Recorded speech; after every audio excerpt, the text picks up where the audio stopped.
My ex-wife cheated on me with my brother, the golden child, the parents' favorite, and had a baby with him. But now, after my sudden career success, my nasty family is asking me for money. My family and I had not been in contact. Since I left home at 18, they had always treated me like an outsider, while my brother was the golden child. They even threw a party in his honor, which should have been for me. At that moment, I finally understood that they didn't need me. I realized I no longer wanted anything to do with them. I paid for my college education with the help of a loan and my own work, and after college, I rented an apartment with a friend. I didn't keep in touch with my parents, and they didn't reach out either. Time passed, and last year my brother wrote to me, suggesting we try to restore our relationship since he and my parents missed me. At that point, I was already married, but my resentment toward my parents remained. I agreed to meet them. It was awkward, but they were trying to make up for the past, and I decided to give them a chance. I invited them to my home, and I think my first mistake was introducing my brother to my wife. They started a romantic relationship, and she became pregnant. At first, I was happy, thinking the child was mine. But then my brother began visiting more frequently, and I became suspicious when I saw him touching my wife's stomach and talking to it. My wife insisted it didn't matter, but I couldn't shake the feeling that he had more of a connection to the baby than it seemed. Around the 6th month of pregnancy, I decided to check my wife's phone while she was asleep, and it confirmed all my worst fears. Messages between my ex-wife and my brother proved that the baby was actually his and that they had been together for a long time. Moreover, my ex had no intention of telling me the child wasn't mine. They planned to reveal the affair only after the baby was born and then divorce me so she could marry my brother and live off the alimony I would pay. The next morning, I confronted her about the messages. At first, she tried to deny everything, but soon confessed. That ended our 2-year marriage. Of course, my parents took my brother's and my ex-wife's side. All their words about how much both of us mattered to them turned out to be empty. When my brother and my ex announced the divorce and her decision to marry him on social media, the whole family fully supported them. No one considered that they had destroyed my trust and mental well-being. Additionally, my ex lied to me for 6 months, claiming the baby was mine. It was unbearable. I felt like I had lost not only my wife, but also the child. My parents said it was for the best and again refused to admit that my brother had acted despicably. They even said I should be happy that my brother found happiness with my ex and joined the celebration. In the end, I cut them out of my life again. The situation became even more complicated with money and my car because the whole family sided with her. Now that she was with my brother, they and their lawyer created a story that I was toxic and controlling, forcing her to quit her job, though it had been her own decision. My family supported her lies, claiming they stopped communicating with me because of my spousal hatred and outbursts of anger. There was enough evidence against me, and I lost a lot of money, but fortunately, the house remained mine. When the divorce was finalized, I was just relieved it was over and that I would no longer have to see those people. Fortunately, where I live, there is no waiting period for divorce, and my ex didn't contest it, so I got it done quickly. I wanted to move on. It was hard to forget all of it, but I immersed myself in work and pushed myself to become better, to move past this terrible chapter as quickly as possible. It paid off. 2 weeks ago, I received a promotion, a better position, higher salary, a new company car, everything. I was overjoyed and decided to treat myself to dinner at one of my favorite restaurants. However, I made the mistake of posting about it on social media. A day or two later, my mother contacted me asking me to visit. I was puzzled. What could they possibly want now? We hadn't spoken since the divorce, and they had supported my ex's lies. I ignored her for a couple of days, but then she started calling non-stop. When that didn't work, she came to my workplace. She refused to leave and caused a scene with the administrator, which was extremely humiliating. To get her to leave, I promised to visit them. A few days later, I visited my family. They had used money from the divorce settlements to move into a bigger house so that the baby, born 3 weeks ago, would have more space. I assumed the alimony also went toward paying the bills, but it didn't bother me much since it was only a small part of my salary now. My brother wasn't home and my ex-wife was asleep, so I spoke only with my parents. I didn't try to start a conversation and just waited for them to get to the point. After about 5 minutes of silence, my father blurted out that my brother had lost his job and money from alimony and the divorce was no longer enough. They had seen my post about my promotion and hoped I could help because they were out of money. My parents are retired, my brother has no job, and my ex obviously wasn't planning to work anytime soon. Naturally, the alimony wasn't enough to support a family of 5, especially with a newborn, and I understood that. Still, I was shocked that they dared to ask me for money after everything that had happened. I was silent for a while then, came to my senses and decided I wouldn't tolerate it. I just stood up and left without saying a word. When I reached the door, my brother was standing there. My parents asked me to stay and listen, but my brother froze when he saw me. I said nothing and continued to leave. It was raining heavily, and I had to walk a short distance to my car. I got completely soaked and my mood was already terrible. Maybe I acted like a jerk because my parents and brother ran after me. While I was searching for my keys, they asked for my help one last time. This time, my brother spoke. He had always been arrogant and smug, a direct result of how our parents raised us, so it was strange to see him ask for help. Nevertheless, I lost control and told them to leave me alone and go beg on the street if they were so desperate. A random passerby would probably pity them more than I would. Then I got in my car and drove away, leaving them in the rain. I won't lie, it felt pretty good to do that with my family, since they had treated me like crap my entire life, too. Days have passed, and now I'm not sure if I was right. My mother keeps texting me, and I feel guilty for not helping. I know I have plenty of money, and giving them a little wouldn't be difficult, but after everything that happened, it feels like I'm just being used. So am I wrong for not helping my family financially after they sided with my ex during the divorce? Update 1. I decided not to help them. This was an important decision because I felt guilty about abandoning them, but I realized they had treated me badly my whole life, even during the divorce. Why should I hesitate now? I told my mother to stop bothering me, or I'd have to involve lawyers, and that wouldn't end well for her. Naturally, this angered them. A few days ago, my brother came to my house. He said he was sorry for how he had treated me as a child, but he couldn't change anything because he was better than me by nature, which is why they always favored him. He told me I should stop holding childish grudges and help them in a tough time. I laughed at how ridiculous that sounded. I told him instead of trying to manipulate me into helping, he should find a job and stop wasting his time. He got angry and accused me of being jealous because my parents and my ex had always preferred him. He said that by refusing to give money, I was taking revenge. I agreed, saying that yes, I am taking revenge, and he couldn't do anything about it. He threatened that he would make me give the money and that I'd regret talking to him this way. Honestly, I wasn't afraid. Update 2. 3 days ago, my brother came again to convince me to help unsuccessfully, of course. Previously, my parents had tried too, but it didn't work. This time, my ex called me. I didn't want to answer, but if I didn't, they would come again and waste more of my time. She started politely, saying she understood that I wasn't obligated to help after everything they did to me, but she hoped I could rise above it. She tried to evoke sympathy by reminding me that my parents raised me and spent a lot of money on me, and she had tried to be a good wife, of course, ignoring the fact that my parents never cared for me and always preferred my brother, and that she cheated on me with that same brother.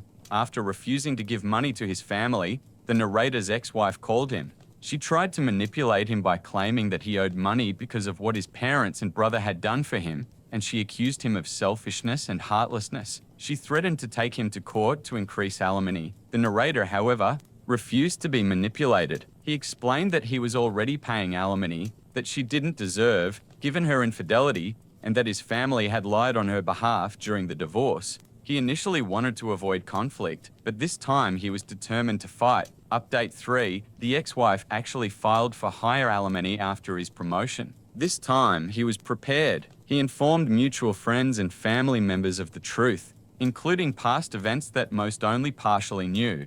Many of them agreed to testify in his favor. He also gathered evidence proving that his parents and brother had treated him unfairly and that his ex-wife had cheated. With his lawyer's help, he built a strong case. Finally, the court ruled that he no longer had to pay alimony. He felt immense relief and satisfaction seeing his family and ex-wife's smug expressions disappear. However, when he returned home, his family tried to confront him at his door. His father lectured him about family responsibility and accused him of betrayal. The narrator stayed silent, refusing to engage, and told them to leave or he would call the police. I didn't want to give them the satisfaction of seeing that they could push me over the edge because it seemed to me that was their goal, to make me emotionally break and do something foolish. But I'm not an idiot, and their desperate attempts would not have helped them. My silence, which they should have understood by now, only made them angrier. My mother demanded that I speak, respectfully to my father, but I still remained silent. I could see they were getting more nervous, clearly hoping for a major argument. But it didn't happen. After a few more shouts, my brother finally snapped. He grabbed me by the chest and tried to hit me, but my father managed to pull him away. My brother was yelling that I was a jealous loser who would never achieve anything. This was truly funny, considering he was unemployed, still living with our parents, and begging our brother for money to survive. I told them it would be better if they left, or I would call the police. Realizing that was reasonable, they left. Within 5 minutes, gritting their teeth. Before leaving, my mother made one last attempt to shame me and force me to give them money. But that didn't work either. Finally, they left. Almost a full day has passed since this happened, and they haven't tried to contact me again. My brother spread rumors that got me kicked out of the house when I was a teenager. Now, years later, after seeing my success, my parents are suddenly demanding money from me. I'm 28, I'm a woman, and I have a twin brother. From the very beginning, my parents treated us completely differently. For some reason, they were convinced he was destined for greatness, while I was seen as the black sheep just because I preferred sports and hanging out with friends over endless studying. Constant comparisons to my brother eroded my self-esteem and confidence. On his birthdays, my brother threw extravagant parties with friends, while I was almost always forgotten. He would often have sleepovers with his friends, but I wasn't even allowed to bring my friends over. I hated my childhood. The only person who genuinely cared for me was my grandmother. She would bring my favorite sweets and sometimes give me a little money so I could treat myself. Over time, my parents' favoritism toward my brother turned into emotional abuse toward me. They mocked my grades and hobbies, and no matter how hard I tried, I could never live up to their idea of the perfect child. Even when I excelled in sports, they forbade me from joining any clubs, forcing me to focus solely on academics. Just like my brother, it was unbearable, and I felt powerless as a child. Once, in the second year of high school, I got punished again, this time for installing a chat app on my phone. I hadn't done anything wrong. I was just using the app like any other teenager to stay in touch with friends. But to my parents, it was a serious breach of trust. They threw a fit, scattered my belongings, and even took the door off its hinges, declaring that I wouldn't have any privacy as long as I lived under their roof. Instead of supporting me, my brother only made things worse. Taking advantage of my parents' unfairness, he started lying about me, blaming me for things I had never done to justify his own actions. He humiliated me in front of my friends and spread rumors that I was supposedly abusive toward him at home because our parents loved him more.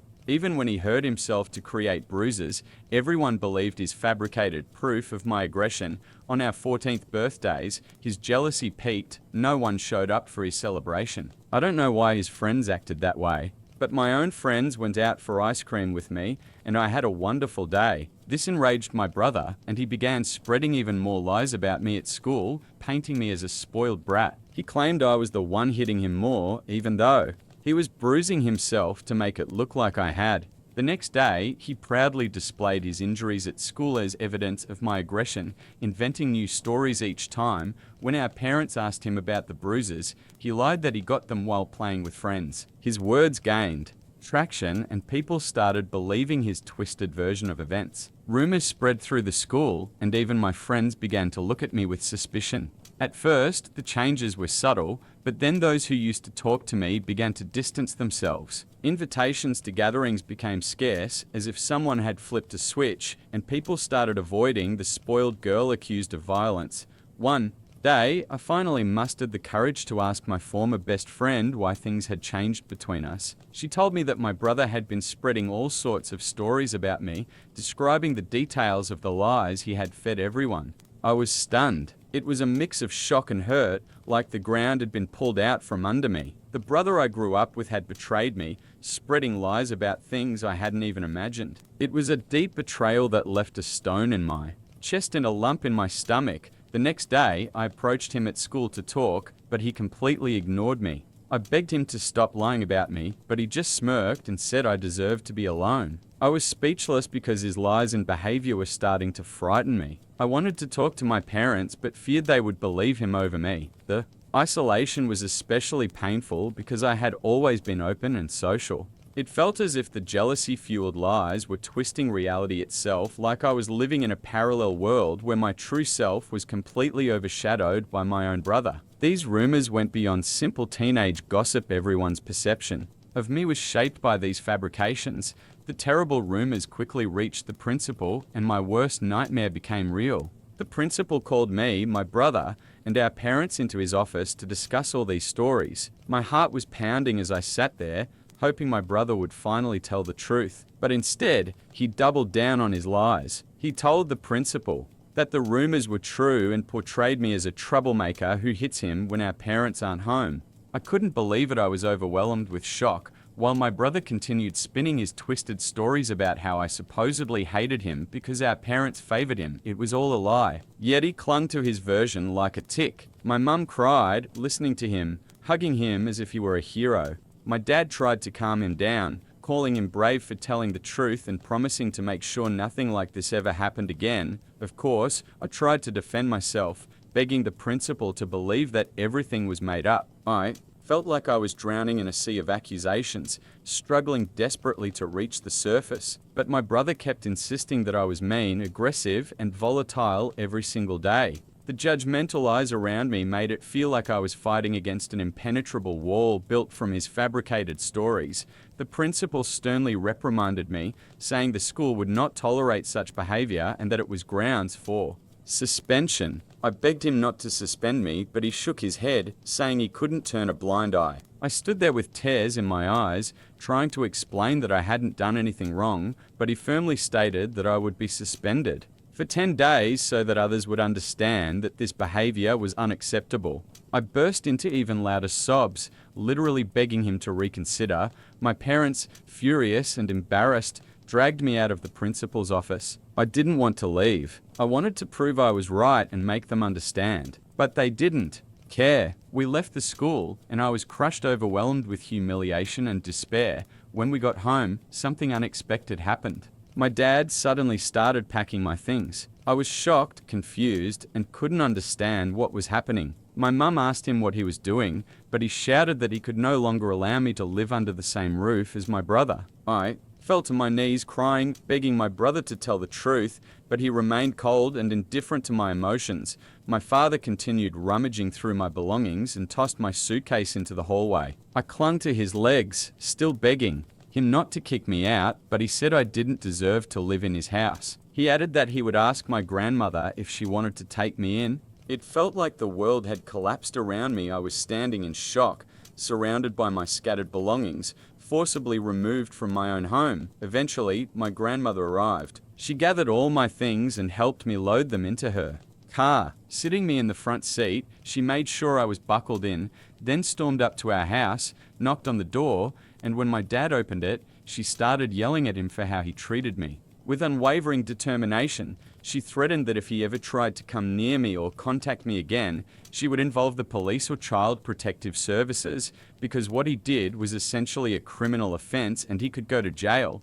My mum tried to shift the blame onto me, but my grandmother wouldn't listen. She firmly defended me, emphasizing that I was just a child and didn't deserve such harsh treatment. That day, I realized for the first time how incredibly strong my grandmother was. She wasn't afraid of my parents, and unlike them, she believed. In the end, we left, taking me away from the only home I had ever known. I can't put into words the unbearable pain I felt that day. I remember crying on my bed, refusing to eat despite my grandmother's coaxing. I told her everything my brother had done, and she was shocked too. She reassured me she believed my version of events, and I was grateful that at least one person was on my side. When the 10-day suspension ended, the thought of returning to school felt like stepping back into a predator's den. As I walked through the familiar hallways, the expressions on my classmates' faces said it all: judgment, whispers, and sideways glances. The false accusations still hung in the air.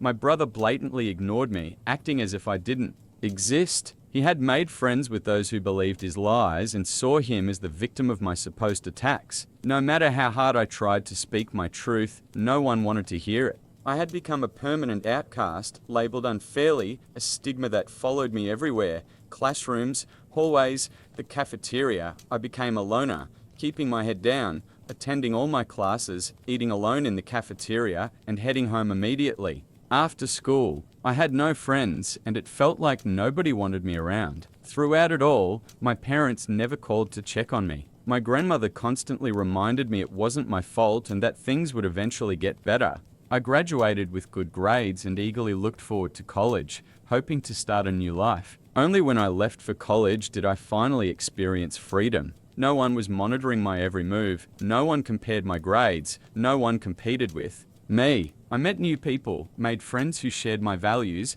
and despite the emotional and physical scars left by my family and peers, I focused on leaving all that behind and enjoying my college life. During this period, I discovered a talent for writing.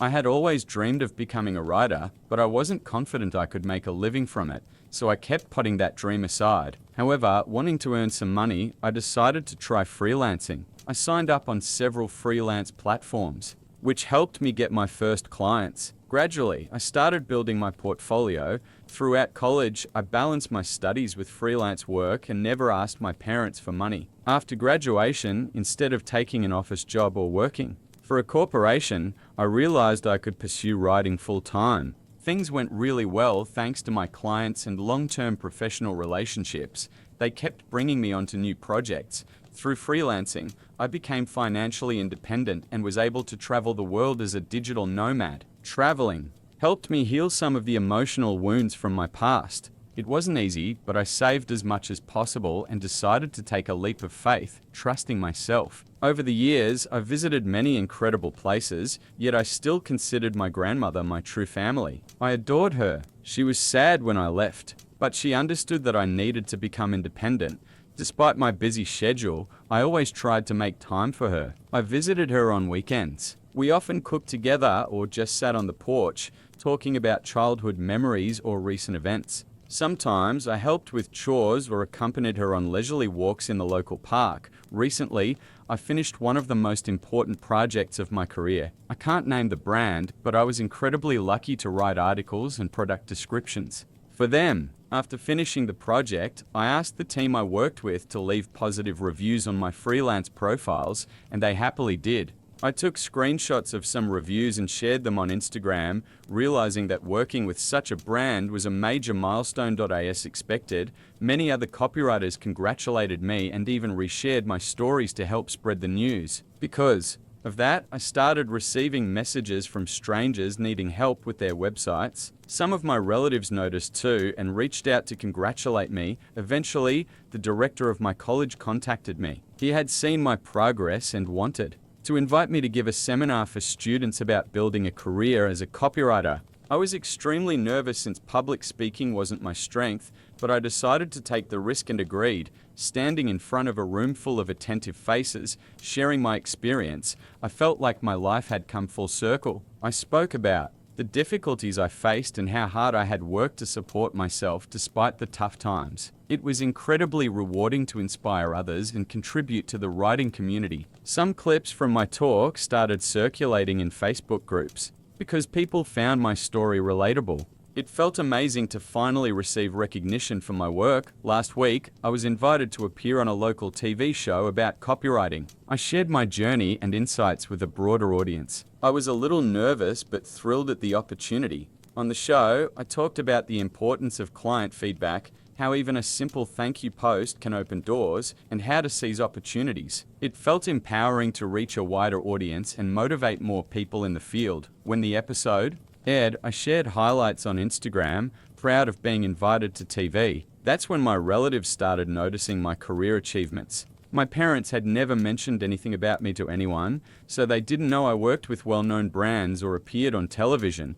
The news spread quickly among my family, and I assume my parents heard about it through them. Just a few days later, while I was working on another project and had my phone on silent, I noticed 6 missed calls from my mum. Honestly, I was shocked to see her name on the screen. It had been many, many years since she had called me. After all those years of silence, I couldn't understand why she had suddenly decided to call. Reluctantly, I called her back and she answered immediately. I asked if everything was okay and she started congratulating me. My dad, probably sitting next to her, joined the call and began asking about my life and health. I answered their questions casually, not thinking much of it. It didn't seem strange at first until they started asking how much I was earning. I replied that it was none of their business. That's when my dad said, "We're family. You shouldn't be embarrassed to tell us about your income."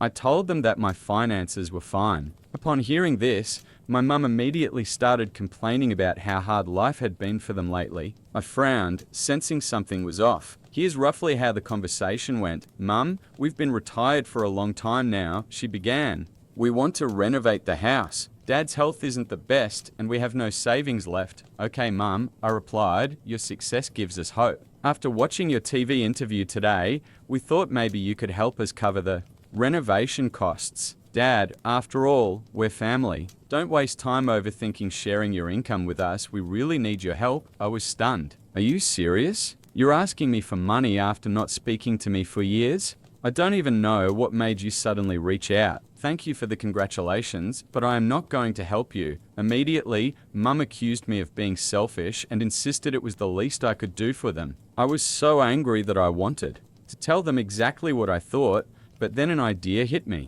Instead of arguing, I could teach them a lesson once and for all. Since they had decided they could use me after mistreating me all these years, I told them I would help, but under one condition.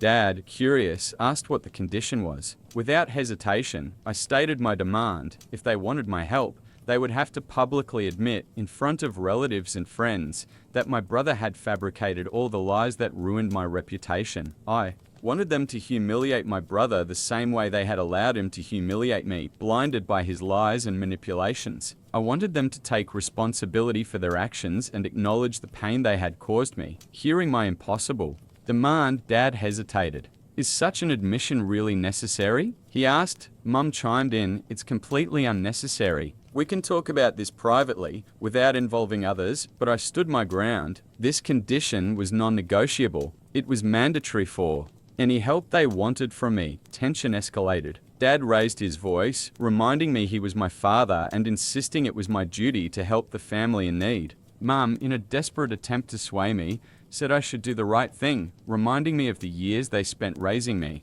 I couldn't ignore the irony of their sudden appeal. I reminded them of the past, how they had thrown me out of the house, and that it was my grandmother who had raised me, not them. Their anger grew, but I firmly stated that if they wanted a relationship with me and financial assistance, the truth had to be publicly acknowledged, and my brother had to be held accountable for his actions. After that conversation, my parents repeatedly tried to reach me, but I ignored them. I started regretting even calling them back that one time. Now I wonder, would I be the villain if I refused to give them any help at all? So, what would you say to the author of this story? Write your thoughts in the comments. Placing their needs above my own well-being was not only insulting, but also highlighted how little he valued me. Upset and determined to seek justice, I realized it was time to take matters into my own hands and reveal the truth that had been hidden for so long.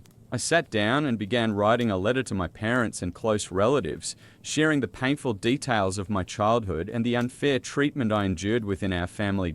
In the letter, I described the strict and oppressive environment I grew up in and how I was constantly compared to my brother. I also detailed the malicious and completely false rumors my brother had spread about me at school, which had serious consequences and damaged my reputation. I wrote about how my parents had thrown me out of the house, and that if it weren't for my grandmother, I might not even be alive today. At the end, I asked everyone to read the message my brother had sent me, and I attached a screenshot in which he admitted to lying. It was a clear confession that I hoped would finally expose the long-standing lies. I sent the letter just an hour ago, and I'm confident that once my parents and brother read it, real chaos will begin. Next time, I'll share how my family reacted to the letter. Update 2.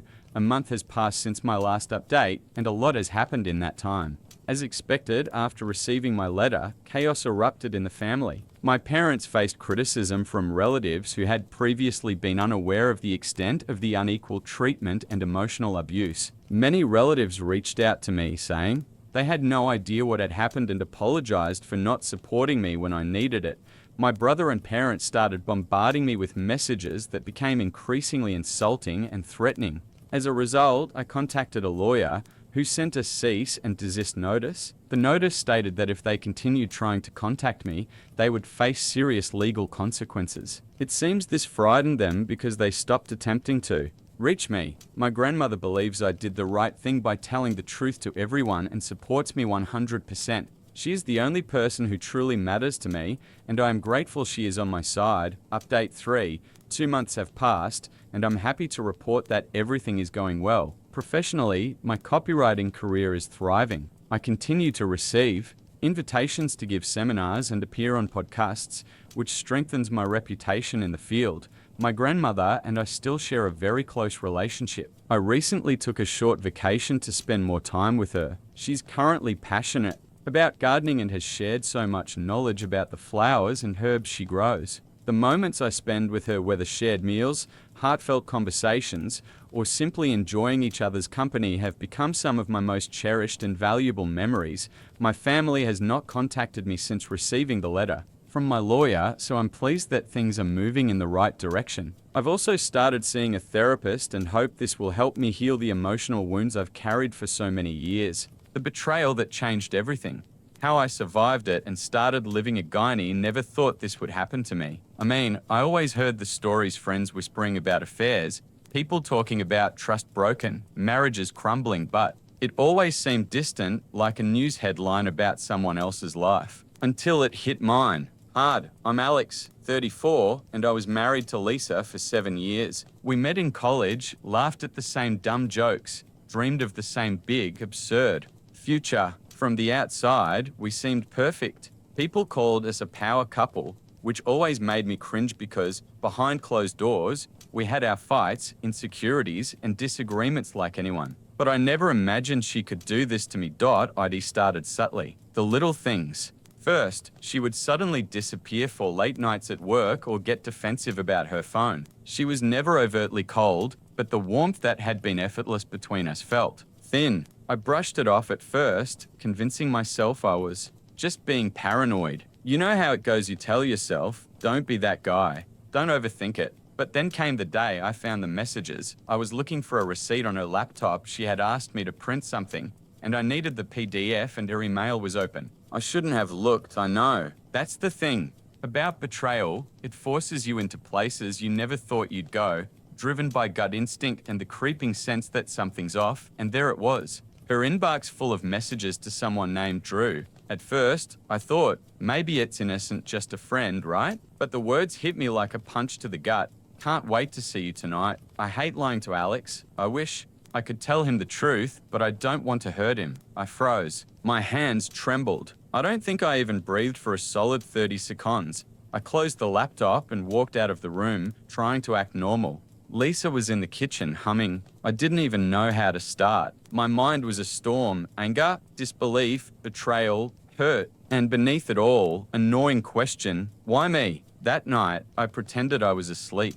Lisa came into our bedroom hours. Later, slipping into bed beside me, her hair smelling faintly of jasmine. I stared at the ceiling, pretending to snore. The smell, the touch, it made my stomach churn. She had been here while lying to me. I couldn't sleep that night. I went downstairs, sat at the kitchen table, and just let it all hit me. All the little moments I thought were normal, the late nights, the unexplained texts, the sudden irritability, they weren't normal. They were signs, and I'd missed them. The next week was hell. I couldn't confront her, not yet. I needed evidence more than the messages. I became a ghost in my own life, observing her, tracing patterns, checking the times she worked late or had girl nights. My friends noticed. I wasn't myself, quiet, withdrawn, distracted. I was consumed. Then came the confrontation, but not the way you'd expect. I didn't explode. I didn't scream. I waited until she was home from work, sat her down in the living room, and just watched. Her smile faltered. She knew. I know, Lisa, I said quietly.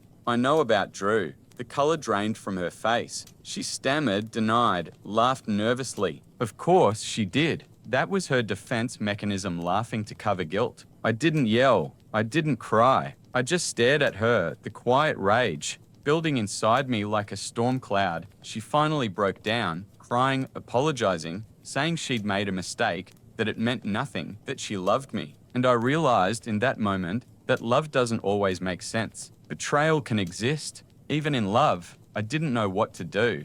I didn't know how to feel. Part of me wanted to throw her out immediately. Part of me wanted to forgive her on the spot. But mostly I felt broken. That night, I made a decision. I wasn't going to act rashly. I wasn't going to make choices out of anger. I needed a plan, not just to survive this, but to understand it and maybe to find a way to reclaim myself from the wreckage she'd caused.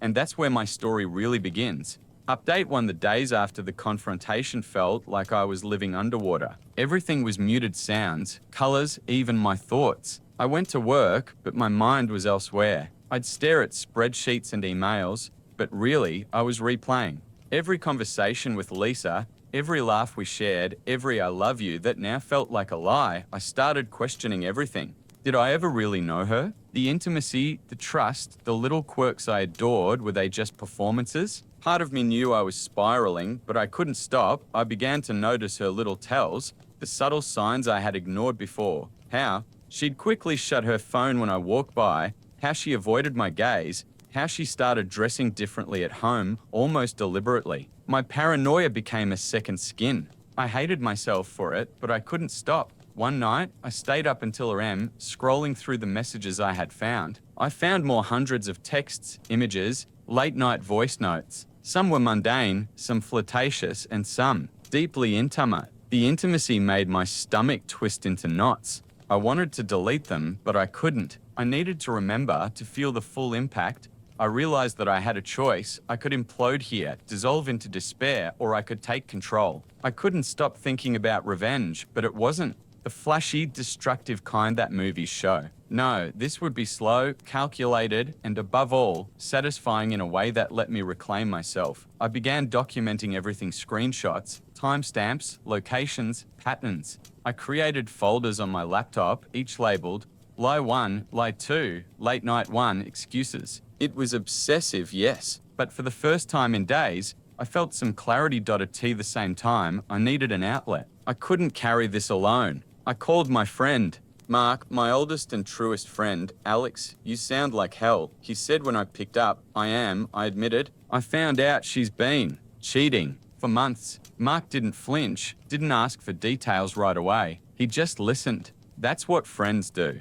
But when I finally told him everything, he groaned. Jesus, man, that's wow. I mean, yeah, you've got every right to be furious. I can't even imagine. But Alex, what are you going to do? I didn't know. That was the scary part.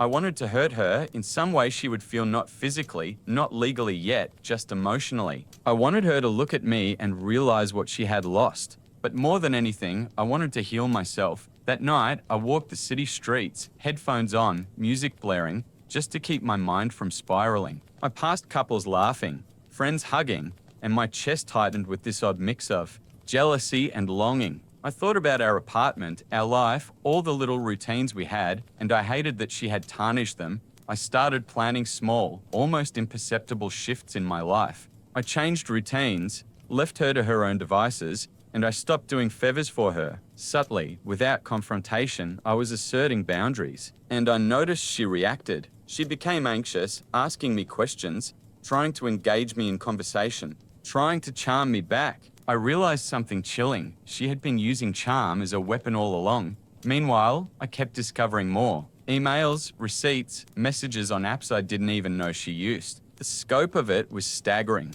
Every lie, every excuse, every fabricated story suddenly made sense. The betrayal wasn't just emotional, it was strategic. She had constructed this entire parallel life without me knowing.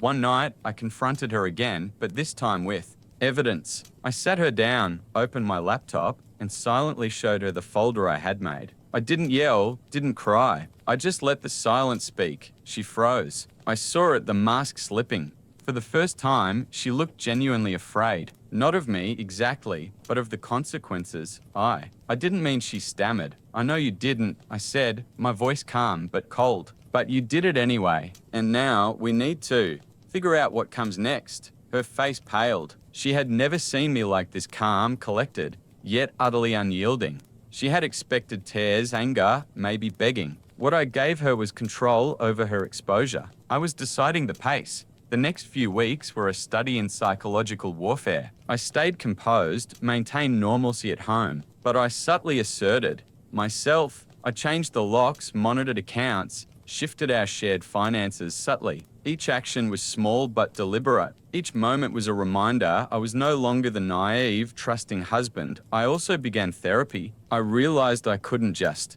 plot revenge, I needed to heal. Talking to someone who didn't know her, who didn't know the intimate details, allowed me to process without judgment. I could cry, scream, laugh, and vent without holding back. I started understanding the difference between justice and vengeance, between self-respect and obsession.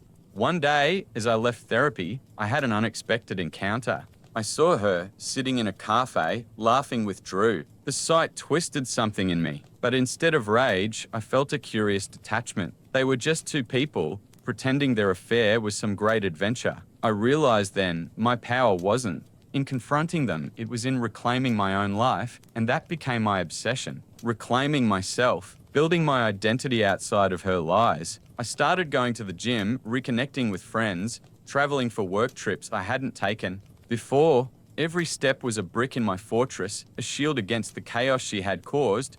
But even as I grew stronger, there was a tension I couldn't shake. Part of me wanted her to suffer, to feel the isolation, the despair I had felt. Yet another, part smaller, quieter, wanted to forgive, to move on, to pretend it never happened. And that internal tug of war, that's when the real battle began. Update 2: it had been 3 months since I discovered the affair, and 3 months since I started reclaiming my life. But just because I was moving forward didn't mean the past wasn't clawing at me. Every night, when the apartment was quiet, I replayed moments, her laughter, her texts, the way she smiled at him. The images invaded my thoughts like unwelcome ghosts. One evening, I came home to find her sitting on the couch, scrolling on her phone. She looked smaller, somehow deflated. The arrogance, the charm, the false confidence, they were gone. I almost felt pity, but I quickly squashed it. I had learned that sympathy could be dangerous when dealing with someone who had deliberately broken your trust. Alex, she started, her voice careful, almost rehearsed. Can we talk? I sat across from her, sipping my coffee slowly, letting the silence stretch between us. I need to apologize again, she continued. I know I've hurt you, more than I can ever explain. I want to make it right. Her words were almost laughable, if they weren't so poisonous. I had heard apologies before, empty, meaningless, designed to manipulate. But this felt different. Not sincere enough to heal, but sincere enough to be afraid. I've heard enough, Lisa, I said, my voice calm yet sharp. Apologies aren't going to fix what you've done. Actions do that. And right now, you have a lot to answer for. Her shoulders slumped. I could see the fight leave her. I knew she expected me to crumble, to beg, or to cry. But I didn't. I had spent weeks in therapy, reclaiming my emotions, learning to see clearly, without distortion. Over the next few days, I made a decision. I wasn't going to confront Drew, not yet, not directly. He wasn't worth my energy. Instead, I focused on me. I started journaling every day, recording every thought, every feeling. I started waking up early, running through the city before anyone else was awake, letting the cold air strip away the anxiety, leaving only determination. Then, the unexpected happened. One night, Lisa left her phone on the kitchen counter. Something compelled me to glance at it, not to snoop, but old habits die hard. I opened her messages and froze. Drew had sent a picture of them together at some party, smiling, laughing, holding drinks. But beneath that, a message read, "He's onto us. Be careful. She's not as weak as you think." I sat down, heart racing. She thought I was weak. She thought I was still the same man she had manipulated. That was the turning point. I realized I had a choice. I could let this destroy me, as she intended, or I could flip the script entirely. I decided then I would take control, not just for myself, but to ensure that neither of them could touch my life ever again. I began planning meticulously. Not revenge in the petty sense, but protection, strategy, and exposure. I compiled screenshots, logs, everything I had. I researched legal steps, spoke with a lawyer friend, and even consulted a private investigator to confirm Drew's involvement. Every piece of evidence I gathered was a brick in the wall I was building around myself, an unbreakable fortress. But life has a funny way of reminding you that healing isn't linear. One evening, my phone rang. It was my mother. "Alex, I saw Lisa today," she said, voice trembling. She came by crying, saying she's scared, that she doesn't know what to do. I don't know, son. I froze. The old part of me, the part that still cared, that still hoped, wanted to rush to her, to comfort, to forgive. But I didn't. I told her calmly, "Mum, she needs to deal with her actions herself. I've done enough. Let her face the consequences." And that night, I sat alone, thinking about everything. The pain, the anger, the humiliation, the loss of trust. It had reshaped me. I realized that my life didn't need to revolve around her or her mistakes. My life, my future, my happiness, they were mine to reclaim. The final moment of clarity came unexpectedly. I was walking in the park, listening to music, and I saw a young couple arguing, laughing, holding hands. I remembered my own laughter with Lisa, the way I felt seen, the way I had loved. But then I realized I deserved someone who would never betray me, never manipulate me, never make me question my worth. And I could find that happiness again. That night, I made a promise to myself I would not let her story define me. I would not let betrayal dictate my life. I would rebuild, stronger and wiser. Lisa eventually left, Drew vanished, and the apartment, once a house of whispers and lies, felt like a blank canvas. And for the first time in months, I felt hope. Update 3: the days after Lisa left were strangely quiet. Too quiet. For weeks, I didn't hear from her, didn't see her car in the driveway, didn't catch glimpses of Drew in town. At first, it felt like relief, but then I realized how much energy I had unconsciously been spending just waiting for the next blow, the next betrayal, the next manipulation. I started sleeping better, but not perfectly. My mind still replayed the moments, her whispers, her betrayal, the casual way she had thrown our years together into the trash. But for the first time, I was no longer spiraling. I was observing, taking stock, learning. I dove into work. My career had been a steady anchor during the chaos, but now I poured even more focus into it. I threw myself into projects, presentations, late-night calls, and problem solving.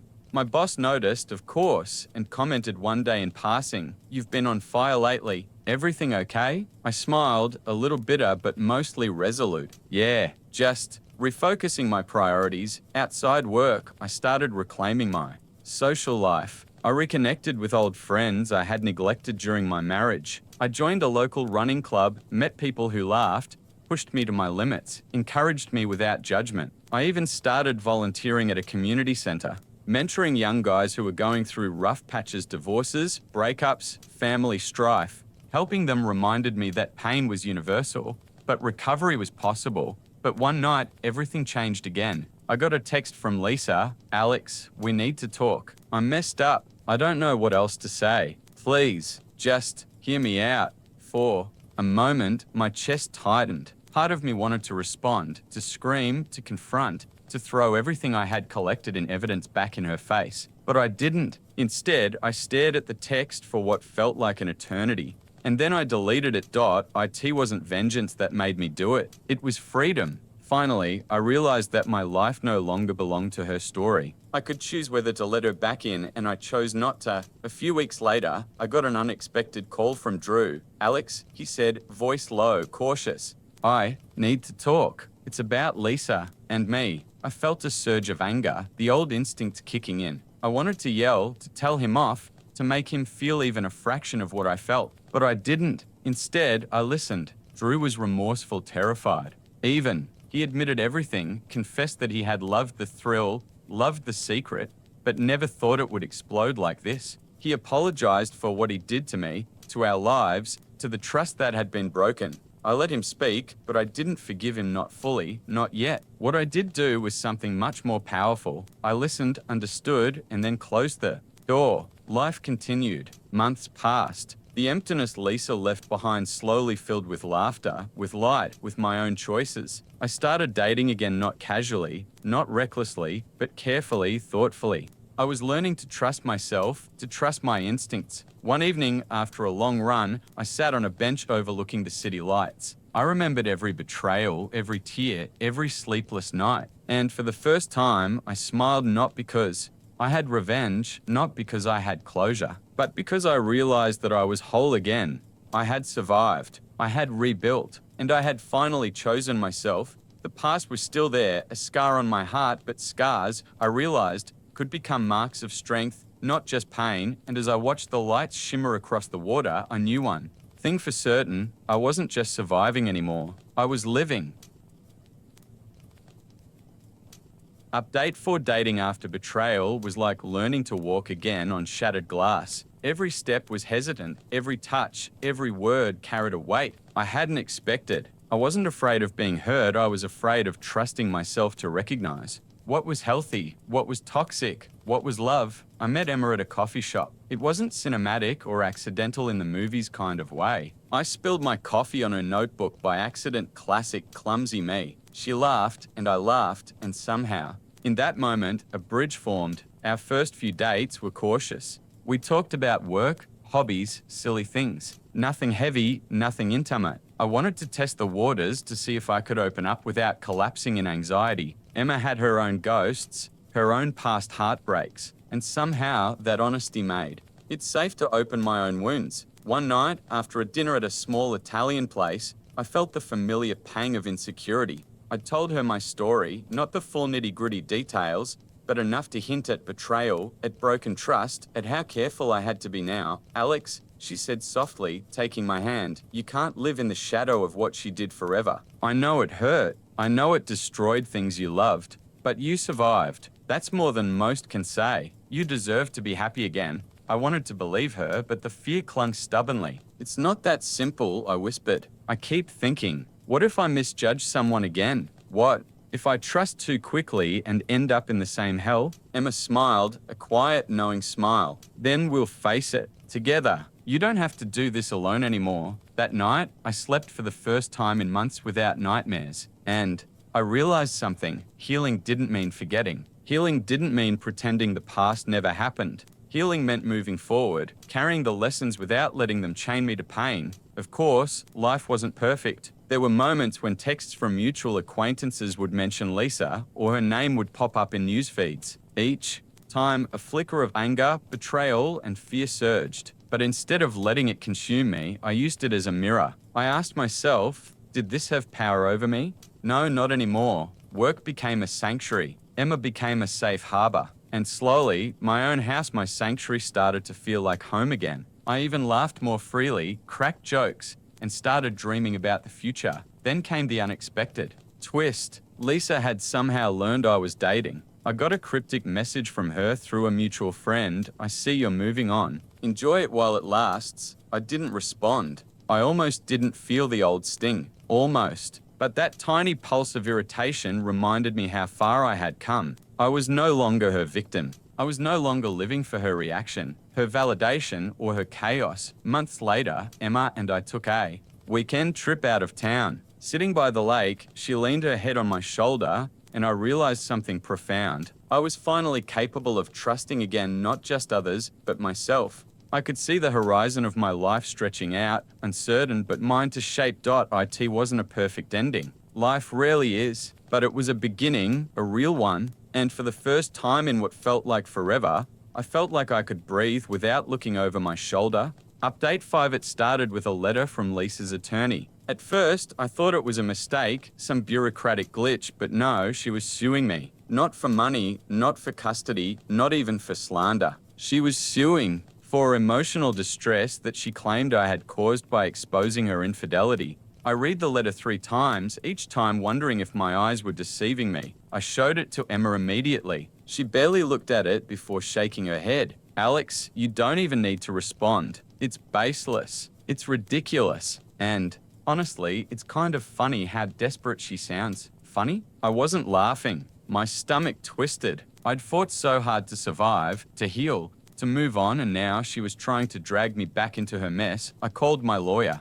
Smart move. He told me bluntly, she's grasping at straws. You've got documentation, proof of her actions, witnesses. This case will not hold, but she'll try to make it messy. Be prepared. I knew he was right, but knowing and feeling are two different things. That night, I couldn't sleep. I went for a drive, circling the empty streets, windows down, trying to let the night air clear my head. I imagined confronting Lisa face to face. I pictured myself calm, controlled, articulate, but the truth was I wanted to yell, to shake her, to make her understand the magnitude of what she had done. The court date came, and it was surreal. Lisa walked in, her posture defensive, eyes darting like a cornered animal. I sat there with Emma by my side, my heart pounding, palms clammy. When her attorney began the case, it was a parade of lies, distortions, and half-truths. Lisa claimed I had humiliated her publicly, as if her own actions weren't the catalyst. But my attorney was ready. He had text messages, emails, witness statements, and even screenshots of her admitting everything. When my turn came to speak, I felt a calm I hadn't expected. Your Honor, I began, voice steady, I understand that people make mistakes. But what my ex-wife did went beyond a mistake. She destroyed trust, betrayed love, and attempted to endanger someone else's life. I have carried the weight of her actions, and I have done everything possible to move forward with dignity. This case is not only baseless, it's a continuation of her pattern of manipulation and control. I respectfully request it be dismissed in full. The judge listened, nodded, and within moments, the case was thrown out. Lisa's face turned red, her jaw tight. I felt a surge of relief so strong it made my chest ache. Justice, finally, in its simplest form. Walking out of the courthouse, Emma squeezed my hand. See, you survived. You're free. And for the first time, I truly believed her. The months that followed were quieter, gentler. Emma and I settled into our life fully. Our home, once shadowed by betrayal and fear, became a haven again. I learned to laugh without guilt, to love without suspicion, and to dream without hesitation. One evening, as we were cooking dinner together, Emma looked at me with that soft, tender smile I had come to adore. You've come so far, she said. I'm proud of you. I felt tears prick my eyes, not from sadness, but from the weight lifting off my shoulders. I couldn't have done it without you, I whispered. Life was imperfect, of course. There were scars, some deep, some subtle, but they didn't define me anymore. I had survived betrayal, survived the chaos, and survived my own doubts. I had reclaimed my life, and for the first time, I felt truly at peace. Lisa's chapter in my life had ended, not with vengeance, but with clarity, justice, and self-respect. And that, I realized, was the greatest revenge of all, living fully, openly, and unapologetically. Update 6, it's been almost a year since the courthouse incident, and every day I feel more like myself than I ever have since before the betrayal. There are mornings when I wake up and the memory of Lisa's face, her lies, even the shock of that night hits me briefly and then it fades, replaced by the warmth of Emma's hand in mine, the sound of our children laughing downstairs, the smell of coffee brewing. That's my reality now. That's my life. Healing, I've learned, isn't linear. There were weeks, months even, when I'd spiral replaying every detail of her betrayal, imagining what I could have done differently, questioning my own judgment. But those spirals became shorter over time, gentler. I realized that forgiveness, in the sense that most people think, wasn't necessary. I didn't have to forgive Lisa to move on. I just had to accept that she was a part of my past, not my future. Emma has been incredible through all of it. Her patience, her quiet understanding, and the way she holds me when I can't sleep, or when I relive a memory I wish I could erase, it's taught me the power of unconditional support. I finally understood what it means to be a team, to be loved without conditions, and to trust without fear. We've also started sharing parts of our story with close friends and family. Not the gory details, but enough so they understand what we endured and why certain boundaries are non-negotiable. I've learned that speaking the truth, even the hard truth, diminishes its power over you. Raising our kids has been its own kind of therapy. Watching our son teach his little sister how to stack blocks, seeing their innocent joy, hearing their laughter echo through the house, it's the antithesis of the pain I carried for so long.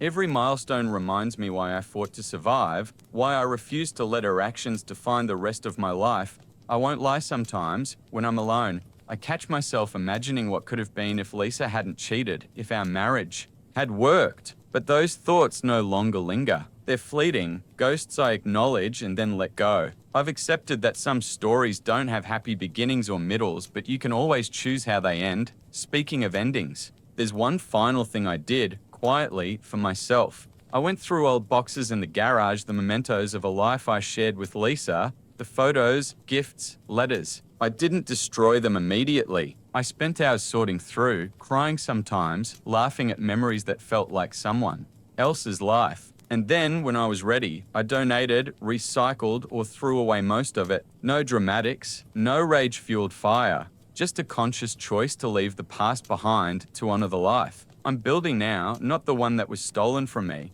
And now, when I look in the mirror, I see someone stronger, someone wiser, someone who survived betrayal and emerged with empathy intact, heart open, and eyes forward. I see a father, a husband, a man who refuses to let anger or bitterness dictate his life. I don't know if Lisa will ever truly understand the depth of what she lost, not that I care. My life isn't defined by her anymore. It's defined by Emma, by our children, by our laughter in the kitchen, our quiet nights on the couch, our dreams for the future, and for anyone reading this, anyone struggling with the aftermath of infidelity. It gets better. It's a slow, painful climb at first, but one day you'll breathe without guilt. You'll smile without pretense. You'll live again. And that living fully, freely, joyfully is the best revenge, the ultimate proof that you survived and that you chose yourself, because in the end, surviving isn't about hurting them back. It's about reclaiming your life, your peace, and your happiness. And I did. My father destroyed my dreams to protect his favorite child, but later I got my sweet revenge. I'm a 32-year-old guy, and my younger brother is 28. We grew up with our father, who is now 56. From the very start of high school, my dad always favored my brother, and over time I just got used to it. I was never the son my father wanted. Unlike him, I wasn't into sports or manly hobbies. Instead, I was drawn to things usually considered more feminine. Honestly, I was a bit of a mama's boy. I loved cooking, reading books, and even singing. My father tried to push me into playing football with him, but I was terrible at it. Eventually, the gap between us grew wider. My brother, on the other hand, was exactly the son my dad always dreamed of. Strong, fearless, never afraid to get dirty or even hurt, he was perfect in my father's eyes. Dad would talk about him with pride and admiration, words he never once used for me. My mother, however, treated us equally. She was fair, loving, and because of that, I adored her more than anyone else. I truly tried to repair my relationship with my dad and spend more time with him, but after we drifted apart, he showed no interest in reconnecting. Sadly, the glue that held our fragile family together was my mum, and when she was diagnosed with cancer, it was already too late. She passed away before we could even process what was happening. Her death shattered me completely. The only comfort I had left was in the kitchen. I cooked something new every single day as if my life depended on it. My mum had been an amazing cook, and she used to tell me that if she hadn't been forced to take over her father's business, she probably would have become a professional chef. Cooking became my way of feeling close to her. Meanwhile, my dad and brother offered me no emotional support. They bottled up their own grief and became even more distant. Instead of drawing us together, the tragedy tore us apart. My passion for cooking infuriated my dad. He would yell at me to get the hell out of the kitchen and do something manly for once. One day, when he completely lost his patience, he threatened to make me do every single chore in the house if he ever caught me cooking again. He demanded that I be more like my brother. That fight escalated into a screaming match, during which I finally shouted that he had never loved me. His response? He agreed. That was the moment everything spilled out, and in truth, it was the last honest conversation we ever had. From then on, I stopped trying to earn his approval, and he didn't care to give it. For years, I spent most of my time shut away in my room, listening to music and studying recipes. I became determined to build a career as a chef, not only for myself, but also to honor my mother's memory. My dad and I only spoke when absolutely necessary, and my brother ignored me just like Dad did. After my mum's death, I was basically left with no one I could truly rely on. Finally, when it came time to apply to college, I sent out applications to several top culinary schools, as well as a few regular colleges. I wasn't sure if my father would support me, but I had to at least try. That summer, I secretly worked as an intern at a restaurant to gain experience, and I even earned a letter of recommendation that gave me a huge advantage. To my delight, I was accepted into multiple schools, including one of the best culinary institutes in France. I was beyond excited, though also nervous, because I knew I'd have to ask my father for permission and financial support. I was prepared to beg if I had to. I wasn't going to give up on my dream under any circumstances. So I finally told him everything. I expected him to dismiss it as not a real man's career, but I wasn't prepared for what actually happened. He flat out refused to pay for my education. I'll never forget how stunned I felt. Money wasn't the issue. My dad wasn't poor. He could easily have afforded to send me to France. The real reason? He didn't want my success to make my younger brother feel insecure. My brother was already struggling with school, and according to my father, sending me to a prestigious culinary academy would unfairly overshadow him. Instead, he insisted I attend a local college or figure out how to pay for my dream myself. I was crushed. My own father had deliberately destroyed my future, all to protect the ego of his golden child. After countless tears and arguments, when my father still refused to change his mind, I finally lost it. I exploded at him, said things I had been holding back for years, and walked out of his house for good. From that day on, I moved in with my mother's older sister, my aunt. The only reason I hadn't gone to live with her earlier was because I wanted to stay in the same home where I'd grown up with my mum, and I didn't want to switch schools, which I would have had to do if I moved in with my aunt since she lived far away. I told her everything, how my dad flat out refused to pay for my education and how desperate I was. Asking her for help felt awful, especially such a large sum of money, because she wasn't wealthy like my father, but she promised me she would make it work. Somehow, she and a few of her friends pooled their resources and made it possible for me to attend my dream culinary school.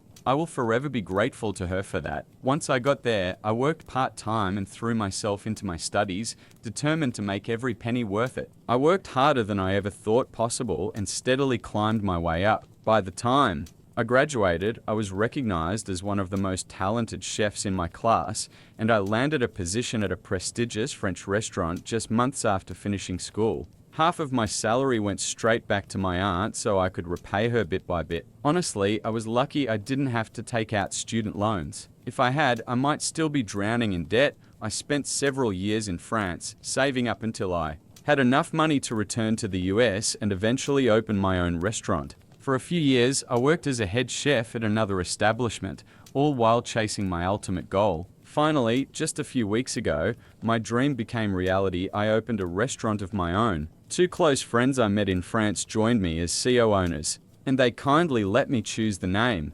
Naturally, I named it after my mum. Her name was rare and beautiful, and it fit perfectly. Things were finally falling into place. A few nights ago, we hosted a small private event before the grand opening. Of course, I invited my aunt and the friends who had helped fund my education, along with a couple of high school friends. My father and brother, however, were not invited for obvious reasons. I hadn't spoken to them since I left home, and they had never once tried to contact me, but as I should have expected, they showed up anyway, trying to leech off my success. They arrived an hour early, and the security didn't stop them since they had the same last name. They claimed they were there to surprise me. Well, surprise me they did. My father and brother greeted me as if nothing had ever happened, overly warm and cheerful, probably for the first time in my life. I froze when I saw them. Thankfully, my friends noticed my discomfort and politely excused themselves, giving us space. I'll always appreciate them for that. Then my father handed me a painting, a portrait of my mother. He said he had it commissioned specifically for me to hang in the restaurant. He explained that as soon as he heard about a new trendy spot opening in town with my mum's name, he knew it had to be me. He even had the nerve to add that he always knew I had talent. My brother chimed in, claiming he was so proud of me. I almost laughed in their faces because it was so absurd. I kept quiet, waiting for the real reason they had come, and sure enough, they got to the point. My brother had ended up working as a bartender only because my dad begged a friend to give him a job at his club. His grades had always been awful. He'd lost interest in football, and without a scholarship, he wound up at a community college no one really aimed for. In other words, all the hopes my father had pinned on him went nowhere. Now, they wanted me to make him a partner in my restaurant so he could have a more respectable career even though he hadn't lifted a finger to earn it. I nearly burst out laughing, but instead I managed to keep a straight face and simply told them I'd think about it. Of course, I had no intention of doing so. I didn't want to reject them right away. I wanted them to stay at the party because I had a better plan in mind to humiliate the family that suddenly crawled out of the shadows the moment they heard about my success. They seemed comfortable, but they had no idea what was coming. As more guests arrived and the restaurant filled up, I spent the evening mingling and welcoming people. My father and brother wandered around too, chatting as if they belonged there. At one point, I overheard them bragging about me to some of the guests, which almost made me laugh out loud at their shamelessness. Toward the end of the evening, it was time for speeches from the hosts, my partners, and me. My friends went first, then it was finally my turn. That night, I decided it was time to say everything I had kept bottled up inside for years. I started by thanking everyone for coming and raised my glass to my mother. It was her belief in me, even when I was young, that gave me the confidence to keep going. Even after she was gone, that faith never left me. After honoring her memory, I shifted my attention to the real point. I explained how I had to borrow money from my aunt and her friends just to attend culinary school, and I thanked them deeply. Then I laid out why I had to borrow in the first place because of my family. I spoke openly about growing up with a father who never believed in me, constantly mocked me for being passionate about feminine things like cooking, and a younger brother who was just like him. I told everyone how my father flat out refused to pay for my education because he was afraid I'd surpass his golden child, my brother. That was the breaking point that drove me out of the house. But I reminded everyone that despite all that, I built myself up and became who I am today. In a way, I said they deserved a small bit of credit because their rejection forced me to become stronger than I ever thought I could be. The crowd's reaction was priceless. So many guests shot angry, disgusted looks at my father and brother. Even they were smart enough to at least pretend to feel ashamed, though I knew it was an act. Still, I walked over and hugged them, playing the same little performance they had staged when they showed up. Why not? Two could play this game. I announced that since they had come to celebrate my success, I was willing to forgive the past and even offer my brother a position as a bartender in my restaurant. To the audience, it looked like a touching moment of reconciliation. People clapped, some even whistled, but only my family, and I knew the truth that this was just my way of putting them in their place. And it worked. They had no choice but to smile and thank me, even though I could see how badly they wanted to storm out. Later, once most of the guests had left, my father and brother cornered me outside. They were furious. My brother's eyes were glassy with rage and humiliation. They demanded to know why I had done that to them. They shouted that if I had no intention of making him a partner, I should have just told them to leave. I laughed in their faces and said this was my way of paying them back for all the years of neglect and cruelty. I told them it was exactly what they deserved. Then I turned and walked away, not even flinching when I heard my brother shouting that I was cruel, that I'd regret this someday. I simply got into my car and drove off. That was only a couple of days ago, and I haven't heard from them since. My aunt thinks I might have gone too far and that I should have just had them thrown out immediately. But I don't agree. They had it coming, and I don't regret humiliating my father and brother in the slightest. Update: I decided not to reach out to them or apologize. My aunt still thinks I was too harsh, but I told her I feel zero guilt and won't pretend otherwise. They had a chance to apologize when they showed up, and they didn't. She dropped the subject after that, and I'm fine with us agreeing to disagree. Meanwhile, my brother has been running his mouth behind my back, spinning the story to our old schoolmates. He's telling people that I humiliated him and my father on purpose by serving them spoiled food before kicking them out. Of course, he exaggerated it to make himself look like the victim. Normally, I wouldn't care about petty rumors, but I don't want potential customers taking them seriously, so I texted him and said if he doesn't stop spreading lies about me and my restaurant, I'll make sure he loses the job he has now. Hopefully, that will shut him up because I have zero time or energy to waste on this nonsense. My focus is on my work, and honestly, this couldn't have come at a worse time. Update 2, my brother texted me back saying he'd only stop trashing me if I made him a partner. I don't even know what level of delusion he's living on. Besides, if he really wanted to become a partner, isn't it a bit ridiculous to publicly badmouth the very restaurant he claims he wants to join? I'm convinced this is just my father's Tactic to get his golden child into a prestigious position without lifting a finger. Too bad for them, it won't work on me. I told my brother that if he doesn't quit, he'll be hearing from my lawyers. He's in no position to be making demands. The only reason I haven't taken action yet is because I don't want to waste my time on unnecessary drama. But if he tries to push me any further, I won't hesitate to tear him apart legally. I told him to take this as his final warning for his own good. Update 3, so it's been about a month since the last update. I've been extremely busy, but here's what happened. My brother actually did stop spreading lies behind my back, but that didn't mean they stopped trying to latch onto my success. A few weeks ago, my father and brother showed up at my house, trying to intimidate me. They threatened to sue me for using my mother's name for the restaurant, claiming they had already spoken to a lawyer. Their demand? Make my brother a partner or else. Of course, I knew right away it was all bluff. No sane attorney would take on such a ridiculous case. And besides, she was my mother too. There's no law that says I can't use her name to honor her. By then, I was beyond tired of their nonsense. I told them if they didn't leave me alone, I'd call the police. That's when my brother snapped and actually tried to grab me by the shirt. Thankfully, my father pulled him back before things escalated. Clearly, all the humiliation had finally gotten to him and he just lost it. But that wasn't my problem, and frankly, they were lucky I didn't call the cops right then. I told my father to get the hell out, but instead he sent my brother to wait in the car and asked to speak with me alone. He tried his usual manipulation routine, saying that if my mother knew how I was treating them, she'd be deeply disappointed and that I should bury the hatchet. That was the last straw. I told him he needed to stop using my mother's memory as a weapon to guilt me. It was low, even for him. The truth is, we're way past reconciliation. Not once throughout this entire ordeal have either of them even attempted to apologize. So I don't know why they ever thought I'd forgive them without an ounce of remorse from their side. As for my mother, I'm certain she would have been just as disappointed when he refused to pay for my education, or every single time he made me feel worthless. He is the last person who gets to lecture me about what she would or wouldn't approve of. I know she's proud of me wherever she is, and nothing he says will ever change that. At the very least, my restaurant is thriving, and if everything goes according to plan, we'll be expanding soon.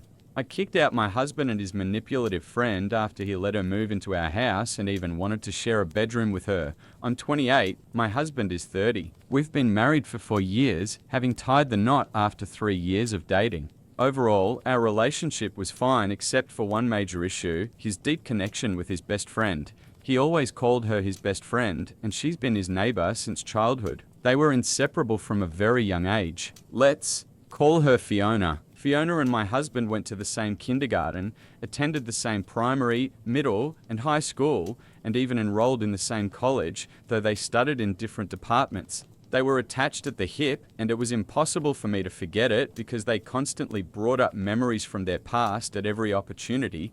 They only drifted apart once they started working. That's when I met my husband. Fiona once told me, rather casually, that I was the third most important woman in my husband's life. First was his mother, second was her, and then came me. She said it jokingly, but I have no doubt she truly believed it. Honestly, I always felt she disliked me and saw me as a rival. When my husband first introduced me to her, he presented her as his older friend, and I tried to be polite. But almost immediately, she mocked my makeup, claiming I didn't need to impress her. It happened repeatedly. She constantly made cutting remarks about my makeup, clothing, and so on. Sometimes her compliments left me feeling insecure.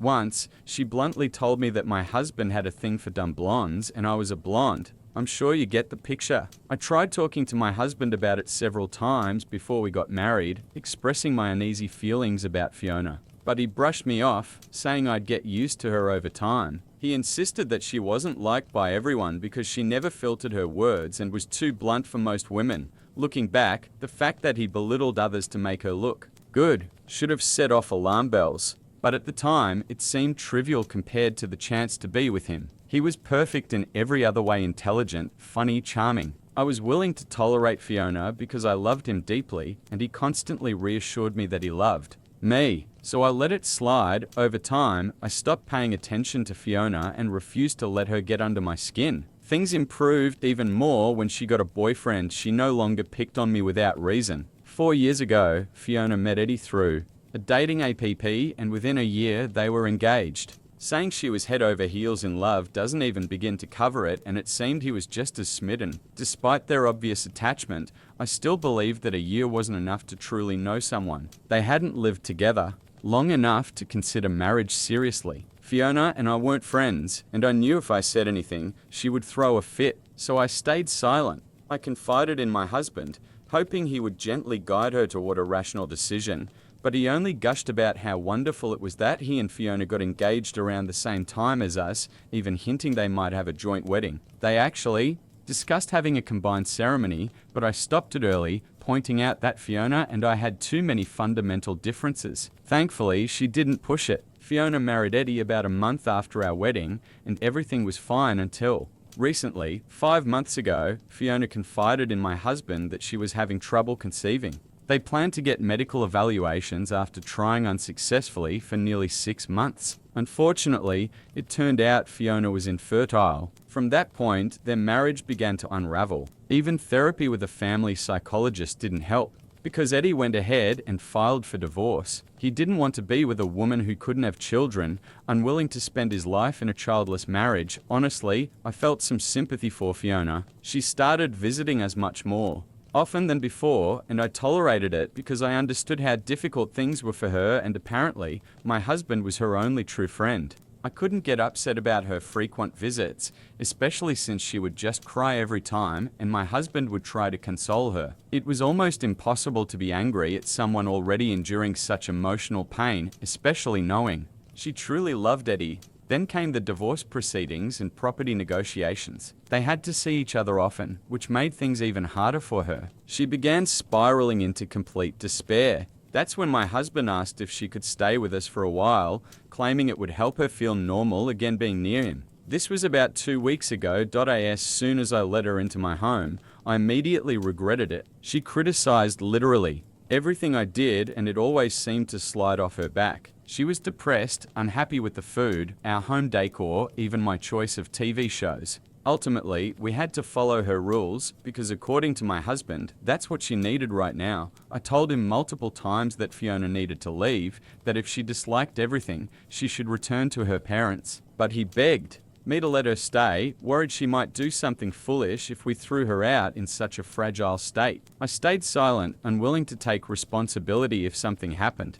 2 days ago, however, I finally had to kick them both out because they crossed all boundaries. When I came home from work, I saw my husband had moved some of his belongings from our bedroom into the guest room where Fiona was staying. He had even come home early to organize everything.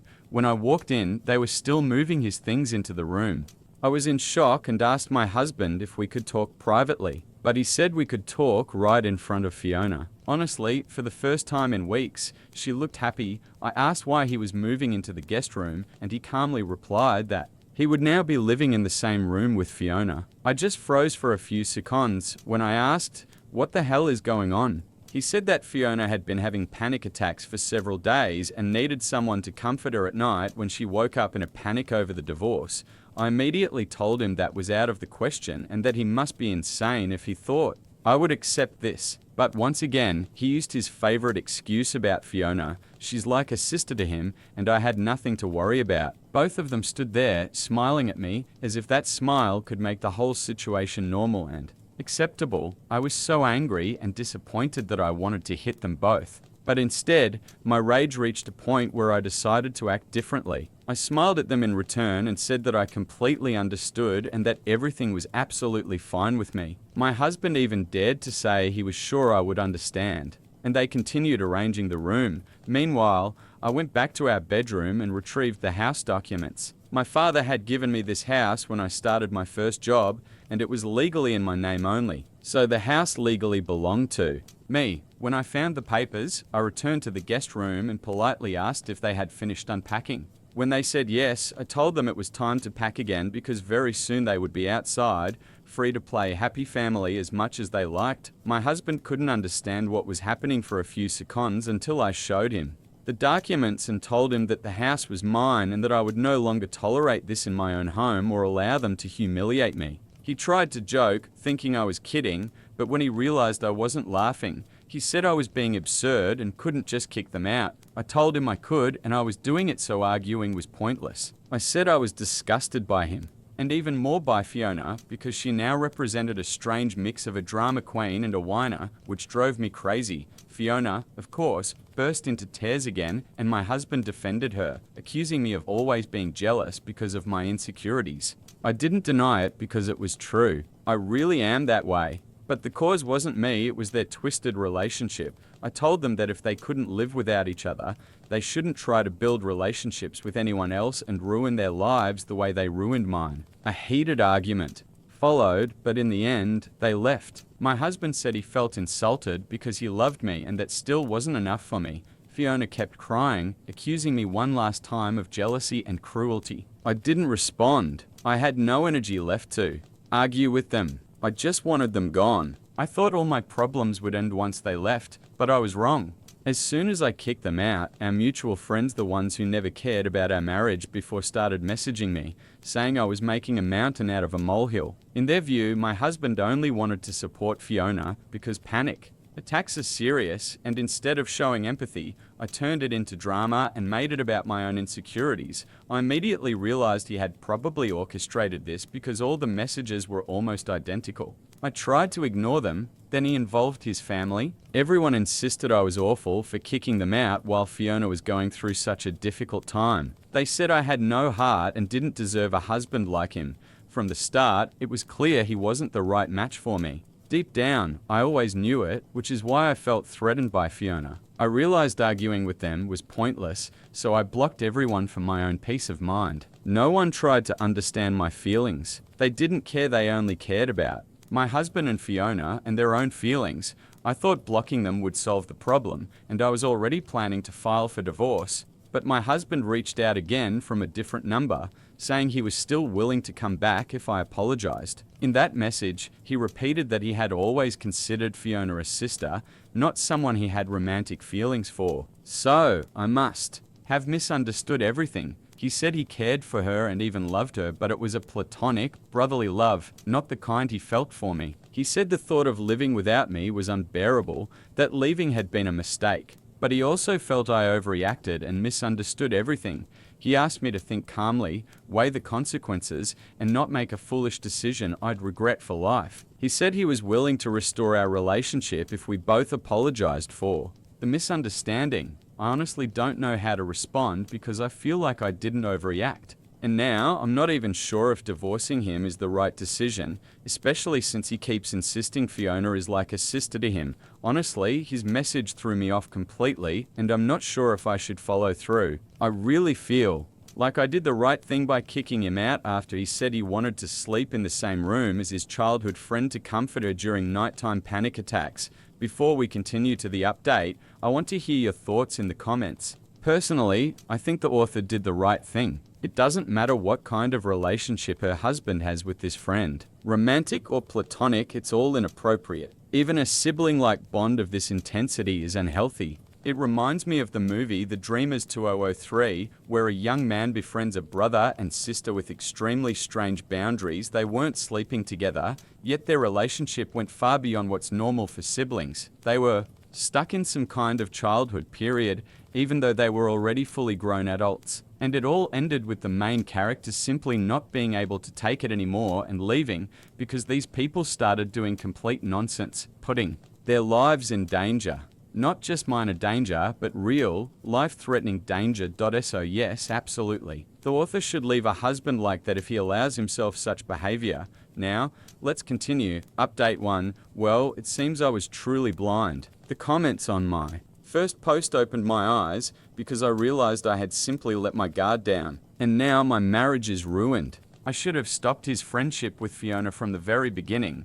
Even if it meant we would have broken up back then, it would have been worth it, because at least I wouldn't be getting a divorce now because of her. I just don't understand how I let things get so far between them. Maybe I just loved him too much. Maybe I still do. That's why I seriously considered forgiveness and the idea of getting back together. In my defense, he is good with words and had spent years convincing me that his friendship with Fiona was completely normal, and that my insecurities were my own problem.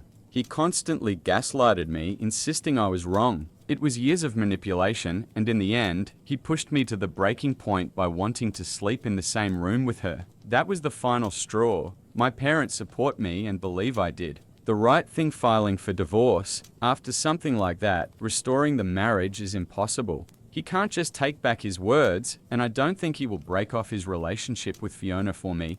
A few days have passed, and I still haven't responded to him. I don't even know where they are now, and honestly, I don't want to, because I wouldn't like any of the possibilities. I deserve someone who puts me first, and my husband never did. I was a complete fool. I hope one day he will put me above Fiona, but now I understand that will never happen, and it's better for us to separate. I filed for divorce and hope the papers will be served to him soon. Thank you again to everyone who commented and helped me realize how foolish I was. I really needed to hear that. Update 2. My husband was served the papers a week ago, and he decided not to contest the divorce. It seems that if he's not going to fight for the marriage in court, there should be nothing more to discuss, but he came to me yesterday evening to say how disappointed he was that I was leaving him over such a small matter. I didn't expect him at all, especially after humiliating him and kicking them both out. But he said he needed to collect some belongings, so I let him in. When he finished, he sat across from me on the couch and said he wanted to talk. I stayed, silent, waiting for him to speak. He said he wouldn't contest the divorce if I insisted, but he wanted me to know that, in his opinion, I was making a mistake. He claimed he had always loved only me, and it hurt him that I even thought he could betray me. Regarding Fiona, he said she and he were now living at his parents' house, and the whole family was upset by my decision to leave over such nonsense. After being served, my mother-in-law allegedly wanted to talk to me herself, but he stopped her out of respect for my choice, not wanting to pressure me through family. I found this slightly hypocritical, considering that this man orchestrated messages from all our mutual friends, begging me to take him back and calling me heartless after I kicked them out. I reminded him of it, and he clearly got nervous. He denied involvement, claiming everyone wrote of their own free will, but I'm no fool. I showed him the messages from our friends, they were identical. It was obvious someone gave them instructions on what to say, and they just copied the text. His denials changed nothing.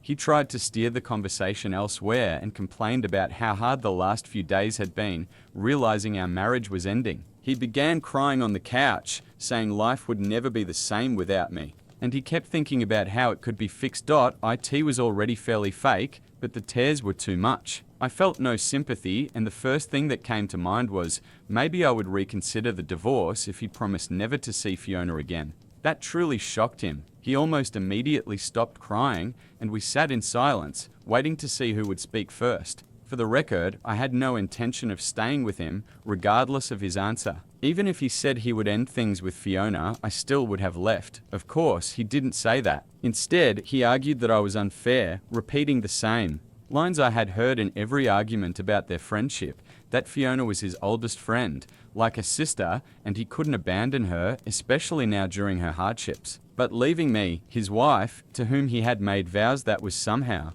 normal. I was tired of listening to his excuses for why he had to maintain his friendship with Fiona, so I interrupted him. I told him that's exactly why I was leaving. Even when he had a choice between staying with me or keeping Fiona in his life, he chose her. So now he can't complain that I didn't give him a chance or that I overreacted. I was right in everything, and he had nothing to say. He simply stood up and left. Now, all that remains is to wait for the official procedures to begin.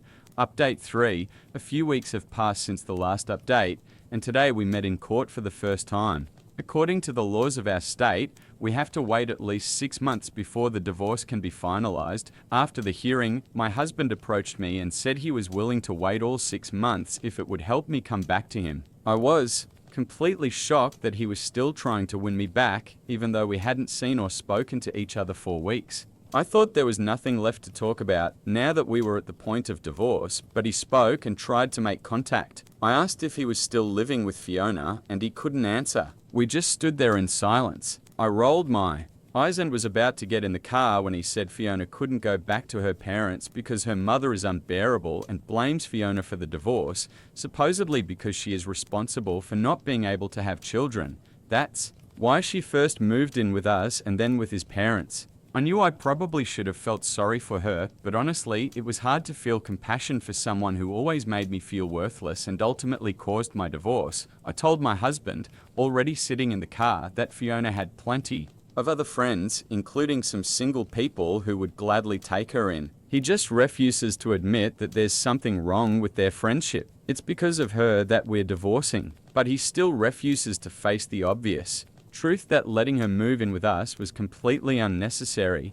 We argued again, and it only confirmed how foolish I had been all this time. I can't believe I even considered giving our marriage another chance. These relationships cost me too much friends, nerves, and a ton of money. Fiona lived with us for free, and now I even have to pay a lawyer. It's insane. I forgave so much just because I loved my husband, and he didn't even love me enough to admit that letting Fiona move in was a mistake. He's absurdly stubborn when it comes to her. I think it's good that we're divorcing. Now he can finally be with the woman he truly loves and stop wasting my time. I really hope he finally understands this and stops chasing after me. Update 4. Something absolutely crazy happened. I still can't believe my husband said such terrible things about Fiona. We saw each other just a few days ago, and I didn't expect him to show up again so soon, but yesterday he came to finally admit that he was wrong and that I was right about everything. He apologized and admitted his mistakes. Honestly, I didn't think I'd ever hear that.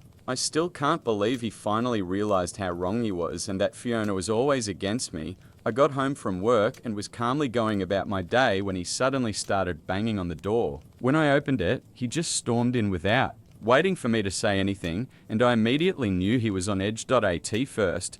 I thought he was coming to start an argument and was ready to call the cops to have him removed from my property. But to my surprise, he started crying again this time for real, not for show like last time. I dropped everything and tried to comfort him. After all, I'm human too. I'm not the kind of person who stands by while someone cries and does nothing. Even if it had been Fiona, I would have done the same. After a while, he calmed down and explained that he had taken a day off and spent the whole day at home depressed about the divorce. Fiona came into his room to comfort him, but instead started flirting with him. She had never done that before. He tried to push her away, saying he wasn't in the mood for jokes, but she tried to get close to him. That's when he set boundaries. He realized I had been right about her all along. Even though he had always seen her strictly as a friend, or even like a sister, she had been trying to make a move on him all this time. They had a huge fight, and Fiona accused him of leading her on all these years,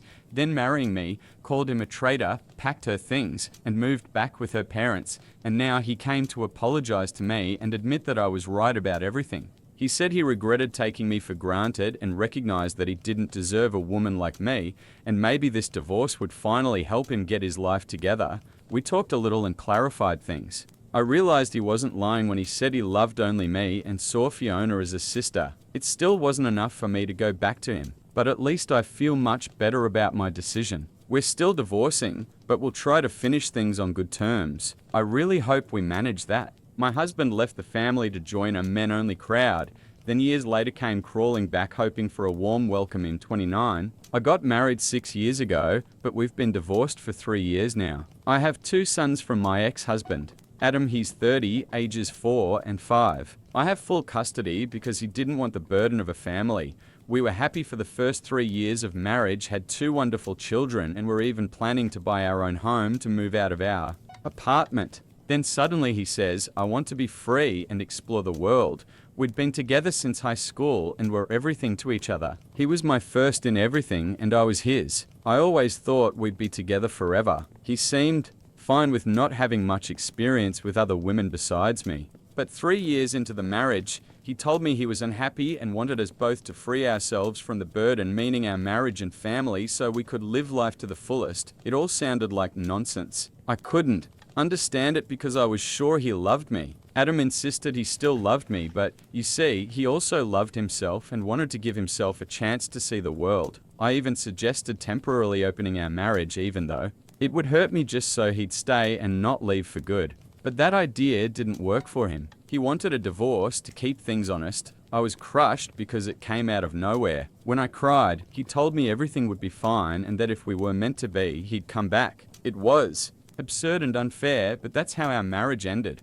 One day he just packed his things and left to explore the world alone, leaving me with 2 kids without a second thought. When I asked what he thought would happen to the kids, he suggested leaving them with someone I trust so I could also travel and meet new people. That's when I fully realized he'd lost his mind. I stopped fighting the divorce. It went through easily. He didn't want anything and was willing to walk away from all responsibilities. His parents had money, so child support wasn't an issue. He had visitation rights but barely used them. When he did, he'd have me take the kids to his parents' house while he sat in another room, avoiding us. Even those visits stopped after the first couple of months. I later found out the real reason for his behavior from my friend Rachel, who had mutual acquaintances with Adam. Her cousin was part of the exact group of friends that influenced Adam. That cousin told her the whole story. About 2 months after our divorce, Rachel learned the truth. Her cousin lived a very indulgent lifestyle and was part of a men-only group, 6-7 guys who believed relationships were a burden. They had some kind of singleness pact. Adam was brought into the group by a colleague who thought he'd fit right in even though he had a wife and 2 kids. Rachel's cousin bragged to relatives that they had convinced a married man with kids to drop the dead weight and become successful, which is exactly what Adam did. He divorced me and gave up custody just to fully commit to their ideology. Rachel, curious, asked what the guy looked like. When her cousin pointed to Adam in a group photo, she instantly put 2 and 2 together and came to tell me. When I found out he had left us to join some ridiculous adventure-seeking club, I was furious. Honestly, it would have been easier for me if he'd just cheated. At least that would be a more understandable reason than this nonsense. I wanted to call and scream at him, but I didn't. Knowing the real reason only convinced me further that nothing I could say would change him. So I focused on raising my sons to be better men than their father. I hired a nanny, worked twice as hard so I could leave work at the office and devote my home time to my kids. My parents helped a lot. Even my ex-in-laws occasionally offered minimal help, probably out of shame for their son. They were the ones paying the child support, since Adam reportedly blew his own money on exotic trips and luxury hotels. Now my boys are sweet, well-behaved, and love each other dearly. We are our own family, and that's all we need. I barely think about Adam anymore. I worked my way into a great position and now earn double what I used to. For the last 2 years, everything was going great until last week. Out of nowhere, after 3 full years of no contact, Adam showed up. It was a Sunday and we were all at home. We even have enough saved now to buy our own house. But I stayed in this apartment because I love it so much and it's convenient for work. Obviously, I should have moved after all, because unfortunately, by staying in the same place, Adam knew where to find me. That day, he just showed up at our door without warning, and honestly, it felt like the air got knocked out of my lungs. It had been so many years. For the first few seconds, we were both silent, and I just looked at him, this awkward, huge bouquet of red roses, his teary smile. Call me heartless, but I didn't feel the slightest bit of tenderness or excitement, only pure, burning hatred, and before he could say anything, I slammed the door with all my strength so hard the floor shook. I told the kids to go to their rooms because I knew he'd try to convince me of something, and I definitely wouldn't be able to stay calm. Rage, resentment, and anger were boiling inside me, and I didn't want my kids to witness the chaos that was about to start. Sure enough, as soon as the kids left, Adam started whining that he didn't expect such a reception. I could hear him trying his hardest not to break into tears, which only pissed me off more. This was the guy who had dumped all this bitch on me for years ahead, and now he dared to cry and act like he was the victim. Then he started saying he had come back to apologize, that he regretted everything he'd done in the past, and now he just wanted his old life back. I was shocked, but I let him finish, because some part of me wanted to hear that apology, whatever that word even meant to him. I had completely erased him from my mind, but his sudden appearance stirred everything up again, and maybe, in some twisted way, I enjoyed the chance to put him in his place.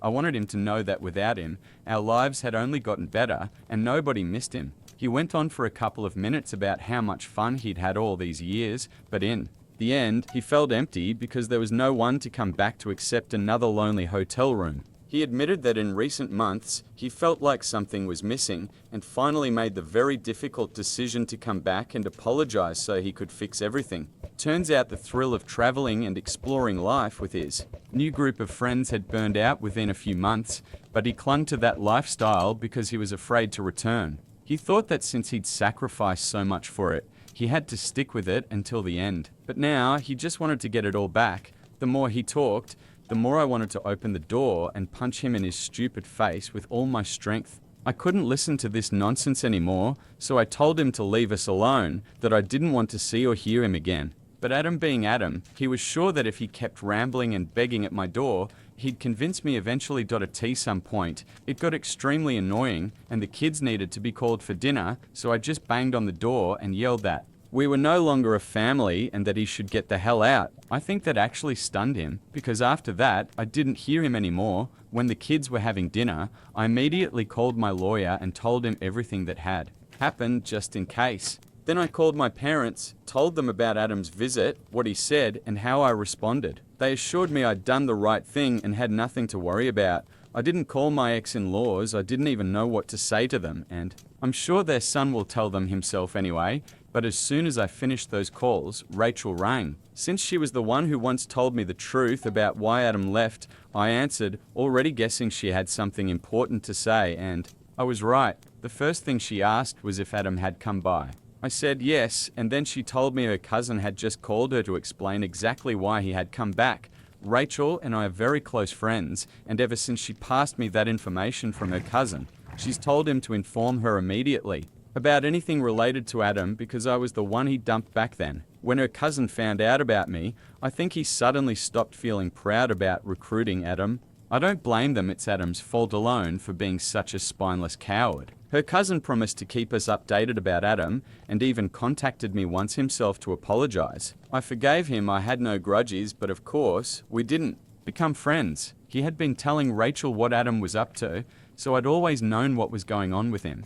By the way, after the divorce, Adam had blocked me everywhere, and now her cousin reached out to Rachel again to tell her the truth about why Adam had returned, and she passed it on to me. Apparently, their group had a shared chat since they first met. Just a couple of hours before Adam showed up at my door, he wrote in there about his plan. The guys seemed to support him at first, but Adam suddenly exploded, accusing them of fake support. He yelled that they had betrayed him because he'd sacrificed his whole life, left his wife and kids to live like them, but it turned out that over the years, they'd all gotten into relationships, and now he was the only one left, like the last idiot who actually ditched his family just to party with the boys. And meanwhile, those guys, most of them are now dating someone. They told him it wasn't fair to expect them to stick to the same ideology forever, especially since their whole no women philosophy was something they came up with when they were young and stupid. Now most of them are in their 30s and don't need that lifestyle anymore. In fact, a couple of them have been in serious relationships for over a year, and one of them is even engaged. So all their macho bragging from back then could just be tossed in the trash, and the only person who truly got screwed over was Adam, but he turned out to be the only idiot who believed all that nonsense they were spouting. As a result, a serious argument broke out between Adam and those guys, the very same people who once congratulated him for leaving me, but now they themselves want the life he gave up for them. And even though they were still trying to support him when he said he wanted everything back, it wasn't enough for him. He wanted them to apologize for making him leave his wife and kids. That's what the whole fight was about. The guys refused to apologize, and rightly so. They were just sharing their views, but none of them ever told Adam he had to leave us to be part of their circle. Of course, he would have had to give up the idea of traveling the world and living like them, since he had obligations at home, me and the kids, but he still could have stayed friends with them. No ultimatums were ever given. He left us of his own free will for the life he thought he wanted, just so he could fit into the group. And now he's doing the same thing again now that most of those guys are in relationships. He once again felt the pressure, once again wanted to be like everyone else. And that's the real reason he came back, not out of a sense of duty or emptiness like he tried to tell me. When I heard all this from Rachel, I started shaking because I had actually felt guilty for kicking him out. That's why I called my parents, wanting to hear that I'd done the right thing. If I had known all this beforehand, he really would have gotten it from me. But Rachel's cousin had been swamped at work, and while all this was being discussed in the group chat, he wasn't checking his phone, so he didn't know anything. Later, when he had time and saw the messages, he told Rachel right away, and she called me. So I only learned all this after Adam's visit, but now that I knew the real reason he came back, I decided once and for all that I would never let him back in, and I wasn't going to feel guilty anymore. He never once felt guilty about what he put me and the kids through, so why should I feel anything? He's just a terrible person, curve period. I mentally prepared myself for him to try crawling back again, but it never happened. For the next couple of days, I heard nothing. I even asked Rachel to check with her cousin if he knew anything, but he said he had no idea because after that fight, Adam had blocked everyone from the group, even Rachel's cousin, though he hadn't even been part of the argument and only learned about it afterward. That was a problem for me because if even the cousin was blocked, I completely lost my source of information about what Adam might do next. Adam is the kind of person who, before buying a damn pair of shoes, will talk it over with 5 people. He never does anything without consulting someone. And now that he'd blocked everyone, I was in total uncertainty. So naturally, when my former in-laws called me 3 days ago, I was caught off guard and didn't know what to expect. They said they were calling to discuss what I told Adam when he came to make things right. I told them I didn't want him back, and that was that. But they started saying that all this time they'd continued to pay child support and made sure their grandkids never went without anything, so I had no right to claim that we were no longer his family. We argued over the phone because they started defending him, and in the end, I just hung up. I keep replaying it in my head, but I still don't understand exactly what I did wrong. I honestly don't think I did anything bad. But in one thing, my in-laws were right. They have been fulfilling their part of the agreement, and technically, Adam still has the right to see the kids. He just hasn't exercised it in a long time. I don't know what to do now. On the one hand, I do want my kids to have a father, even though I'm managing fine on my own, so I don't want to take that away from him, not even sure I have the legal right to. I just can't make sense of anything right now. The only thing on my mind is my children. Am I wrong for telling my ex-husband that me and the kids are no longer his family after he abandoned us for 3 years? First update. Hi everyone, thank you for your comments and support. I've decided to file an appeal and try to change the custody arrangements so that Adam will no longer even have the right to see the children. I don't know if I'll succeed or not, but it's worth a try. It's been 2 days since I posted my story here, and that's exactly the advice I received from most of you, so that's what I'm going to do. My parents support me too. The fact that Adam and his parents pay child support just means they were fulfilling the legal part of the agreement, but everything else fell entirely on me. I raised our children while he was out having fun with his buddies. He can't just decide when it's convenient for him to be part of our lives and show up on his own terms. Second update today, I filed the paperwork to terminate Adam's parental rights, and honestly, I really regret not doing it sooner. I should have filed as soon as he stopped visiting the kids a couple of months after he left us, but oh well, better late than never. Many people here commented on my decision, but I take back my earlier words about not wanting to deprive the kids of a father. They never had a father around, and who knows, Adam might one day walk out again. He was gone for 3 years, and now he can leave for good if he wants to live for himself, but not at the expense of my nerves and my children's mental health. I won't allow it, and I truly don't think I'm taking anything away from my kids because they never had a father to begin with, so they won't be missing anyone. Third update, so I didn't manage to fully terminate his parental rights, but now he can only see the kids if I'm personally present. That's something at least now he can't just push us around. If he can prove to the court that he's capable of being a stable and reliable father, then maybe we'll reconsider this arrangement. But for now, this is the maximum he gets. As for me, he is never coming back to me. That's not even up for discussion. After the court hearing, when he tried to talk to me again, I snapped and told him straight out that I knew about his pathetic need to fit into the cool crowd and that he should just marry his buddies because he's never getting anything from me. And if he weren't the father of my children, I wouldn't even give him a second glance. Then I just left with the kids, leaving him and his parents standing there with their jaws dropped. Damn, that felt good. So that's where things stand now. I don't know what will happen next, but I'm glad this at least turned out in the children's favor. They are the only ones who matter to me. Now, if Adam somehow manages to become a normal, responsible father and take on his parental duties, maybe my kids won't have to grow up without a dad, and maybe they won't have to learn how to shave from YouTube tutorials. But if he even once tries to pull any crap again, he will deeply regret it. He's already messed with my head enough, but I will never let my children go through that, no matter what. Son chose his stepfather over me and asked me to give up my parental rights. Everyone, I'm in a really tough spot with my son right now, and I deeply appreciate if you read this with care before commenting. My son just turned 17 a week ago, and this fall, he's supposed to start college. Our relationship has been strained ever since I decided to divorce his mother 2 years ago. No matter how hard I tried to repair things, nothing worked. He keeps pushing me away, and it's painfully heartbreaking. I've tried to stay close. While I had the strength, he doesn't respond to my messages or calls. And when he does come over, he spends all his time in his room, refusing to talk. The only time we communicate is at the dinner table, and even then, he keeps conversations to a minimum. Things with my ex-wife aren't great either, which I think is part of why my son seems to hate me so much now. I'm 44, my ex is 42. We were married almost 20 years. Everything started falling apart after I lost my job a few years ago. I was suddenly fired, and it shook our family. She's a teacher and always managed with her salary, which I admire, but she began resenting me. Even though I was doing everything I could to find a new job, the pressure mounted. Arguments became daily, then we barely spoke unless absolutely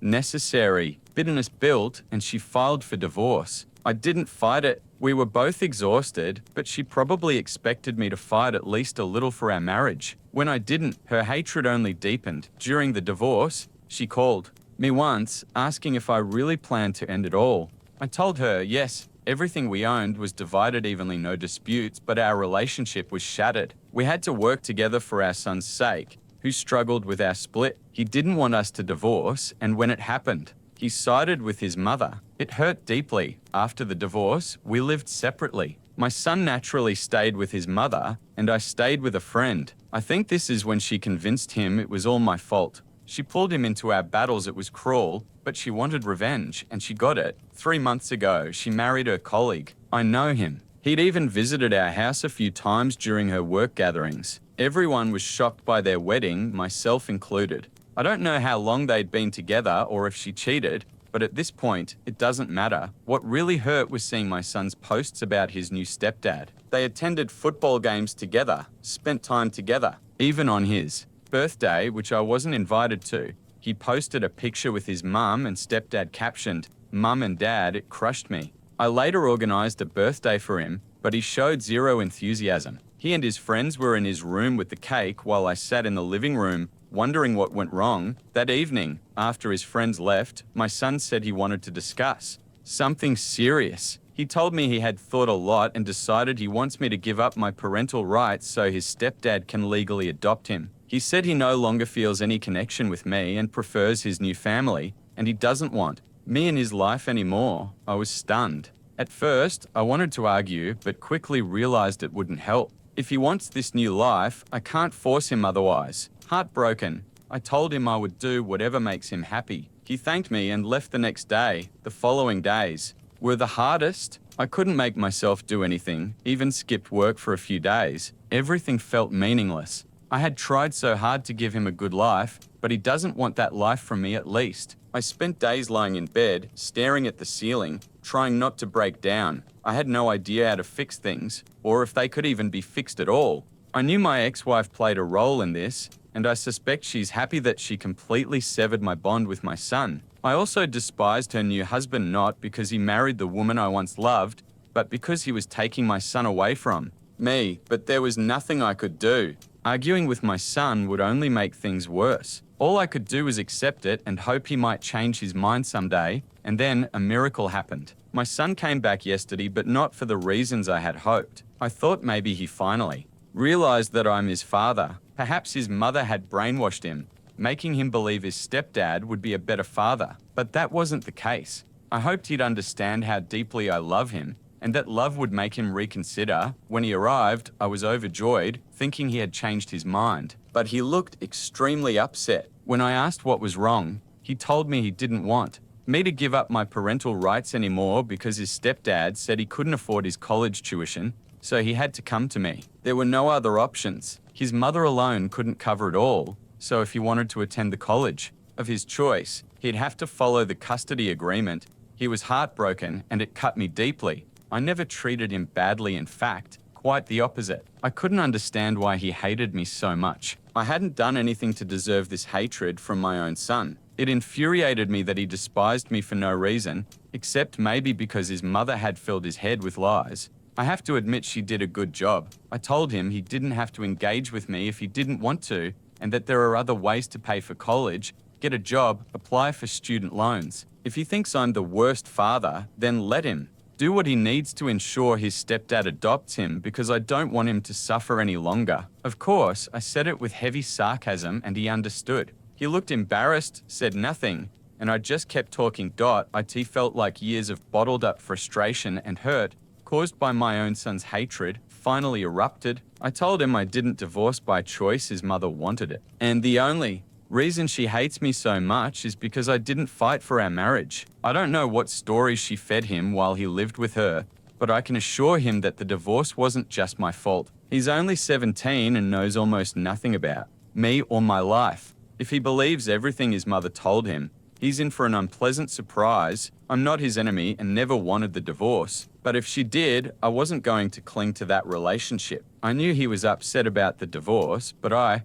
tried to make things as good as possible for him. Even when I lived separately, I came over for dinners, but he ignored me because his mother convinced him it was all my fault. Eventually, I ran out of patience, and my son was just stunned. He had nothing to say. I could see my words had touched him. He looked both shocked and guilty. He barely muttered sorry and returned to his mother.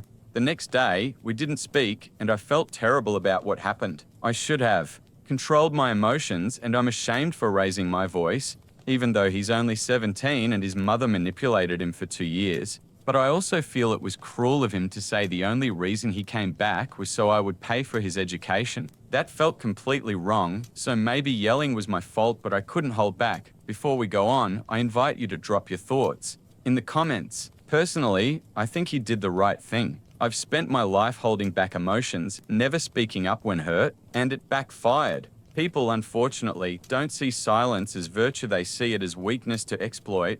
Meanwhile, his mother sits comfortably and continues to manipulate him, telling him I'm to blame for everything that I left him, that I divorced her, and so on. It's cruel, but sometimes you have to stand up for yourself and speak your mind, even if it's uncomfortable. So, I'd love to hear your thoughts in the comments before we continue.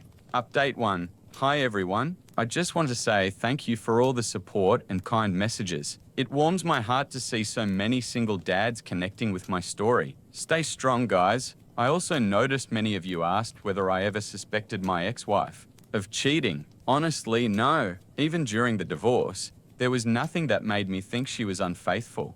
Maybe there were signs, but I simply didn't notice them. And honestly, it doesn't matter anymore. Whether she cheated or not isn't important. I have all the proof I need that she's a terrible person, using our son just to hurt me. Regarding why I didn't try to have my son live with me during the first months after the divorce, I tried. I really did. But my son insisted he was more comfortable staying with his mother, and since he was still in school, I didn't want to create more problems for him or my friend who was hosting me at the time. I visited occasionally, but the environment was so hostile, thanks to my ex, that I couldn't stay long. Eventually, he began to resent me. I don't know what more I could have done to prevent it. I really tried to shield him from the divorce drama, but my wife made sure to pull him into it and make him hate me. By the time I realized her plan, it was too late. My son had already drifted too far from me.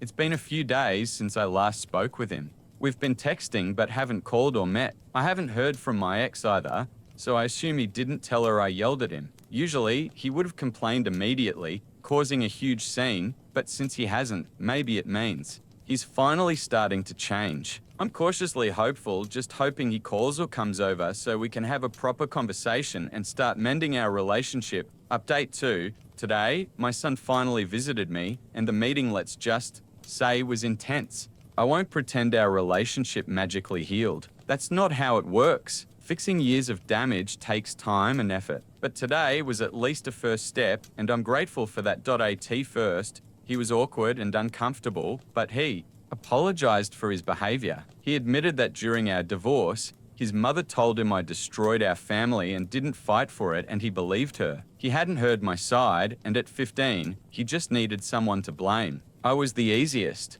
Target: the situation worsened when his mother remarried. My son said it was entirely her idea to post pictures with his stepdad, pretending they were a happy family even though they weren't that close. She did it just to punish me for the divorce, hiding the fact that she filed for it. She even tried to make him believe he needed me to relinquish parental rights so his stepdad could officially adopt him, but she didn't discuss it with him. She just presented it as a fact. His stepdad was shocked and explained that while he enjoys spending time with him, he isn't ready to adopt because the bond isn't there yet and he didn't want to pay for college if adoption happened. This upset my son deeply, leaving him frustrated and conflicted. It was a relief to finally talk and for him to start seeing the manipulation from his mother. It was an incredible day and we managed to begin restoring our connection. I know rebuilding will take time, but this was a strong start. I told him I'm ready to forgive and start fresh, no matter what happened in the past. He promised to talk to his mother about the lies she's been telling him and even suggested family therapy so we can rebuild in a healthy way. I'm glad this is finally happening and even more satisfied knowing my ex will get what she deserves. She's a terrible person who doesn't deserve to be a mother. Harsh, maybe, but true. Using her son solely to hurt me proves it. I'm even considering seeking full custody, though of course I'll discuss it with him first. If he truly wants to stay with her, I won't force him, but I hope he sees her for who she really is and decides to stay with me. Author's note: she spent years manipulating and gaslighting our son just to make my life miserable. I can't even imagine being that heartless. Update 3. My son just texted me. He wants to come over and he asked me to pick him up from his mother's house. He said he has too many things to take the bus like usual. I'm in shock. I'm almost certain he's decided to move in with me. Everything happened so suddenly. I'm standing outside my ex's house waiting. He asked me to wait a few minutes. I can hear arguing inside, but I can't tell who's shouting at whom. I want to go in and bring him home immediately, but I can't without permission. I know she'll do everything possible to cause trouble, so I'm just waiting outside, hoping he comes out soon. Update 4. The shocking confrontation: he finally got home after an extremely long evening. I'm exhausted, but I feel I need to share what happened so I can process everything that went down today. As I mentioned earlier, I was waiting outside my ex's house because my son asked me to pick him up a few minutes after posting my last update. He finally came out. Even then, I could hear yelling from inside the house. My son looked furious as he walked to the car with his bags. Soon, I noticed my ex-wife storming out behind him. She was absolutely enraged, and the moment she saw me in the car, she came right up to the window and started screaming. It was terrifying, but I told her that if she didn't step back, I'd call the police. She did back off a little but didn't leave. As I helped my son load his things into the car, she continued shouting at me, claiming I had turned our son against her and calling me every name imaginable. I didn't care. I knew the truth, my son knew the truth, and that was all that mattered. She kept yelling even as we drove away, and suddenly, when we were just a few meters from her house, she threw a rock at the car, smashing my rear light. I pulled over a bit further and immediately called the police to report the incident. My son and I were in shock at her actions. I couldn't believe she would behave like this just because she'd been exposed. I filed a police report against her and returned home a few hours ago. My son had a complete nervous breakdown, and I could see how badly he was affected. Tomorrow, the first thing I'll do is take him to a therapist. I've also decided to file for full custody and a restraining order tomorrow because what happened today is completely unacceptable. I still hope her current husband realizes just how crazy the woman he's living with is and leaves while he still can. I also hope to secure full custody of my son and a restraining order against my ex as soon as possible. That's it for now. As you can see, things turned out to be even more complicated and intense than we imagined. Yet, the ending feels amazing. For me, because I finally got the chance to rebuild my relationship with my son, though gaining full custody was never something I expected this soon. We don't yet know if the court will grant full custody, but I believe there's a very good chance. My mum said my presence would ruin the trip, so I cancelled everything they planned with my money and watched it all fall apart from afar. They planned the perfect family vacation. Every hotel, every train, every glass of wine in Tuscany without telling me a word. But they made one mistake. They used my money. My mother grabbed me aside and said, "Next week is special and you being there would ruin it." My father added, "You're too different now." I clinkered my fork to my glass. Duly, Noticed. That night, it reversed all Italy charges, locked their URL passes, and cancelled their airport connections. At check-in, they rewritten everything. My brother's text arrived first. Unblock the account now, I responded. I was so enraged that I couldn't sleep. They arranged everything without me. A perfect holiday in Italy from Venice to Florence to Rome. Everything was meticulously planned. Luxury hotels, high-speed trains, exclusive vineyard tours in Tuscany, and dinner reservations at restaurants where you must know someone to even be on the wait list. They planned it on their own and utilized my money to do it. Not one mention of me, nor my name, nor my daughter Lily's, nor my son Ethan's. Just my mother, father, sister Brooke, her husband Tyler, and their 2 children.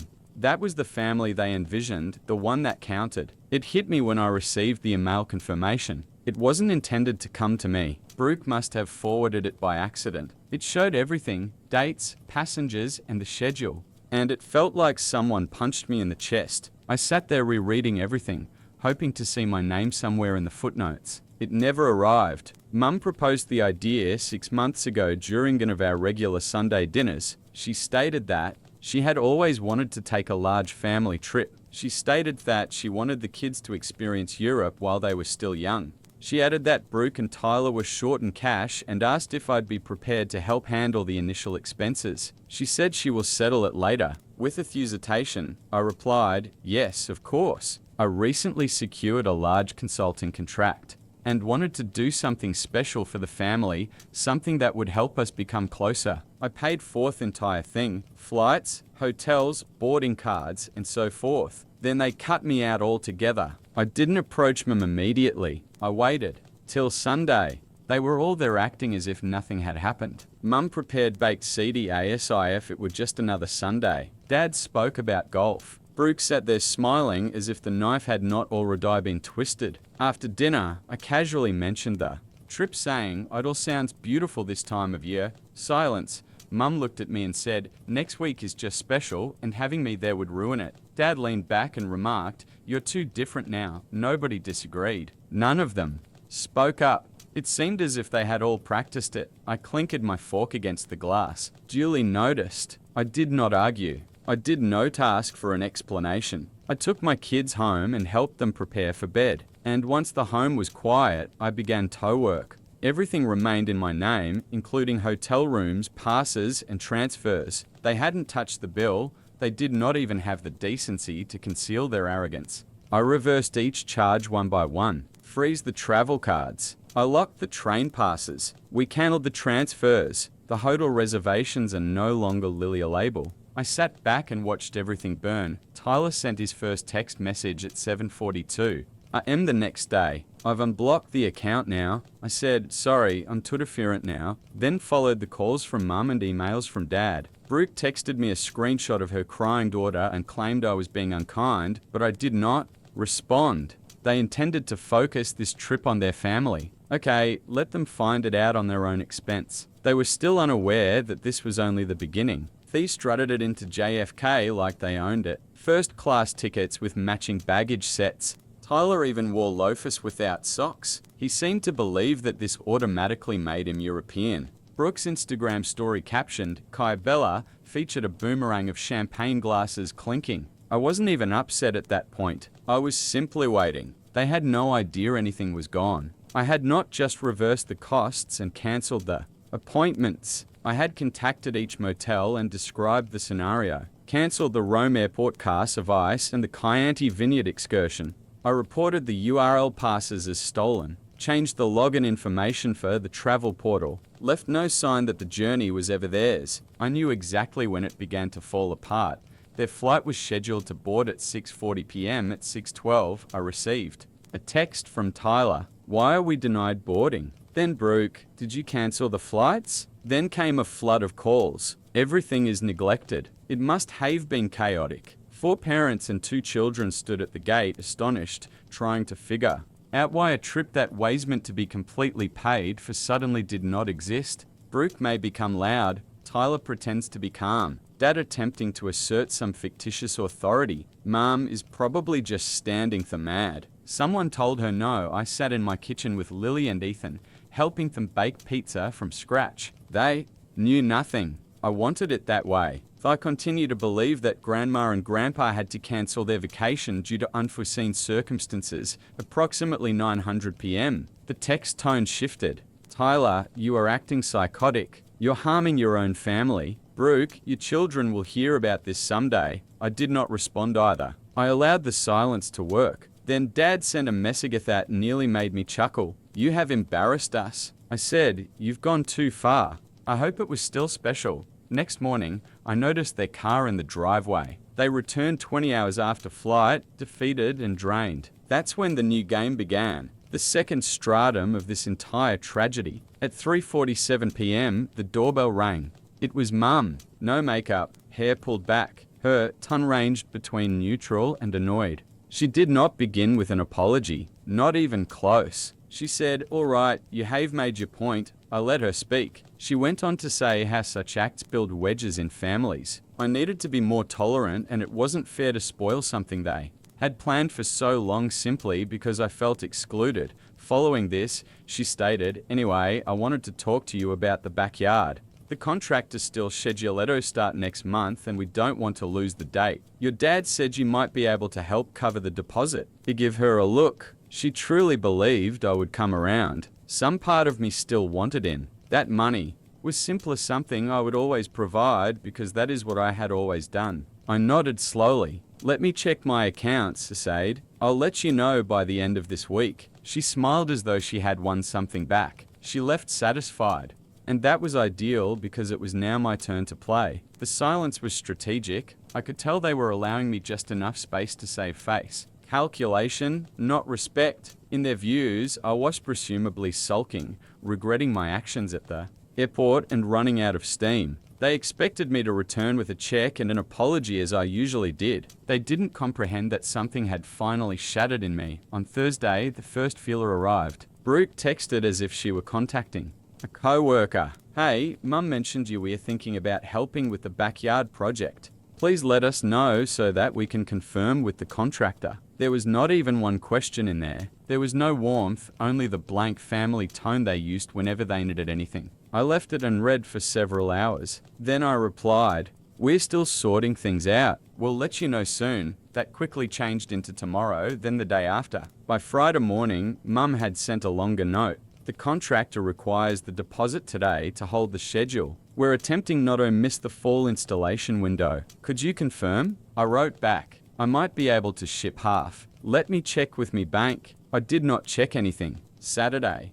Nothing from me. Sunday is still peaceful. Monday, Dad called. I watched his name appear on my screen and let it ring out. A minute later, the text arrived. We are not attempting to put you under pressure. All we need is to know what's going on, so we can plan accordingly. I texted back. I totally legit it. Should get an answer soon. And I let it stretch again. Brooke sent a voice memo on Wednesday afternoon. I didn't even listen, just looked at the waveform. She was most likely pretending to be kind, understand, and act as if everything was normal. Later that night, I finally responded. Talked to the bank today. Small issue with a flag transaction. I think I can send it by Friday. That was the final hook. The one who made them wait again made them circle another date on the calendar in anticipation. Friday arrived and passed no payment, no message. Saturday. Morning, Dad wrote. We told the contractor we'd handle it ourselves. Don't worry about it.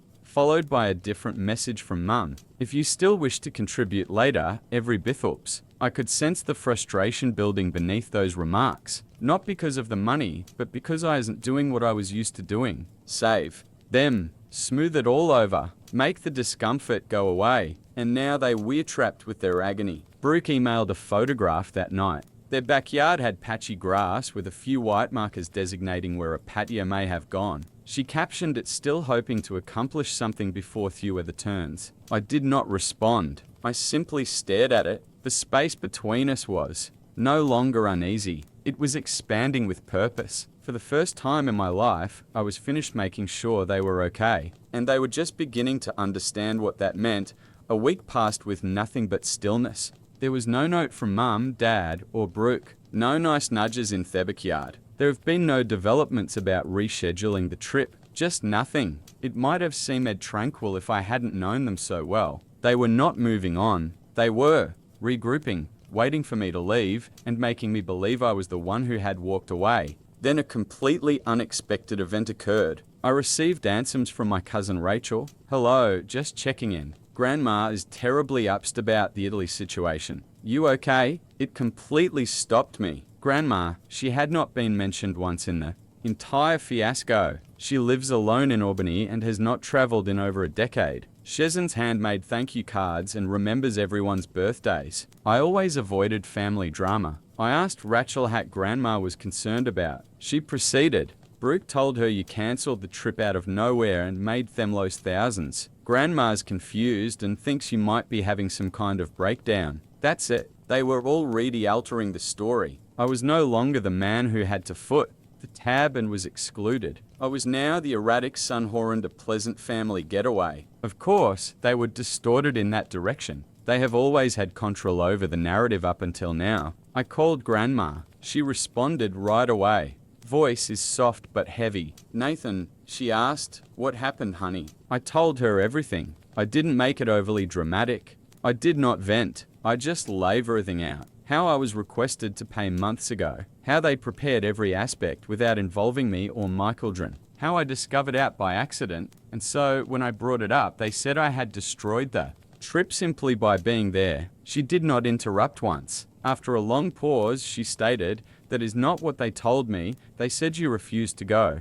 You claimed you cancelled the cards in a fit of wrath." I told her it wasn't even close. She was quiet again. Then she said, "I'm so sorry, Nathan. I don't know what's wrong with them."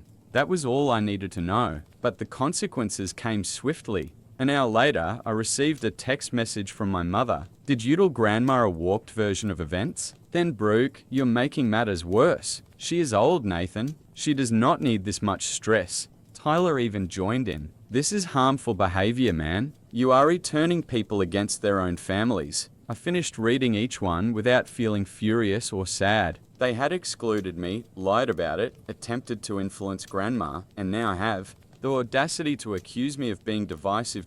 So I responded with a final note, forwarded to the group chat with the four of them. "I'm ceasing to provide financial assistance effective immediately. No more vacations, renovations, loans, or we'll pay you back texts. If I'm too different to be a member of the family, I'm also too different to support it. Good luck with backyard." I pressed send and put my phone down. Nobody replied that night. Not because they were surprised, but because they realized I meant it. About a week after I cut them off, Brooke called me out of nowhere. A full phone call, not just a text. I didn't respond. She left a voicemail with an almost humorous tone, bright and charming, as if we were catching up after a trip. She stated she had been thinking about what I said and that we should all get together soon. She even mentioned that "the kids miss you," as if that were a magical phrase. A few days later, Mum texted me a photo of a stack of inexpensive patio stones thrown in period. "There are no workers, no development, only a mess."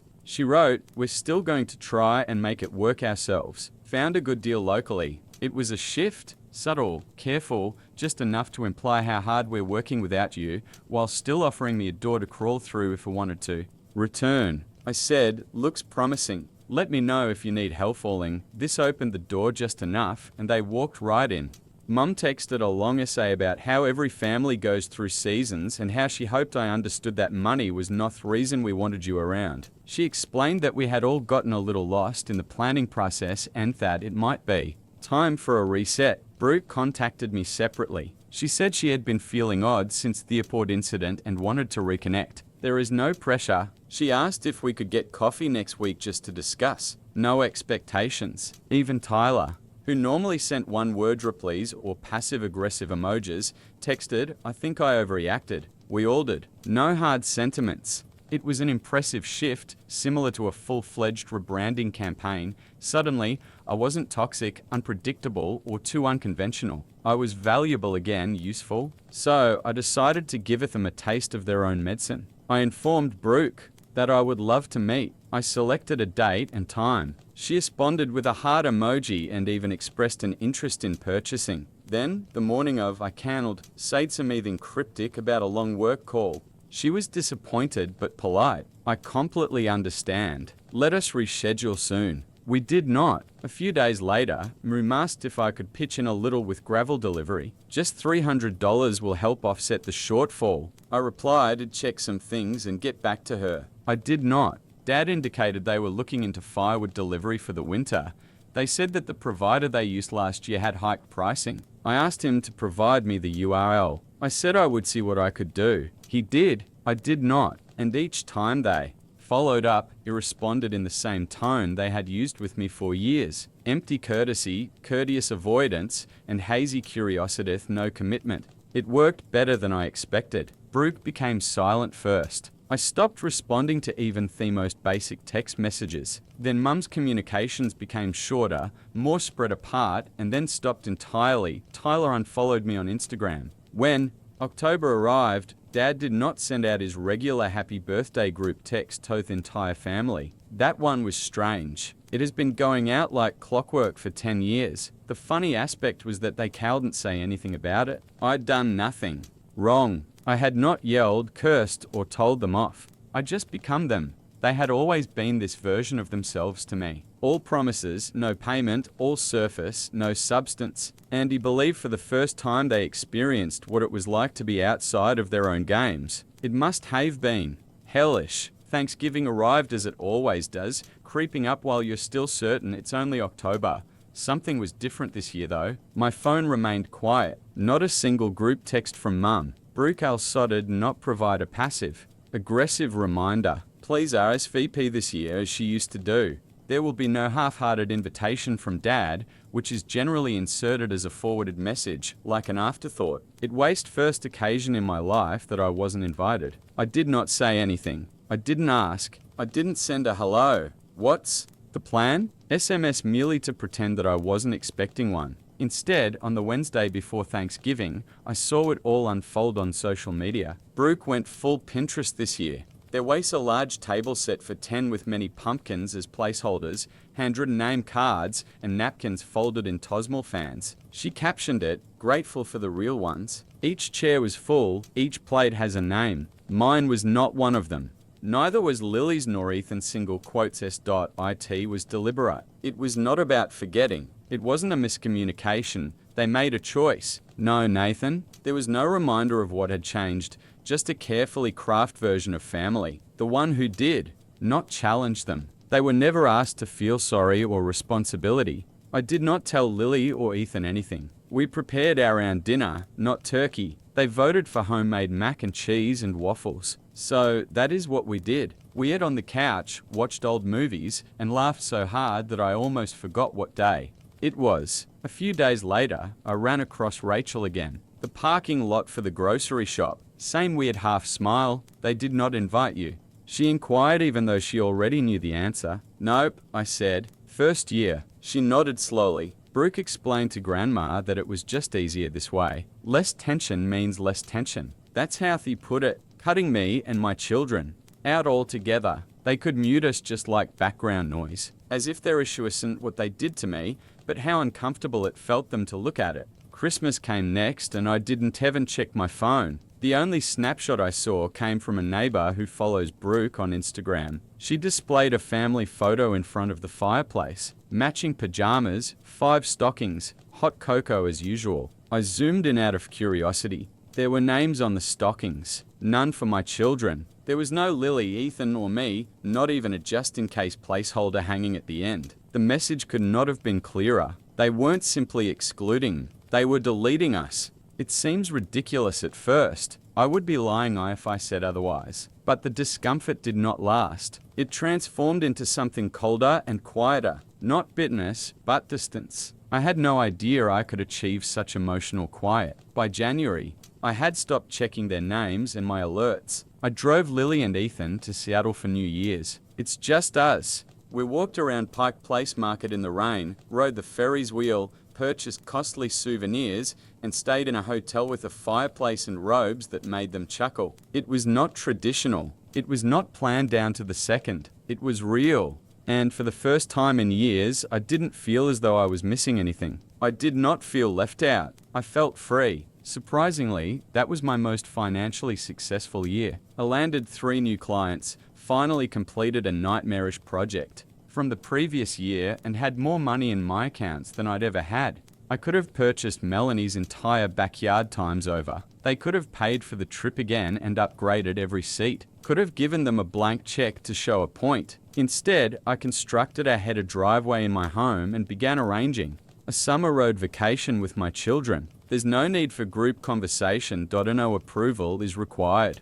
They stopped inviting me, not because I had changed, but because I had ceased following their rules. I stopped making it easy for people to use and disregard me simultaneously. And once the money was gone and I made it obvious that nothing else came with it, not silence, forgiveness, or a smile, they had no idea how to treat me again. So they didn't. They cut me out for their own comfort, and I stayed outside to keep my peace. 2 months have gone. It was February when I received the envelope, plain with no return address. Only my name written in my mother's unsteady handwriting as if she wasn't sure whether to send it. I stood in the kitchen staring at it for a while. I could have tossed it, but curiosity won. Inside was a folded note and a check. The letter contained only 2 paragraphs. The first stated that they were reaching out to repair what was left. The second stated that the check was for your half of the Italy vacation as you did not attend. It went for $3,600. I laughed. Actually laughed. Not because off the quantity,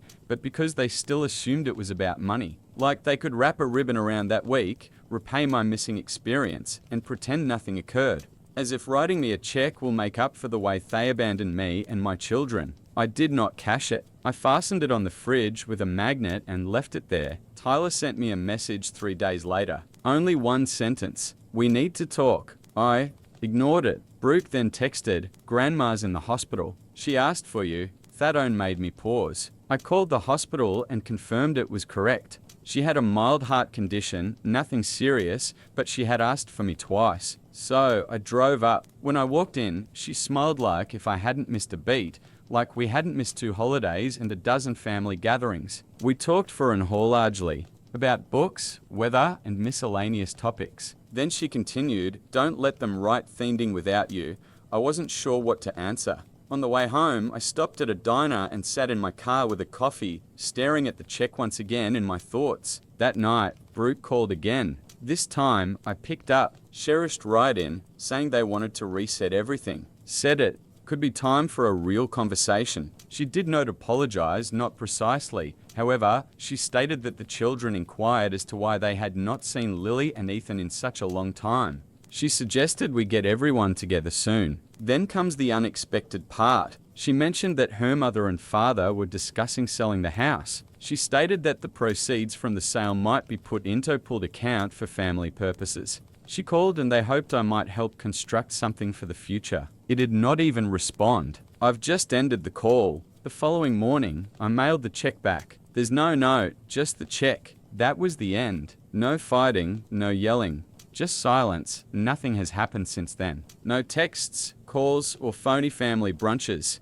It's as if they sensed I was done playing alone. There is no longer leverage or fallback. The group threads have stopped humming. Birthdays. Gown mentioned. Rachel told me that the house eventually sold. They purchased a modest property outside. The city. Nobody invited me to see it. I don't believe they hate me. I believe I scared them. Because I was not bitter, I was not dramatic, I did not try to win. I've just departed and I did not look back. The time my boss outsmarted a cheating client a few years ago, my boss, Barry, got screwed over by a client. It wasn't a huge amount, just a couple $1,000, but the fact remains, he trusted Big Daddy Construction, delivered the work, and they flat out denied payment. Barry consulted a lawyer. The verdict? Since there was no written contract, going to court was pointless. Even if he won, legal fees would exceed any compensation. Big Daddy's response? Something along the lines of, my lawyer will crush your lawyer. Barry asked,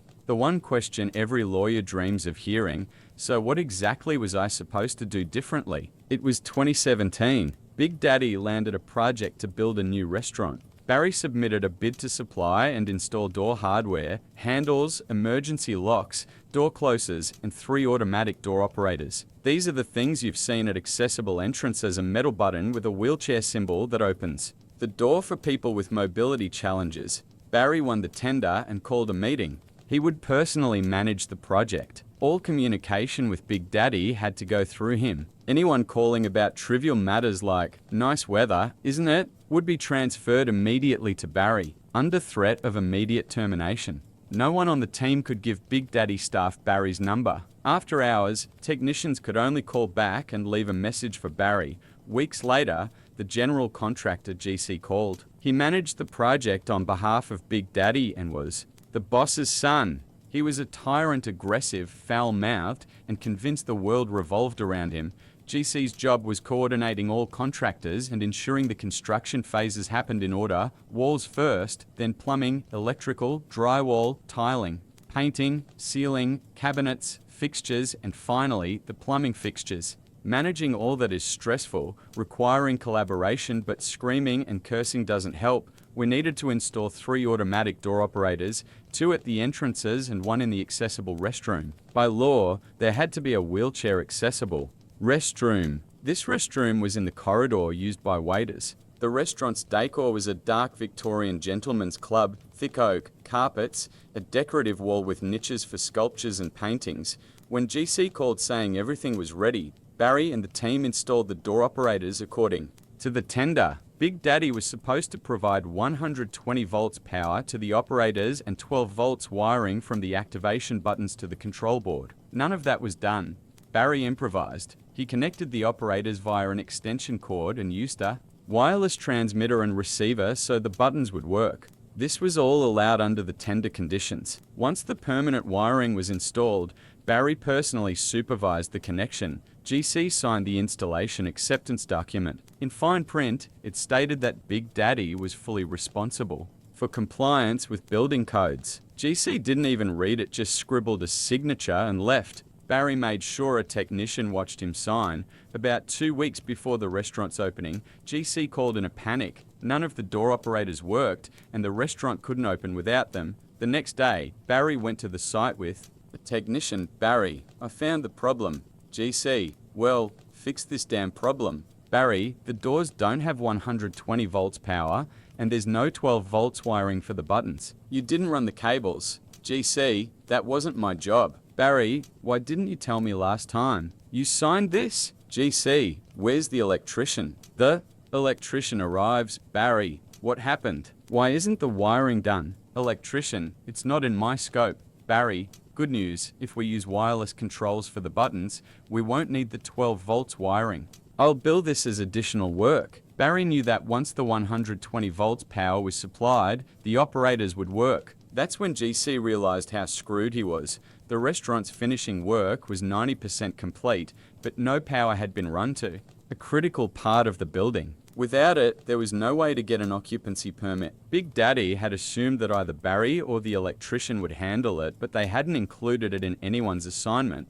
The electrical panel was deep in the kitchen. Running 120 volts to the main entrance meant going through the ceiling, a nearly impossible task. The decorative ceiling was already installed, so Barry would have had to either run metal conduit on the surface of the decorative wall or dismantle part of the ceiling, pull the cables, and then restore everything. The accessible restroom was easier. It was closer and the wiring could go through a drop ceiling. That wing also had offices and storage areas with regular tiled ceilings, unlike the 6-meter high ceilings in the main hall. The electrician quoted GC a fat sum for the extra work. Remember the accessible restroom? During a preliminary inspection, the building inspector found the usable space too small after accounting for the inward opening door. Rebuilding the restroom, moving walls, and relocating plumbing would be expensive and time-consuming. GC decided to simply reverse the door swing so it opened outward into the corridor. This had terrible consequences for restaurant operations. Every time someone used the restroom, the door blocked waiters moving food between the kitchen and dining room. People, even those without disabilities, often chose this restroom because it was the closest. A few days later, after discovering that the entrance doors needed 120 volts power, GC called Barry. The power was now connected, so Barry went to the site with a technician. A heater called an air curtain had been installed at the main entrance, a massive device blowing hot air to keep cold air out. GC had connected the 120 volts to the same circuit as the heater. Barry explained that according to the tender, each door operator needed its own dedicated line. GC didn't care and said, "Just hook these things up." Barry connected them and got GC's signature on a new acceptance certificate. This time, in fine print, it explicitly stated that lack of a dedicated line voided all warranties and any work would be billed separately. GC didn't read it, just signed and left. As usual, these operators are extremely sensitive to power quality. Each has a motor controlled by a board regulating door opening speed, hold time, closing speed, and force. Any voltage spike can destroy the board, blow a fuse, and damage components. A replacement board costs about $30, with half an hour to repair and another half hour to test. Barry had even sent one of his technicians for manufacturer training to become certified in board repairs. Normally, they'd just ship the broken board back and order a new one. A couple of days later, GC panicked. The final inspection for occupancy was tomorrow, and one entrance operator wasn't working. GC, your damn operator isn't working. Fix it immediately. Barry, fine, but this isn't covered by warranty. You didn't provide a dedicated line. GC, it's been less than a week. That's warranty. Barry, nope, guaranteed voided. You want a new operator? You'll pay. Or I have a certified refurbished board ready for 80% of a new one. It will be installed by noon tomorrow. Which do you choose? Barry knew GC and Big Daddy were trying to cheat him again, just like last time. Every call GC made had been recorded. Remember the notice about calls being recorded for quality assurance? Barry had never had to use it. Until now, Barry's phone never initiated calls. Every incoming call from GC was recorded and saved. Of course, a few days later, one of the door operators failed again. Barry called GC to confirm if he was satisfied with the refurbished board. After getting confirmation, Barry removed the burnt board, installed the refurbished one, and took the faulty board back to the workshop for repair. A new control board cost $750. Barry billed $600 for the refurbished one. The repair itself cost a maximum of $75, and per tender rules, out of warranty work was 1 to 5 hour with a minimum of 4 hours 500 for labor alone. Installation and calibration took at least 45 minutes. Each repair brought Barry around $1110 in the first 2 months. There were 27 board replacements. Every call was initiated by GC personally, and Barry received oral approval for each. If someone from the restaurant called instead, they were redirected to GC and told that service would only happen at his direct request. Then, GC's father, the main boss at Big Daddy, called. Father of GC, why the hell are we billed almost 30 grand? Barry explained, and a meeting was scheduled. Barry met with his lawyer with all signed acts and detailed recordings of conversations with GC. It quickly became clear that GC had screwed up big time, while Barry had everything documented perfectly. The Big Daddy boss drilled GC with a look and told Barry, if you want your money, you'll have to sue. Barry smiled and laid down his ace, the mechanics lien against Big Daddy Restaurants and MI Realty, the building owner. This legal tool allows contractors or subcontractors to claim against a property if the owner hasn't paid for completed work. Here's the kicker. The restaurant belonged to the internationally famous chef Mish, who convinces high-profile investors to fund new restaurants. The place has become top tier, investors sell and profit, and Mish earns a cut for lending his name. But now the restaurant couldn't be sold due to the lien. The investors' lawyers went wild. They weren't dealing with just any lawyer. They were about to clash with Barry's level of legal precision. Barry had taken his revenge perfectly. He then officially suspended service of the door operators due to the unpaid invoice. His company was the only authorized installer and service provider for this brand in the region, with exclusive rights from the manufacturer. All other companies in the area had been warned. When Big Daddy tried to call the manufacturer directly, they referred him back to Barry. Barry would absolutely get his payment. By standard procedure, 10% of the payment to the construction company is retained for a year, enough to cover the full invoice. The restaurant would pay Barry, then deduct it from Big Daddy, or they could sue and be forced to settle the debts in full. Meanwhile, Barry's competitors were left in the lurch. Big Daddy may have tried to hire someone else for service, but Barry's friends in the industry were warned, ensuring his control. Some competitors might have been used, and Barry's moves effectively punished anyone undercutting him. Think about it, with decades of experience, Barry probably knew from the start that none of the tenders included 120 volts power. The restroom didn't meet codes, and GC, famous for cutting corners, would connect the door operators to the rear curtain. Barry's master plan played out perfectly. This was professional revenge at its finest. My wife cheated on me with my business partner and left me for him, but later she faced a big disappointment. My ex-wife, Katie, 38, and I had been together for 19 years, 16 of those married. We also have a 14-year-old daughter. About 6 months ago, she left me to be with my business partner, well, now ex-partner, because he sold his share and quit after I found out about their affair.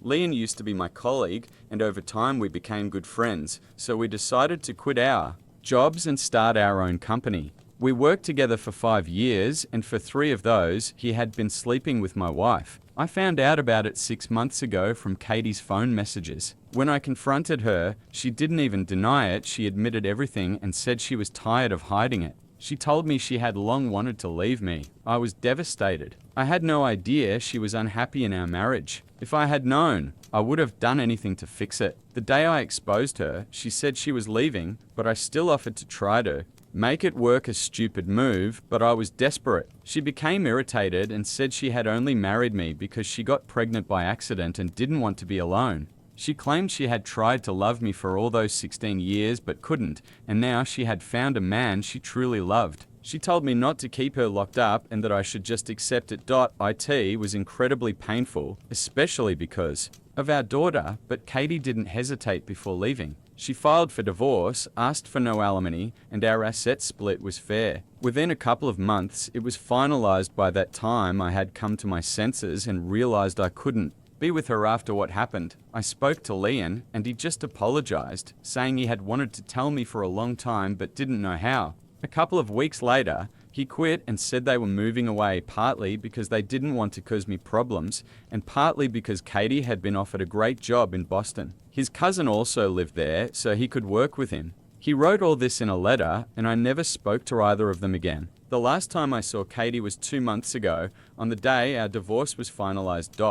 It was hard for my daughter and me, but we managed. At least I still had the business to focus on. I wanted to give my daughter the future she deserved. Then, about a week ago, Katie suddenly showed up again, and I'm still not sure if my daughter and I reacted the right way. It was around PM, someone was banging on the door and ringing the bell nonstop. My daughter was already asleep, and I was finishing work in my office. We both rushed to the door, and when I looked through the window, I saw it was Katie. My daughter asked me not to open it. She's still very hurt by her mother. Even though Katie has partial custody, she hasn't made a single attempt to reconnect, and after the cheating, my daughter's attitude toward her only got worse, but I figured if Katie came at that hour, it must be serious. I opened the door, but instead of coming in, she immediately started yelling that she would sue me and take everything she was owed. She shouted that she couldn't believe I had chosen to punish her so cruelly. At first, I had no idea what she was talking about. I asked her to calm down and explain.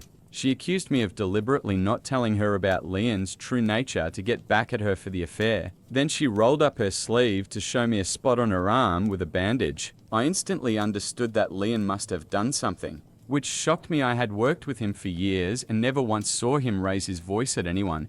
Katie explained that since moving to Boston, they had been constantly fighting. She thought he was just adjusting to the new life, but after a month, he was still acting like it was all her fault. He kept blaming her for ruining his life, making him leave the business, forcing him to work for a cousin who belittled him, and telling me about their affair before he was ready. They fought every night. During one argument, he finally snapped and threw a vase at her. She tried to dodge it, but it still hit her arm and cut her. Before that, it was only verbal insults. Now it had escalated. She left the house immediately and got the next flight to see me. Leon didn't even try to contact or apologize afterward. She told me it was all my fault, that I must have known about his aggression and kept it secret to punish her. She claimed it was cruel since she had done me a favor by asking for nothing in the divorce, and I hadn't bothered to protect her. That was absurd. Yes, I had worked with Leon for years, but only in a professional setting. I didn't know what he was like in relationships.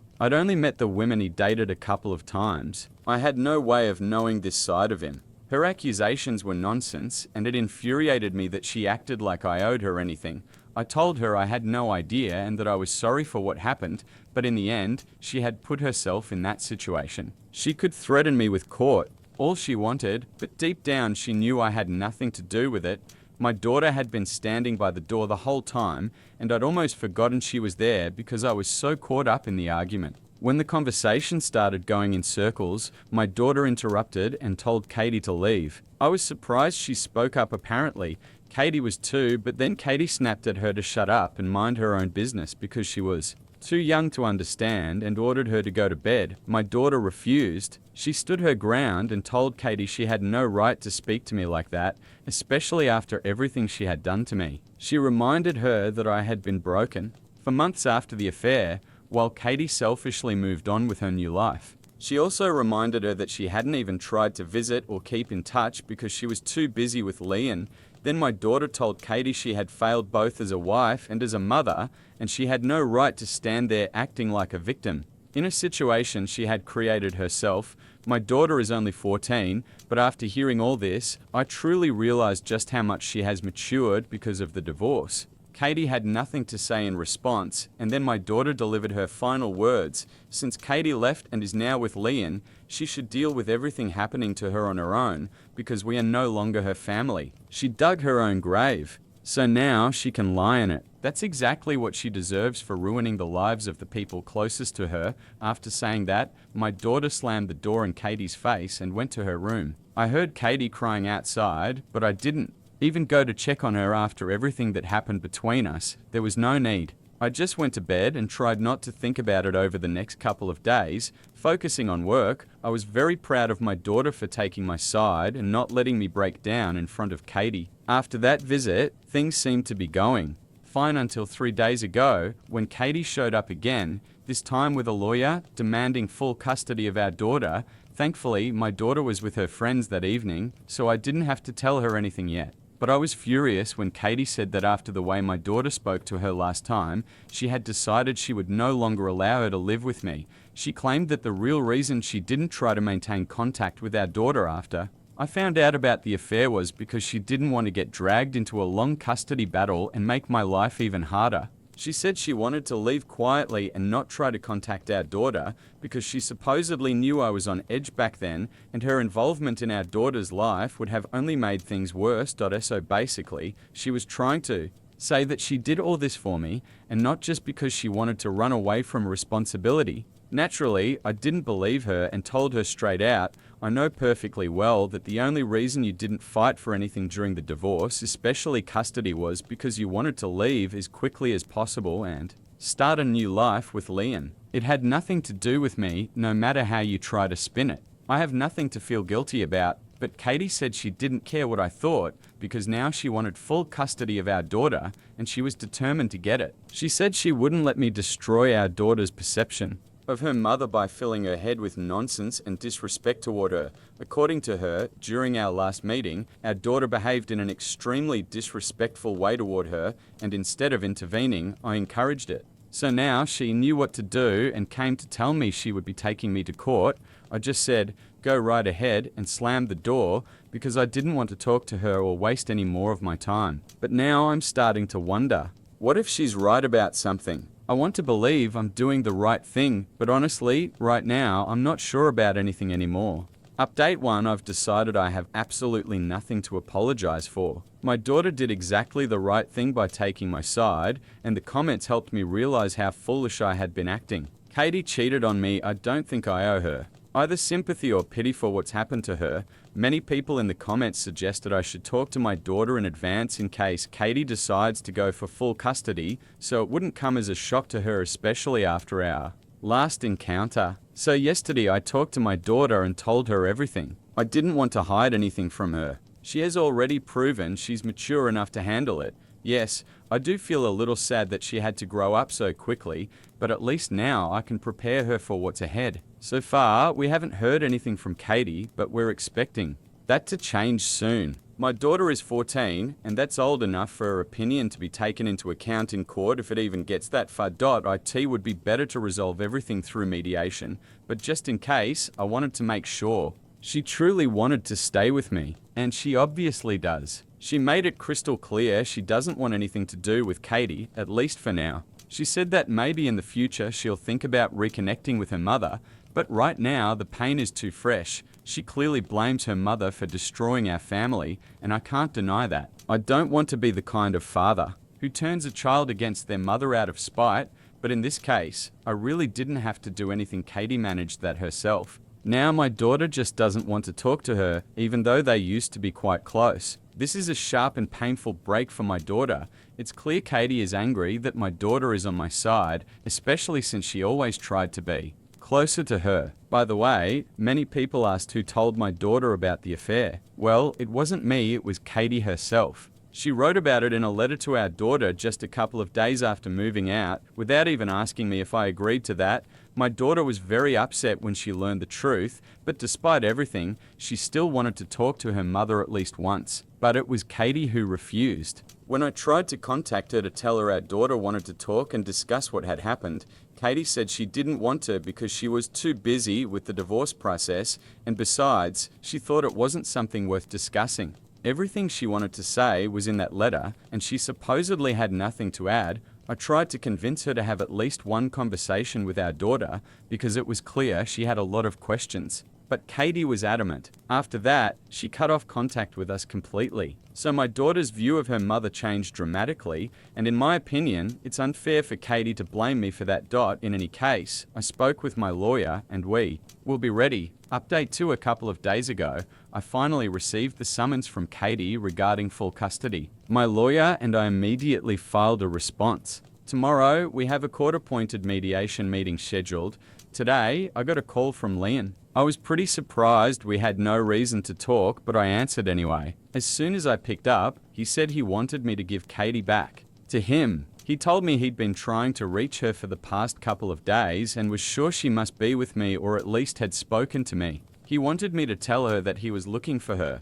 I told him I didn't know where she was living now, but yes, we had spoken in the last few days, and she was here to fight for custody of our daughter. I didn't say this for Leon's sake. My thought was, what if talking to him could make her change her mind and convince her to come back to him? Ideally, maybe he could even persuade her to give up her parental rights altogether. With that in mind, I told him everything. I also added that she had been very upset that he hadn't tried to contact her after that night, and if he really wanted her back, he should hurry. Poor guy didn't even suspect they were manipulating him, so everything worked out quite well. I just hoped that Kathy still wanted to be with him and that when he showed up, she would decide to go back to him. I told my lawyer about this plan, and even he thinks I did the right thing because, although the situation was already turning in our favor, saving time and nerves never hurts, especially if it helps settle the case before trial. Update 3. So, 2 days ago, Kathy and I had our first mediation session, and of course, nothing went according to plan. She didn't agree to any of our terms and said it was all a waste of time. Then she ended the meeting in less than half an hour. After she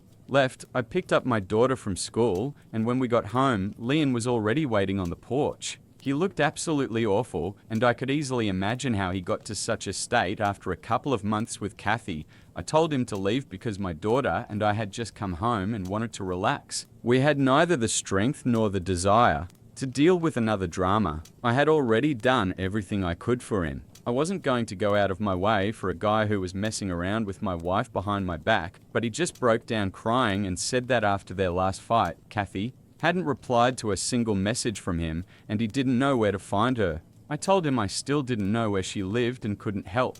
He just sat on the porch steps and cried, covering his face with his hands. At that moment, all this drama really started to annoy me. This guy, together with Kathy, destroyed my life, and now he feels comfortable enough to ask me to help him find her so they can make up. I told my daughter to go inside so I could deal with this myself. When she left, I told Leon it was time for him to go because I was fed up with both of them. Just in case, I gave him Kathy's parents' contacts and said if he couldn't reach her, he should call them and leave us alone. I told him that he and Kathy had ruined my life, and I didn't want to see him hanging around my house anymore.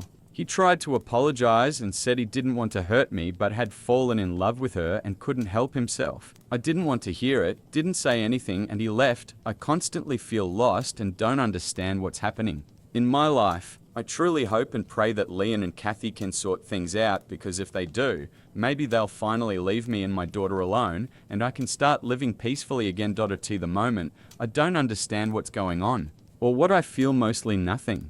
I can't wait for all this to finally end. Update 4. A couple of days ago, Kathy officially ended our mediation sessions and said she wants the case to go to court. That's going to end badly for her, and we all know it, but apparently it's only now starting to sink in for her. Anyway, a few hours ago she came to me with Lee and it seems they managed to work things out between themselves. I didn't let her in because my daughter was home and feeling unwell, and I didn't want to make it worse, so I told them to wait at a nearby CAF. I called my mum to sit with my daughter, and I went to them. When I arrived, Kathy and Leon apologized for everything they put me through, and again, I had to explain that I didn't care anymore. I just want them to go their own way and get to the point. Why did they even call me? I wasn't going to waste time on fake apologies and nonsense. So they got to the point, they admitted they messed up and realized they really don't like Boston. Kathy missed our daughter a lot, and Leon missed feeling like he was his own boss. Now Kathy wanted me to agree to let our daughter visit her every weekend, or at least every other weekend, because she doesn't want to lose the life she had. Leon pulled off a real surprise. He wants to become my business partner again and open a branch in Boston. The best part is that they want me to decide within a couple of days, because Kathy and her employers said that if she wants to keep her job, she needs to go back to remote work. She can't continue otherwise. Even if I wanted to think about it, I wouldn't have time. So I just said no to all of it. Leon already quit and sold his share, so I wasn't going to take him back. I don't trust him at all. Kathy's proposal is just absurd. Our daughter shouldn't be shuttled back and forth every weekend just to see her mother. That should have been thought through before moving to Boston. This is not my fault at all. They started arguing with me, saying they were ready to compromise because they didn't want to take it to court. I told them that the very thought that they might achieve something and even win in court sounds ridiculous. The only reason they came to negotiate with me in person was to try to pressure me. Unfortunately for them, I'm not weak or stupid enough to fall for that. The only reason I agreed to meet was that I wanted to put an end to this whole story. My words immediately cooled their ardor because even they understood that if it went to court, they didn't stand a chance. I said the most I could do was talk to my daughter and try to convince her to at least meet with her mother when she visits. But that's it, nothing more. So either they accept my offer or they can get lost. I'm done wasting my time on them. Kathy looked pretty desperate and quickly agreed. I left and will talk to my daughter when she feels better, but I'm not going to force her to do what she doesn't want. If she decides she doesn't want to see her mother anymore, that will be her decision. I definitely won't try to convince her otherwise. Update 5. Hey, a couple of months have passed. In the last update, I said I wasn't going to force my daughter to meet her mother if she didn't want to. After that update, I talked to my daughter, told her what Kathy said, and she replied that she needed some time to think it over. I passed that info to Kathy a couple of months ago, and since then we haven't spoken. I don't know if she and Leon managed to fix their issues, honestly. I don't care. But as far as I know, they're still together and living in Boston. Well, let them live. The main thing is they left me alone, and now I can finally try to build my life anew. That's exactly what I'm doing now. The best revenge is to live well. So I'm just focused on work and on raising my daughter to be a good person, not like her mother. I hope I succeed.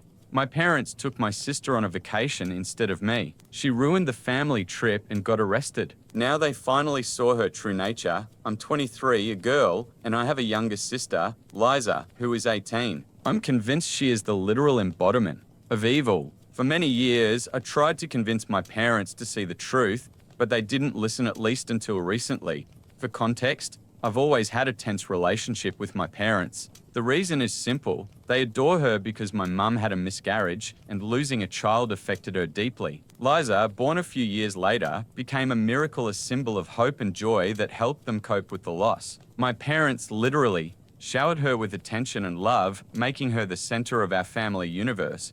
I want to clarify that I loved my younger sister when we were children. However, over time, I began to realize that Liza has an incredible talent for manipulation, and no one in the family noticed. She could turn any situation to her advantage and masterfully play the victim.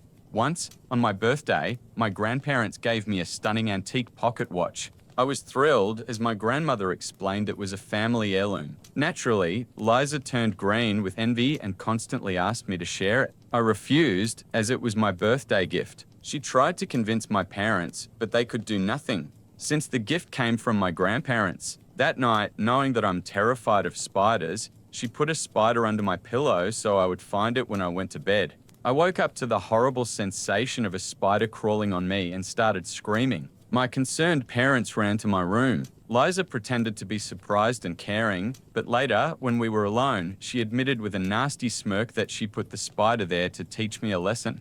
I was shocked at how easily she admitted it with no hint of remorse.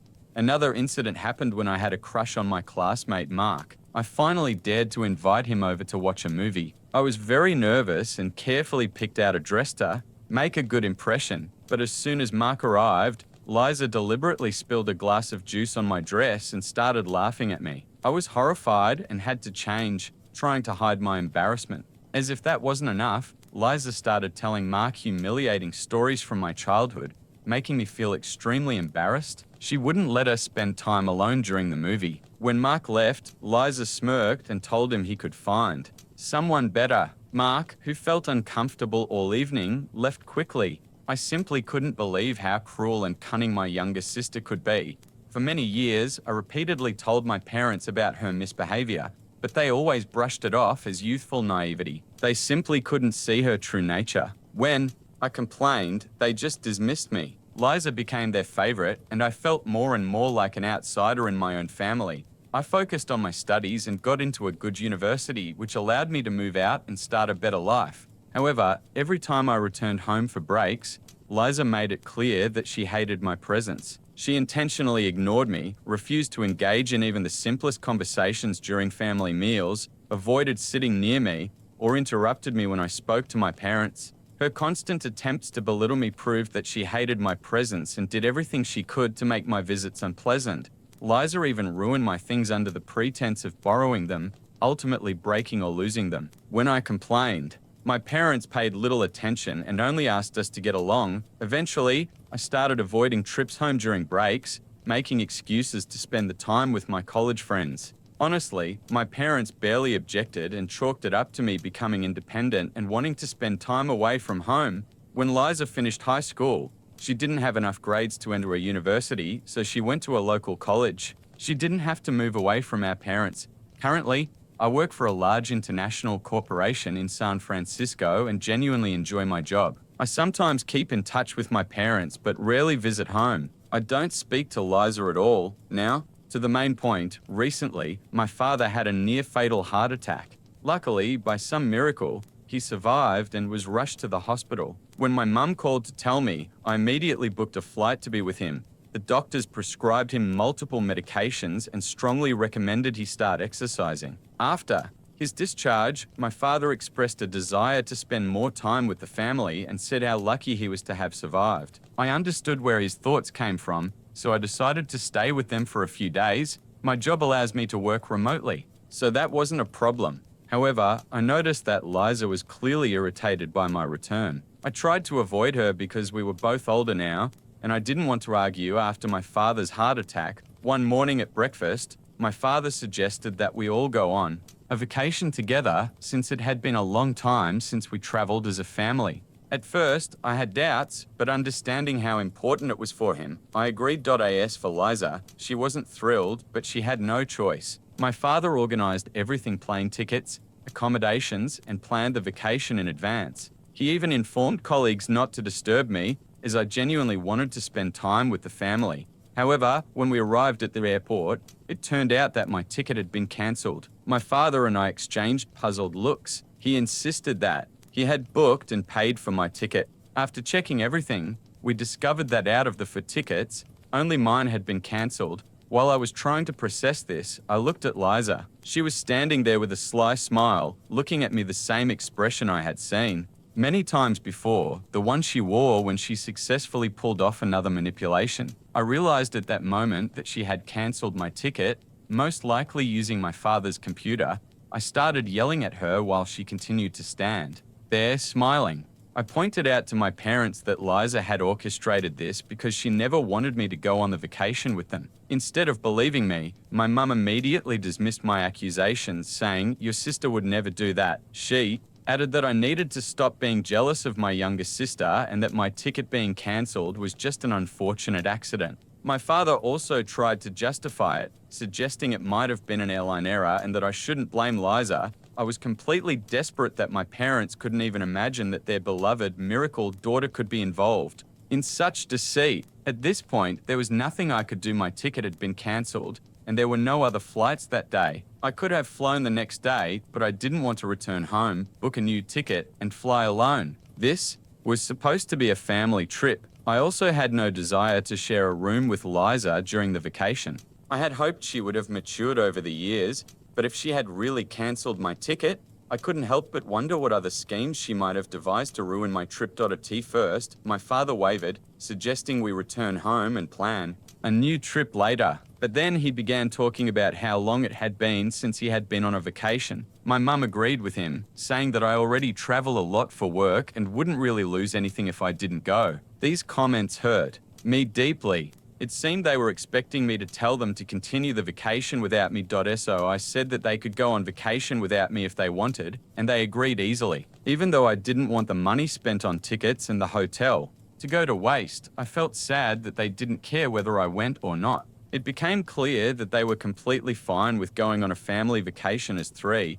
Thus, I was left alone at the airport while my parents and Liza went on their long-awaited trip. I decided to return home to San Francisco, not wanting to spend another day at my parents' house. I tried to forget what had happened and focused on enjoying the rest of the vacation time I had taken from work. I reconnected with old friends and spent my days immersed in books. During the vacation, my parents occasionally called me via video, and I could see them enjoying their time without me. My absence didn't seem to affect their trip at all. While I wasn't overly upset about missing the vacation, I still felt a sense of being discarded. It was another reminder that in our family, Liza had always come first. I hoped that someday they would see Liza's true nature, and it seemed my wish finally came true.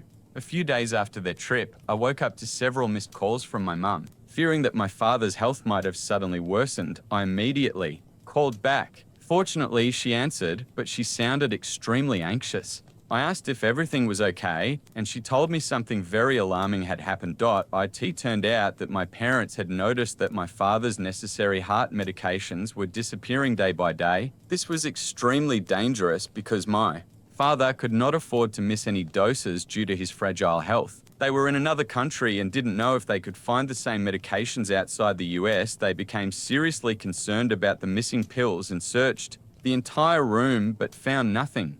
My mum went to Liza's hotel room, which was next to theirs, to borrow sunscreen while Liza was out. To her shock and horror, she found all the missing medications carefully hidden in Liza's bedside drawer. It was a terrifying discovery, and she immediately called my father. My father rushed to Liza's room and found all the medications that had been disappearing in recent days. I believe this was the moment my parents realized that their beloved, my daughter, the so-called miracle, was deliberately putting my father's health at risk. My mother's voice was trembling when she asked me if they should talk to Liza about it now. I told her not to speak with Liza until they got home. They needed to calm down and gather their thoughts in order to confront Liza effectively. Talking to Liza right away was useless, as she was a master manipulator and would surely find an excuse to avoid responsibility.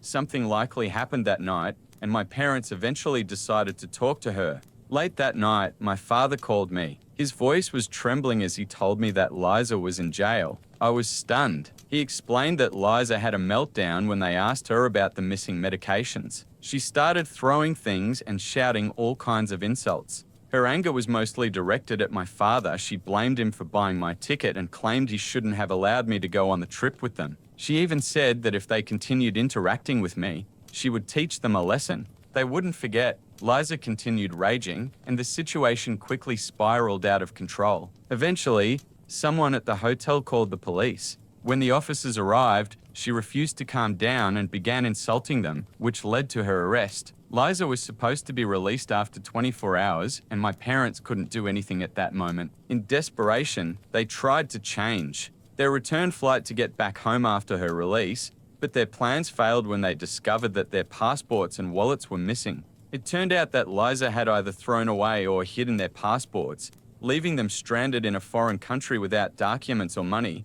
I believe that at that moment, my parents began seeing Liza for who she really was. My mother, who had defended Liza for years, now begged me for help as they had no money or passports to fly back. She was shocked to realize the true nature of her angelic daughter. I told them not to worry, I would send money via Western Union, but they needed to find the passports to return home. I was confident that Liza hadn't thrown them away. Finally, my parents realized that I had been telling the truth about Liza all along and were grateful for my help. Despite leaving me at home and not taking me on the trip, they apologized for their behavior. Although part of me wanted to forgive my parents, I still struggled with the feeling that they had deprived me of their love all these years because of their attachment to Liza. Ultimately, I still felt hurt because they went on vacation without me, and now that they had faced the real Liza, they came to me asking for forgiveness.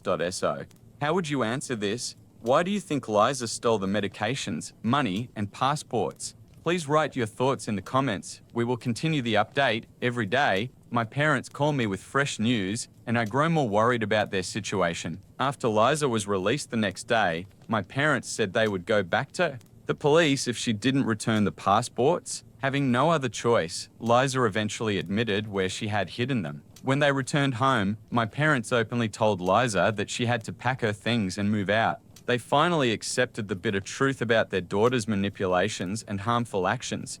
They were especially concerned that she might once again put my father's health at risk by stealing his medication. This led to another loud argument between Liza and my parents. During the conflict, Liza began blaming them, expressing her anger and resentment. She claimed she didn't want to share them with anyone else and that she had been pushed to the limit when they invited me on the trip. Liza continued insisting that my parents should cut me out of their lives, claiming that having her alone was more than enough. At that moment, my parents likely realized the depth of her jealousy and how much she hated me. Despite their attempts to calm her, she continued shouting. In a fit of desperation and anger, she said she would tell everyone that they had neglected her as a child and treated her badly, essentially accusing them of parental neglect. Liza also threatened to go to the police and give false statements against my parents if they insisted on evicting her. This genuinely scared my parents, as such false accusations could seriously complicate their situation, especially since they were respected doctors in the area. The mere thought that their reputation could be destroyed by false claims left them feeling helpless and anxious. In the past few days, Liza has continued to make life difficult for my parents. When she learned that they had been contacting me more often, she flew into a rage, smashing dishes in anger. Even worse, she constantly hides their car keys, making it difficult for them to get to work. This evening, my mum called me in tears. After yet another argument, Liza had a huge tantrum and yelled at them because she wanted my mum to make her dinner. When my mum refused because she was tired from work, Liza began smashing furniture in the house. Then she went to her room and turned the music up full blast, not letting my parents get a peaceful sleep. The situation continued to worsen, and it greatly affected my parents' emotional and mental well-being. I grew increasingly worried about what might happen next. Although I had wanted my parents to see Liza's true nature, now I feared that she could pose a real threat to them.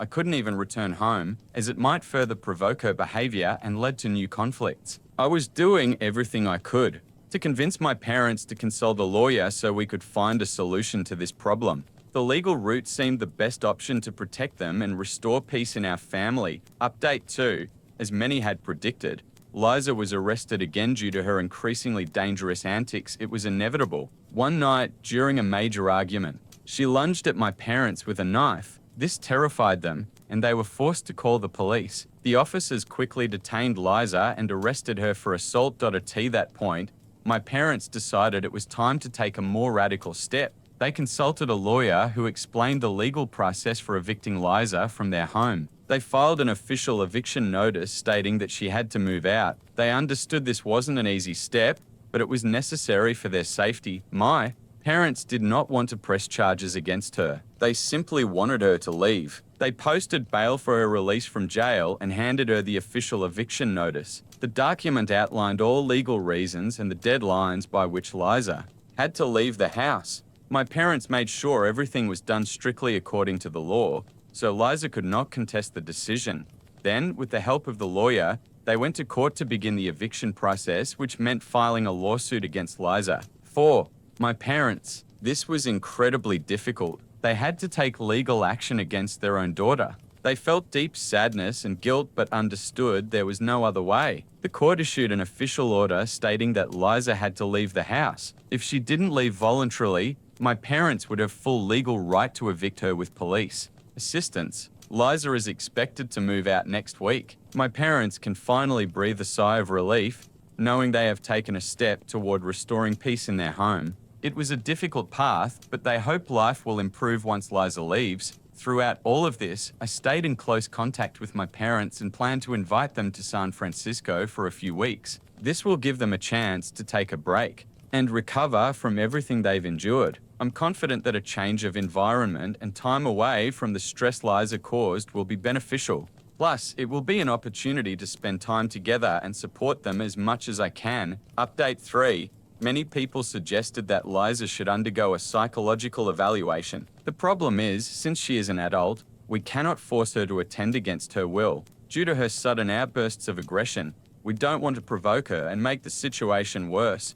My parents flew to San Francisco to spend a few days away from everything they've gone through over the past months. Last night, as we sat at my cozy apartment for dinner, they spoke to me openly. Their voices were full of humility and regret. They admitted that they had been blind to Liza's true nature all these years and asked me for forgiveness. My father expressed remorse for not heeding my warnings. Earlier, he admitted that they never expected Liza to become like this and could not see the truth behind her charming mask. Mum supported his words, acknowledging the seriousness of their mistake in ignoring my concerns about Liza's behavior over the years. Her voice trembled as she spoke about the pain of realizing that they had let me down by favoring Liza.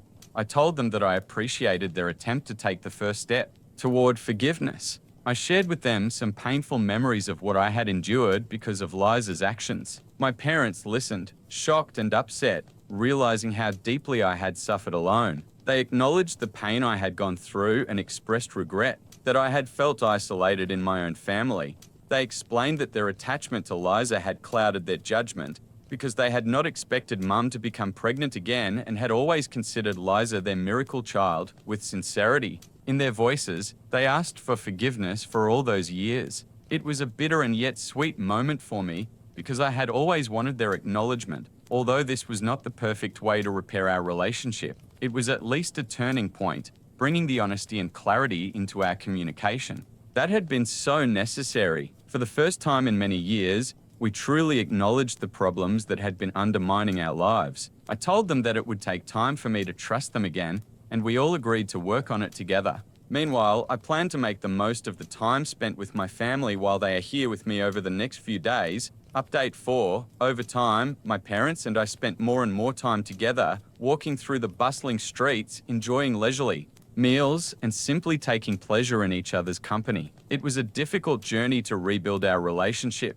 which had been fractured by years of bias and denial. I realized that their decision to seek comfort in my company was not only about physically distancing themselves from Liza, but also about wanting to restore the family they nearly lost. They needed a fresh start just as I did. My parents and I have already discussed what to do about Liza. She is currently staying with one of her friends. We cannot simply abandon her, despite everything she has done to the family. As parents, Mum and Dad feel a deep sense of responsibility for their daughter, even if her actions were inexcusable. We acknowledge that her behavior may not just be a whim, but could indicate more serious underlying issues. We plan to explore the possibility of a mental health evaluation to better understand what is happening with her. However, since Liza is an adult, we cannot force her to undergo an assessment, so we plan to find a way to convince her to seek help voluntarily. My parents intend to contact Liza when she returns home to see if she is ready to talk. I do not want to engage with her directly, as she still harbors resentment toward me, and I am trying not to worsen the situation for the sake of her mental health. Considering her past incidents of aggression and violence, I advised my parents to meet with her in a public place so that she would be compelled to control her emotions. Our main goal is for Liza to understand our perspective and, more importantly, to recognize the deep love and care we have for her. This is not about blaming anyone. It is about coming together as a family and addressing the issues that have damaged our relationship. Traveling abroad to meet clients face to face and deliver a high-quality product was a big part of my job. We weren't the cheapest option out there, but our product was the best and I was the best at delivering it. Clients constantly left, glowing reviews about my personal approach and how I was able to bring their vision to life. Because of that, I received tons of repeat orders and new clients through word of mouth. The second part of my job took place in the office, and that was where I struggled. I absolutely hated cold calling random numbers out of the phone book, but if clients called us first, I had no problem handling those conversations. Outbound cold calls were the only thing I was really bad at. Eventually, management realized this and removed me from cold calling duties. Instead, I focused on product preparation, development, and training new employees, which became one of my main responsibilities. I also solved problems wherever I could and covered for sick colleagues when needed. I liked the owner. I liked the manager. I liked my co-workers. Overall, it was a great job that I was genuinely proud of. The company grew steadily for 12 years since I joined. I started just 3 months after the company opened its doors, so I felt like part of its growth story. Even though I worked in the nearest branch office, I was often sent to other regions to train staff. Sometimes I was even loaned out to other companies to train their employees. Once, I was invited as a guest lecturer at a university, teaching medical students how to explain complex concepts to people with no background knowledge. After 12 years, I was making a solid salary. Not huge, but comfortable. Then, the owner decided to sell part of the company, including my local office. He told me he'd be happy to keep me on board, but I'd have to move to another branch, which meant either relocating or quadrupling my daily commute. The alternative was to stay in my current office under the new owner. I chose the second option. The new owner had spent some time working alongside us before the sale to understand how we operated. None of us knew she was preparing to buy the place. She shadowed me on assignments, so she'd seen firsthand what I could do. When the announcement came that she was officially the new owner, everyone was shocked. Her first move? A massive round of layoffs. Our manager quit to start her own business because the new owner decided to take on managerial duties herself. She kept me, the secretary, and a handful of new hires, all paid minimum wage. Anyone who had achieved a higher salary level was gone. Most employees had been on 0-hour contracts, which meant they weren't guaranteed any pay unless they worked, so firing them was easy. From the outside, nothing seemed to change. The company name stayed the same, only the ownership and legal entity shifted. My job in the first months under the new regime was to train the remaining staff. I also recommended a few new employees I had worked with before. I was upfront that one was a close friend of mine and the other was my girlfriend. Both were more than qualified and got hired. Over the next 2 years, things went downhill fast. The new owner tried to boost profits by raising prices and lowering product quality. New clients didn't notice right away, they just assumed we were overpriced and average, but the long-term clients, some of whom had been with us for over a decade, immediately saw the difference. They were being charged more for a worse product. As a result, 95% of our old clients left. New clients almost never returned for a second order. Complaints skyrocketed. Staff turnover became ridiculous. People quit within months because the minimum wage wasn't worth the effort. My girlfriend quit, my friend stuck around for a bit but was already job hunting. Then one day, I got a call. The owner demanded I come to the office immediately. It was completely out of the blue. I had just finished a client job and my next meeting was in 2.5 hours, about a 30-minute drive away. The office was an hour in the opposite direction. If I drove there, I'd have maybe 5 minutes to stop by before leaving again. My travel time was reimbursed on top of my salary, but I always tried to save the company money by planning efficient routes. On top of that, the parking situation near my second client meeting was terrible, so I wanted to get there early, find a spot, and read a book until it was time. But none of that mattered to her. She wanted me in the office immediately. When I returned, I found an email from her, waiting in my inbox. It was a notice for a disciplinary hearing scheduled in a couple of days. I was allowed to bring a witness if I wanted. I was stunned. I was one of the best employees the company ever had. Reading through her list of complaints, I started preparing my defense. I chose not to bring a witness instead. I secretly recorded the entire meeting on my phone. Where I live, that's perfectly legal and doesn't require consent.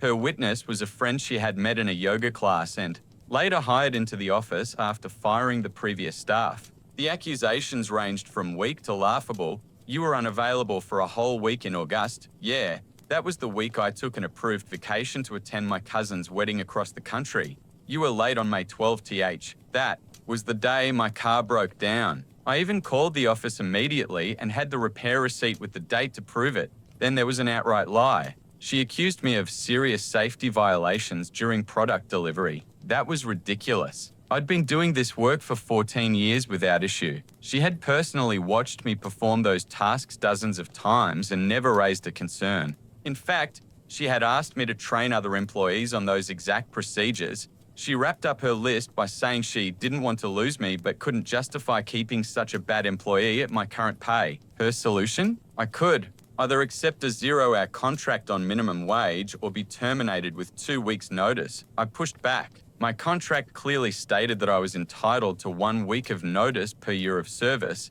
up to 12 weeks. Since I had worked there for 12 years, that was the law. She tried to argue I'd only worked for her for 2 years, since the previous years were under the old owner. I corrected her. Legally, when a company is sold, continuous service carries over. I even cited the specific labor laws backing this up. She asked for a 30-minute break to think and immediately called her lawyer. When she came back, she claimed that since she was firing me for gross misconduct, she didn't owe me any notice at all. But because she was so generous, she'd give me 2 weeks if I didn't accept the 0-hour downgrade I asked for. A few hours to think it over, and she agreed. But I already knew her real reason. She needed me for one of our biggest clients in the coming 2 weeks. That client only worked with me. She had tried sending other staff multiple times, and it always ended in disaster, not because of them, but because the delivery was incredibly complex and specific. Later, I called her back. I rejected the 0-hour contract and told her I was leaving.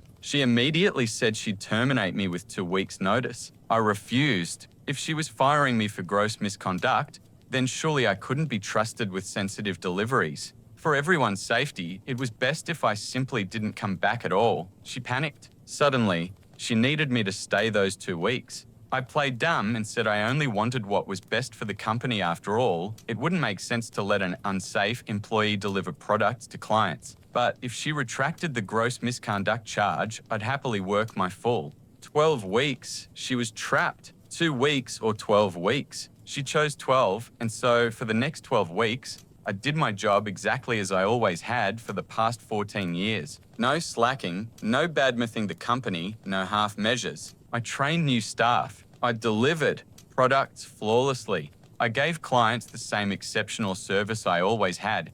Meanwhile, I contacted an employment lawyer to be fully prepared. During those final weeks, the owner barely spoke to me. My refusal to fall for her lies and my knowledge of my legal rights infuriated her. It drove her crazy that I could defend myself, and even worse, that I stayed professional to the very end. She was petty, very petty. One day, she accidentally dropped my mug in the office kitchen, shattering it. But the pettiest move came later. She booked an all-expenses-paid spa day for the office staff and deliberately excluded me. She even made me come in on my day off to answer phones while everyone else enjoyed massages and facials. Nobody knew I hadn't been invited until they showed up at the spa and realized I wasn't there. The funny part, I'm a big bearded guy who has zero interest in spa treatments. Had she actually offered, I would have politely declined. But by excluding me on purpose, she only made herself look spiteful and small dot in my final 2 weeks. I focused on training my friend, the guy who was supposed to replace me. When my 12 weeks were finally up, my last day came and went with no recognition from the owner. No farewell card, no thank you. After 14 years of service to under her ownership, she gave me nothing. The assistant manager, who had become a friend, quietly gave me some gifts after the owner left the building too afraid to do it in front of her. The very next day, 2 things happened. My replacement quit. He was on a 0-hour contract, so no notice was required. He hated how she had treated me and refused to do my well-paid job for minimum wage. I only found out when he knocked on my door during work hours to tell me personally. She received a letter from my lawyer. It was the start of legal proceedings for unfair dismissal. I'd timed it so the letter would arrive the day after my final shift. According to the office assistant, she turned pale, started crying, and immediately ran out to call her lawyer. She tried to argue that my termination was for gross misconduct, but the evidence was stacked against her. I had proof I'd been an excellent employee. I had proof she asked me to switch to a 0-hour contract undermining her gross misconduct claim. And when my lawyer provided the full transcript and audio recording of the disciplinary meeting, her case crumbled. Still, she dragged it out, hoping the legal effies would scare me off. What she didn't know was that my lawyer was working on a no-win, no-fee basis. Eventually, she had no choice but to settle out of court. A couple of months later, the office assistant my friend also quit. She was disgusted by how the owner treated me and no longer felt safe working under such an unstable boss. Several former clients even reached out to me personally, asking why I was no longer with the company. The owner had told them I had just resigned. I corrected the record and explained that I'd been pushed out as a cost-cutting measure. Many of them pulled their business and went elsewhere. Some even offered me work. One client offered to sponsor my college tuition so I could retrain for a full-time role. An amazing opportunity, but too far for a daily commute. Eventually, I found a new job in a different industry where my skills carried over nicely. I now earn more, work fewer hours, and have a fantastic boss. As for her, the company is in steep decline. COVID hit her hard. She started cancelling orders and refused to refund clients, hiding behind force majeure clauses. The company's reviews on Google and Facebook tanked. Most of the staff left. The business is still limping along, but just barely. One comment on the company's Facebook page really stood out. A hard-working employee with strong ethics is worth their weight in gold. A happy employee means great work. Why so many in management fail to understand this simple formula is beyond me. Because they aren't on the front lines, they convince themselves that all workers are replaceable. They also fail to see that paying employees fairly does pay off, maybe not instantly, but always in the long run. I couldn't have put it better myself. My jealous sister tried to ruin my baby shower by announcing fake paternity test results, but then her husband unexpectedly handed her divorce papers in front of everyone. I'm 30 and Minnie is almost 31. When we were kids, she often told me she was jealous of me and didn't like me. It hurt a lot because she was my only sister and I loved and admired her. I always looked up to her and tried to get closer, but she constantly pushed me away. When she was happy, she was a wonderful sister, fun, creative, but when we fought, she said horrible things and even tried to hurt me physically. She would hit, shove, and pull at me. I wanted to have a relationship with her, but she always hated me. Minnie was more outgoing and socially successful. She loved experimenting with hairstyles and had tattoos. Mum sent me to school early and I ended up in the same class as Minnie. She didn't like that and saw me as a rival, especially because I was academically stronger. I consistently got A's and B's, while Minnie usually had C's and B's. Her strengths were in art, theatre, cooking, sewing, and dancing.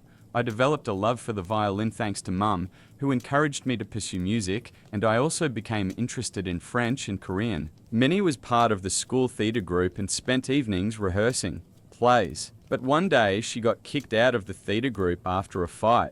She discovered her boyfriend was cheating on her with another girl from the group, and in retaliation, she beat the girl and set her bag on fire. This incident led to Minnie being transferred to another school. Although the conflict was resolved, after our parents paid compensation to the other girl, Minnie had to repeat the 11th grade, and her relationship with our parents suffered greatly. My romantic relationships never lasted longer than 6 months, and it was always my sister's doing. Every time I got into a healthy relationship, she tried to sabotage it. Once, I really liked a guy named Derek, and things were getting serious. We were planning to introduce each other to our parents. Suddenly, a day before that, he blocked me everywhere: phone, messages, Facebook. Desperate, I went to his house uninvited to find out what happened. Derek confessed that Minnie had reached out to him, expressing concern and telling stories about my past that made me look bad. She told Derek that I was seeing other guys while dating him and even sent obscene photos to one of her friends. I was mortified. I tried to explain it was all lies, but Derek was confused, wondering why his girlfriend's own sister would lie like that. After long arguments, Minnie finally admitted she did it out of jealousy, thinking I was too good for Derek. She didn't care that she ruined our relationship. That incident was a turning point for me. I realized that if I wanted healthy relationships, I had to keep my distance from her. We both dreamed of studying abroad. Minnie had enormous potential, but her fear of the unknown led her to choose computer science in our home country, following Dad's advice. Watching this, I knew I didn't want my parents deciding my life for me. I worked hard to get a scholarship abroad. Despite my efforts, financial constraints prevented me from leaving, so I compromised by enrolling in a local university in a field I wanted. Still, my desire to study abroad never faded, and I kept looking for opportunities. Eventually, I got a scholarship and moved abroad to start fresh. My parents were sad to see me leave. On my last evening at home, Minnie apologized for everything she had done. I don't know what prompted her, maybe the fact that I was leaving so far away and she would now be alone with our parents. I didn't want to create drama, so I forgave her. Studying abroad changed me significantly. I lost weight, met new people, discovered my style, and gained confidence. Graduation was a milestone, but the next year was challenging as I tried to find a job. Eventually, I secured a good position and settled into my new life. Meanwhile, Minnie finished her bachelor's degree at home. She told me she wanted to pursue a master's degree in the country where I lived, and I supported her. She started applying for scholarships at various universities, but her applications kept getting rejected, leaving her increasingly frustrated. One day, she came to visit me for 10 days so I could show her around the city. She saw how much I had changed. When Minnie made little jabs at my clothes or hairstyle, I simply ignored her. It was strange that she tried to control what I wore or how I behaved in public, even when we went out to eat. Friends. She would tell me she didn't like them and that I should find better friends. Sometimes I would be spending time with my friends, and suddenly she would act strangely for no apparent reason.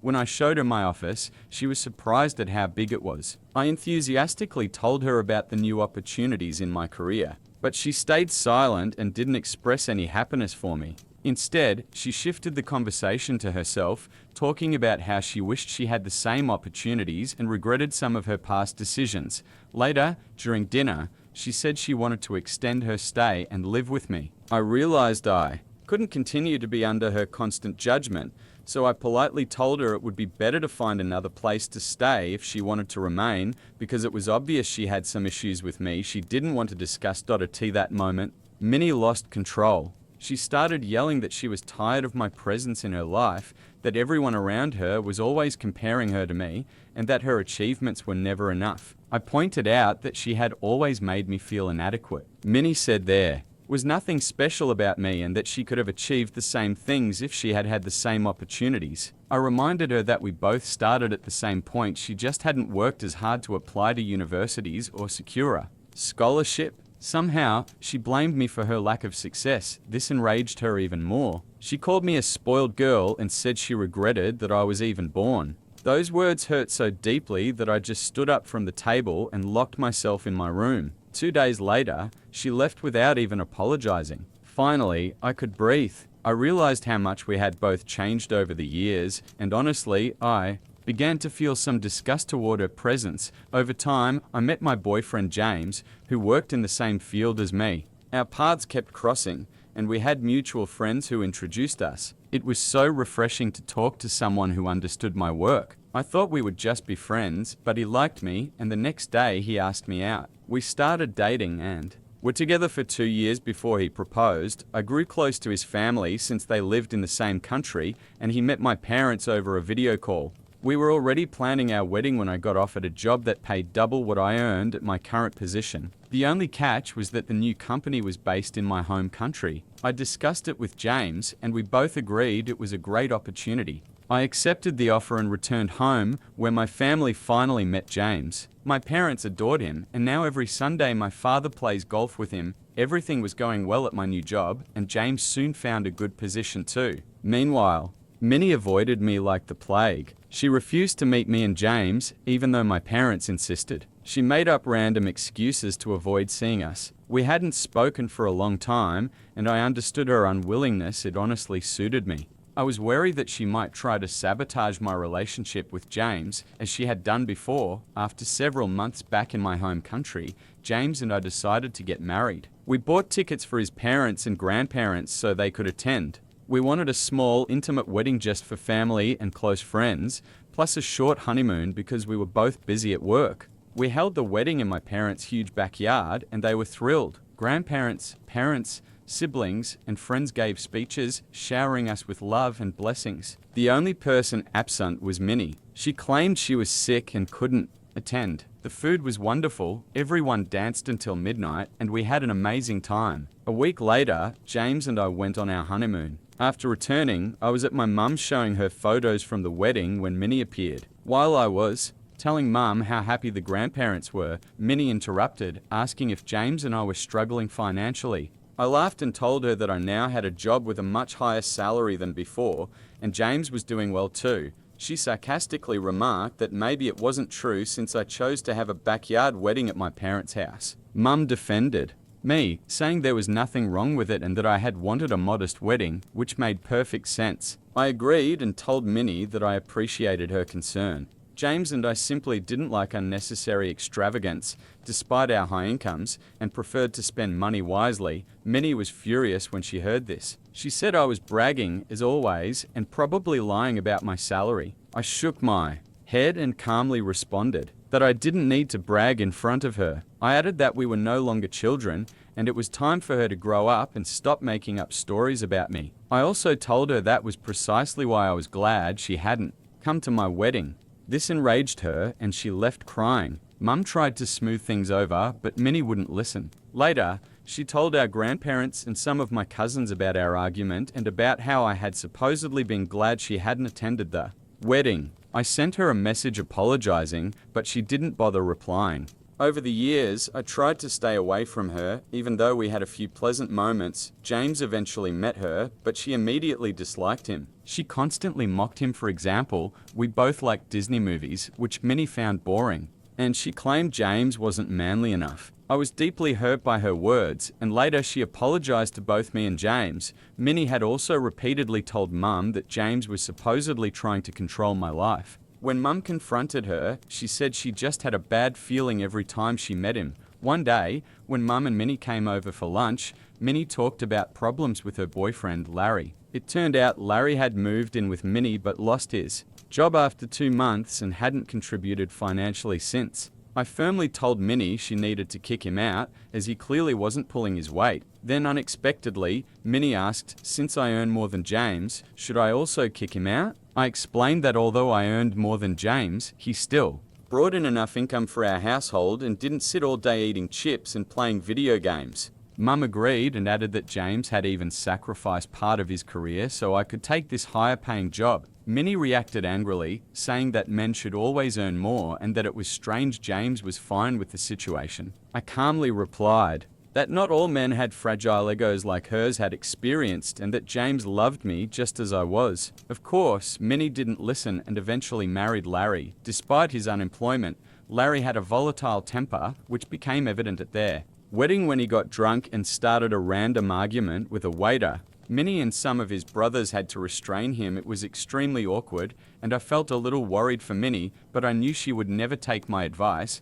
so I stayed silent. Over time, I noticed the fights between Minnie and Larry only increased, because every time they argued, he would kick her out of the house, and she would spend the night at our parents'. They were worried about her, but Minnie refused to talk to them. Eventually, we learned from Larry's mother that Minnie had apparently cheated on him with a colleague. They had a huge fight but decided to try to save the marriage, even attending couples therapy. This year, I found out I was pregnant. James and I were overjoyed. My parents congratulated us and said how proud they were to soon become grandparents, assuring me they would help every step of the way. When Minnie learned about the pregnancy, she asked about the names we liked. James and I had already discussed a few options, but I didn't want to share them with her because I knew how judgmental she could be. I said a firm no and explained that the name would be announced only after the baby was born and officially chosen. Minnie insisted it was a terrible idea, claiming we should discuss names with other family members to choose the best one. I told her I didn't want anyone interfering with the choice because it was our child and we would name him as we wished. Later, it was time for my baby shower, a party for the mother to be where guests give gifts. I asked Mum to organize everything. I trusted her and didn't enjoy planning parties anyway. I also asked Mum to tell everyone not to bring gifts yet, as we didn't know the baby's gender. I just wanted to have a good time with friends whom I hadn't seen in a long time and learn more about motherhood. On the day of the party, I was pleasantly surprised that Mum invited only my close friends, just as I had wanted. I was having a wonderful time talking with them. Then Minnie showed up wearing a t-shirt that said Future Godmother. My eyes widened in shock. Under no circumstances had I planned for her to be my child's godmother. It was awkward because Minnie kept telling everyone how she had dreamed of being a godmother, which irritated me even more. She hadn't even discussed it with me. As the party was winding down, Mum invited my husband, father, and Larry to join us, since we were about to reveal the baby's gender. When James and I cut the cake, we were thrilled to learn we were having a boy. Tears streamed down my face, and my friends hugged me. Suddenly, Minnie stood up and said she needed to say something very important. Everyone fell silent and looked at her with curiosity. She looked very serious as she pulled out a document and raised it in front of everyone. Then she suddenly announced that, a few days ago, she had supposedly conducted a paternity test and discovered that James wasn't the father of my baby. She dramatically claimed the results pointed to someone else. The room fell silent, and James looked visibly shaken. He turned to me and asked what was going on and if what she said was true. I shook my head and stared at her, waiting for an explanation. My mum, clearly frustrated, demanded to know what nonsense this was and why she was making up such ridiculous stories. She snatched the papers from Minnie's hands and immediately noticed that my name wasn't even listed as the mother. At that moment, Minnie started laughing. My friends looked at me in shock while she wore a smug expression. Finally, Minnie admitted she had downloaded a fake paternity test online and concocted the entire scheme to prove something. She claimed she wanted to expose James as an abuser. Everyone in the room was stunned. I asked Minnie if she was serious, reminding her that James had never once raised his voice at me, let alone been abusive. She started rambling about how a man supposedly couldn't be happy if his partner earned more than him and insisted she had long suspected James of controlling me. She cited random examples and claimed that James had gotten angry when she first mentioned the test. I yelled at her, saying that the only reason James was upset was that she had publicly humiliated me by claiming our child wasn't his. I explained that James had never mistreated me or thrown me out of our home, and that perhaps she was projecting her own issues onto me. I saw her face turn red with embarrassment. I went on, telling her I was sick and tired of her jealousy and how disgusting it was that she had turned my baby shower into a circus. I reminded everyone of Minnie's long history of lying about me to my ex-boyfriends. She stood there, humiliated. My mum told her she had gone too far this time. Then, in the awkward silence, her husband Larry, who had been quiet until then, stood up and approached her. To everyone's shock, he handed her some papers. Minnie asked what they were. Larry explained that couples therapy clearly hadn't worked and that he had realized they were toxic for each other. He told Minnie he had considered divorcing her and had planned to hand her the papers that evening, but since she liked creating dramatic scenes, he could no longer return home to her. He said he was done with the drama and walked out of the party. The room went silent, guests exchanging awkward glances. Minnie, stunned and holding the divorce papers, had attempted to ruin my baby shower, but instead, her own marriage collapsed before everyone's eyes. What had been a joyful celebration turned into a tense, grim situation as everyone realized what had just happened. I decided I had enough. I asked James to take me home, and he immediately agreed. I hugged my mum goodbye, and she promised to call me later. Minnie tried to approach and apologize, but I didn't even look at her. As you can imagine, everyone was in shock over the events. People called to check if I was okay, and some mentioned that Minnie had started crying as soon as she left. My parents kicked her out, refusing to listen to her excuses. I felt a twinge of sympathy for her, realizing she had lost not only me, but also our parents and her husband. I also felt a little guilty for yelling at her, though at the time it seemed justified. Was I wrong to call out her jealousy in front of everyone after she tried to pass off a fake paternity test? Let's discuss in the comments point by point. Update 1. A month has passed since the baby shower. I spoke with my parents about my sister, and we all agreed it was best to cut ties completely. Minnie shows no remorse and tells everyone I supposedly threw a massive fit over her prank, publicly bringing up her past in front of her husband, which she believes led to the divorce. Since then, Larry spoke to my parents and apologized for how he treated Minnie in the past. He He clarified that he hadn't abused her. During their fights, she would hit him, leaving him feeling unsafe. He even showed pictures of his broken nose and bruises. Thankfully, Larry loved her enough not to involve the police otherwise. Minnie would have been in serious trouble long ago. It was clear their relationship had been toxic, and honestly, I'm relieved they're divorcing. My parents spoke firmly to Minnie, making it clear they no longer wanted her in their home. She cried, but my mum was furious after what she had done at the baby shower, saying that if Minnie ever approached me or my child, she would face a restraining order. They also told her to seek psychiatric help, as her mental health was clearly unstable. Minnie refused, claiming my parents were unfair for supporting me more than her. I blocked her everywhere, and so did James. We installed security cameras at home, and if she ever shows up, I will immediately involve the authorities. Update 2.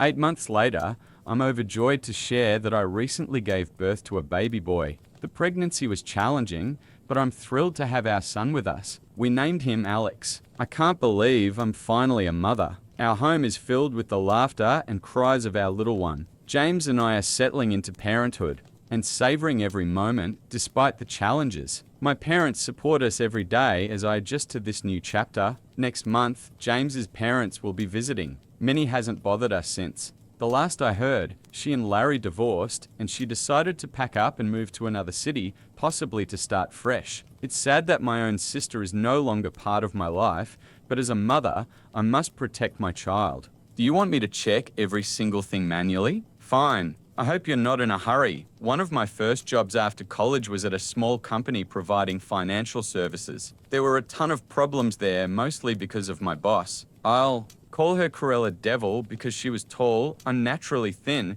with a sharp face, always in heels and designer clothes. Cruella was wildly incompetent and constantly screamed at people, blaming them for her own mistakes. She often went on long vacations abroad, bragging about the expensive gift she gave her 20-year-old lover, all while complaining about how expensive it was to maintain us. She paid minimum wages, and nobody ever got a raise. People were fired for the slightest reason or even imaginary offenses. She also had favorites among the employees. A few of her minions could do whatever they wanted, while the rest of us were treated like serfs. Staff turnover was enormous. The atmosphere was so toxic that only either unlucky people who couldn't find another job or desperate folks like me who clung to any opportunity stayed. Most left as soon as they found something better. Essentially, the only reason the company hadn't collapsed was that Cruella appeared only once or twice a week. The rest of the time, we worked without her interference. She was just a caricature of a villain. Her terrible personality is impossible to exaggerate. Looking back, I can laugh about it, but at the time, her screaming from across the corridor terrified me. I was young, and it was my first job. When she yelled, I genuinely thought I had done something wrong or wasn't good enough. The work itself was boring and routine, but there was one critical task. When we received physical copies of contracts from clients, we had to scan them, upload the scans to our internal database, and then send the physical contracts to the head office. This was extremely important because if a contract got lost, a client might stop paying, costing the company $5,000 per lost contract. The head office took this very seriously and could even start an investigation. Of course, the company was disorganized and we constantly lost contracts. Everyone knew it, including me, a newbie, but no one dared mention it. Cruella was too clueless to notice. This couldn't continue forever. One Thursday morning, Cruella summoned me to her office and demanded that I check every contract in the database to see if anything had gone missing. The head office suspected discrepancies, and now she pretended that investigating it was my responsibility. It was complete nonsense. Checking the contracts was far beyond my duties and should never have been entrusted to a new employee. No one had ever told me I had to do this during my 2 months there. Still, I wanted to be a good employee, so I said I would do it immediately. She handed me a stack of printed sheets and said, "Here are the contract numbers for the last quarter. Check each one and write down all missing contracts."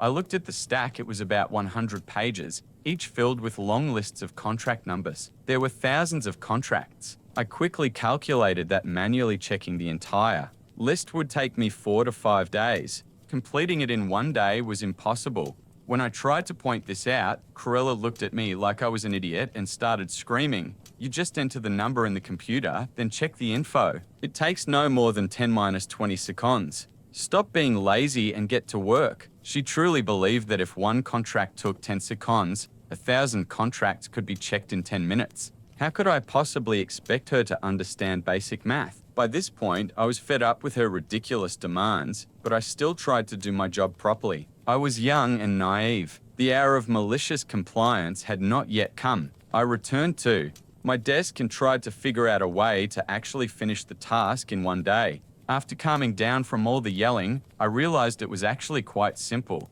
Cruella wanted the contracts checked one by one because that was the only method she knew. Almost everyone in the office was terrible with computers, but I had access to the database and Google. After a few trials, I found an online guide and was able to run a query that instantly showed all missing contracts. I didn't even have to worry about accidentally skipping a line or typing a wrong number mistakes that would have been inevitable if I did it manually. It all took less than 2 hours. There were 22 missing contracts in total. Losing one would have been bad, 2 even worse, but 22. No comment. I even kind of enjoyed seeing just how badly Cruella had messed up. I printed out a list of the 22 missing contracts. Cruella didn't use email, so I went to her office. At first, she smirked triumphantly, saying, "See, I told you it wouldn't take long, you lazy fool." But then she saw the list, and her eyes nearly popped out of her head. She immediately started screaming that it was impossible and that I had made a mistake. I didn't flinch. Even if I didn't always believe in myself, I trusted the data.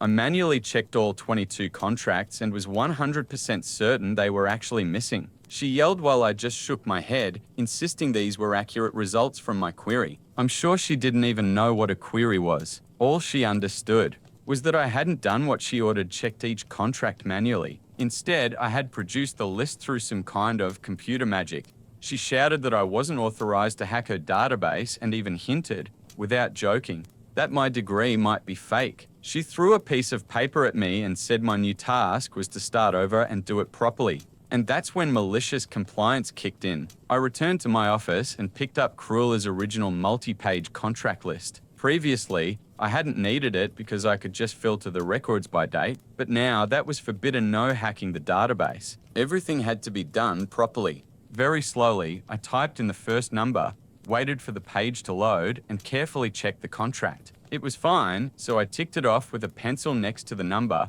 One down, several thousand to go. At this stage, Cruella basically paid me to listen to podcasts. Headphones were allowed while I performed a task that had already been completed, but in an incredibly slow and inefficient way. I had other responsibilities too, which I ignored because Cruella had declared this my only task. By lunchtime, I had completed maybe 3 or 4 pages. By mid-afternoon, Cruella started wondering why it was taking so long. Complaints began to trickle in that my regular tasks weren't being done. She came to my office, accusing me of doing nothing. I showed her the list I was working on and right before her eyes, deliberately typed in a contract number very slowly and ticked it off. I could see the gears turning in Cruella's head as she slowly realized she had assigned me an impossible task. She asked about my list of 22 missing contracts, and I told her that, as far as I understood, it was full of errors, so I had destroyed it and deleted the files from my computer.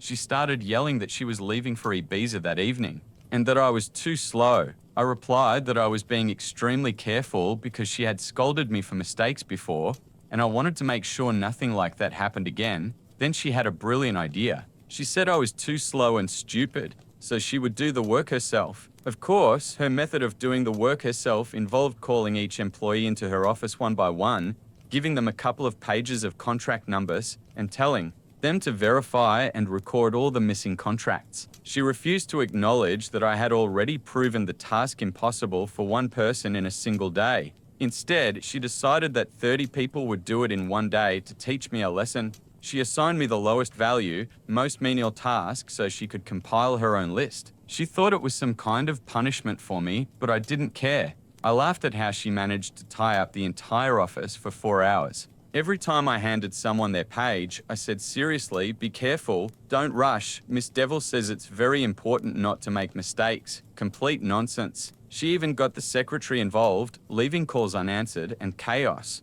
reigned at reception. I felt sorry for the 2 or 3 competent people dragged into this, but the rest of the office was still idiots. By the end of the day, Cruella somehow managed to compile her list of missing contracts. She proudly showed it to me, claiming that only 19 contracts were missing, not counting the fact that she tried to spin it as a victory because it was 3 fewer than my list. Her list was wrong. I kept a copy of my own list and, out of curiosity, later compared it with Cruella's. She and the other employees correctly identified 18 missing contracts. 4 contracts were completely overlooked, and 1 contract she listed as missing hadn't actually been lost at all. This last mistake was particularly ridiculous because it meant nobody had bothered to double-check the list. Otherwise, that contract would have appeared in the database, and the error would have been obvious immediately. I didn't bother pointing that out to Cruella. She wasn't assigning me to check her work. At this point, a small smirk appeared on my face because I realized that the head office would soon discover not only how many contracts had gone missing, but also that Cruella had no idea how to check them. She was in deep trouble, but too dumb to realize it. Of course, the boss noticed my smirk and started yelling at me for it. "Why are you laughing? You think it's funny that you wasted so much time?" No, I replied. "You're absolutely right, Miss Devil. It was completely possible to check all the contracts manually by tonight. Thank you for showing me that. Don't think you're so smart. Do you know how many people want your job? I could replace you very easily. In fact, there are plenty of qualified candidates more qualified than you. Wow, seems like you should have hired one of them instead of me. I can call any of them right now, and they'd be ready to start tomorrow. Great idea. You probably should do that. I'm submitting my resignation. My last day will be next Wednesday." She froze, shocked. I never saw her again. She was supposed to be in Ibiza from Friday to Sunday, though I heard she extended her trip. I don't know if it was to avoid seeing me or dealing with head office questions about the missing contracts. My replacement arrived on Tuesday, but I didn't speak to him. The remaining days, I just sat in the office, watched YouTube videos, and on Wednesday, I walked out feeling like a huge weight had been lifted off my shoulders. I had prepared myself for tough times. Quitting suddenly meant I didn't have another job lined up or good chances for a recommendation, but I got lucky. By the end of the month, I found a much better position. The funny part, I only wanted to collect my final paycheck and forget about Cruella, but her deputy, Jasper, told me I would have to come in and sign some legal papers stating I wouldn't sue the company. Otherwise, they wouldn't release my money. I told him I wasn't planning to sue, just wanted what I was owed. He insisted I sign, claiming it was a legal requirement for my protection and that all former employees had to sign these documents. Eventually, I agreed to come in and I brought a lawyer. Jasper's face went instantly pale. I politely explained that, since he insisted over the phone, I wanted to make sure we signed everything correctly and avoided mistakes. The lawyer glanced over the documents, quoted a few laws, and said something like, "My client's contract is clear. He is not obligated to sign anything if he doesn't receive his paycheck by such and such date. We will sue for breach of contract if this isn't fulfilled." Unlike some people, I didn't lose my contract. The next day, I received my money. I never went back. Later, I heard Cruella's company went bankrupt. She had to ask relatives for help just to avoid being homeless. Comments often say, "I'm surprised you didn't send your exact list of missing contracts to head office right after she left." Author, honestly, I wasn't even tempted. As soon as head office started investigating, they would have quickly discovered the missing contracts themselves. Besides, I wasn't planning to continue in that field. I just wanted to leave that messy story behind as quickly as possible. So, as always, leave your thoughts in the comments about this story. My opinion, the author mostly did the right thing, but if it were me, I wouldn't have quit so abruptly. I would have kept working a little longer, at least until I found a new job, because searching for a good job can take a very long time. The story doesn't say whether he found a better job, a worse one, or even found one at all. But job hunting can take a lot of effort, sometimes longer than you think. So think carefully before making such bold moves. When I was 14, my mum defended my younger sister, who had been stealing my money and even tried to send me to military school. This happened about a year before my parents divorced. My little sister had a habit of quickly spending money on food at the mall, video games, and clothes from Hot Topic. Even though my parents gave me an allowance, my dad made me earn it by cleaning the house and working on the yard. My sister, on the other hand, rarely did anything unless Dad was watching. Mum didn't force her to do much either, except tidy her room for some extra cash. I mowed neighbors' lawns, collected scattered cans from around the neighborhood to trade for 5 cents each, and took on various small jobs. I was saving up for a scooter to get around town. Over 2 years, doing odd jobs and saving most of my allowance, I managed to collect about $2,000. But keeping that money safe was a struggle, mainly because of my sister. She knew all my hiding spots and stole from me constantly. Here's how it usually went. "Hey sister, did you take my money again?" No, she would insist. "You're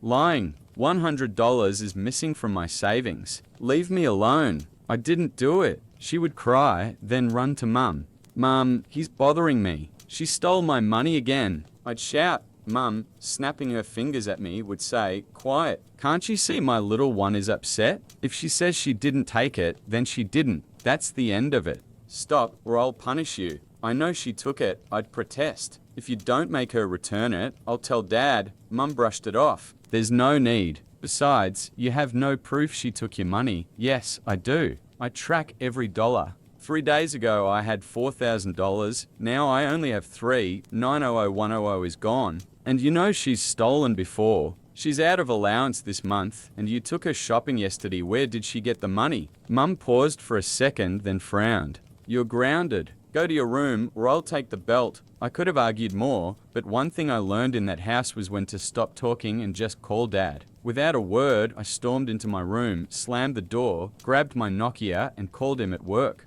He didn't pick up, so I left a voicemail explaining everything. About an hour later, he called back and said he'd handle it. Soon after, I heard the landline ringing and Mum yelling. I couldn't catch everything, but I heard her trying to justify herself, which never worked when she was wrong. Eventually, she yelled something like, "Fine. If she really took the money, she'll return it because she already spent it." Then Mum burst into my room, furious. "I can't believe you ratted her out, ungrateful brat. After everything I do for you, you couldn't just let a small amount slide? You're admitting she stole." With a smirk, she added, "I don't care. Girls need more money than boys. You should have just given it to her. It's hardly anything." "No, she stole $100, and even if it were only $1, I want it back. You wouldn't want someone taking money from your bag. It's no different if my sister steals from me. She's guilty, and you know it. I want my money back any way possible. I earned it honestly." "She didn't do a thing." Mum replied, "My little one doesn't have to do anything. She's a princess and deserves to be treated like one. That's not my problem. Let her be a princess, away from me and my things. Enough of this nonsense." "I'll hoop your butt," she shouted. I stood my ground and looked her in the eyes. By 14, I was her height and fairly strong from all the outdoor work. "Try it." "I won't let you because I did nothing wrong," I said. Mum froze for a moment, then roared, swinging at my dresser but hitting it instead, clearly hurting herself. She grabbed her hand, glaring at me in fury, then stormed out. I heard her screaming and banging on walls as she went down the hall and stairs to the kitchen, probably to drown her frustration in wine. My sister peeked at me from her doorway, scared, then slammed her door. She had used Mum as a shield to avoid punishment, but things changed quickly. A few minutes later, Dad came home, brought my sister into my room, and made her admit she had stolen the money. He reassured me I wouldn't be punished. She refused even to look at me while apologizing,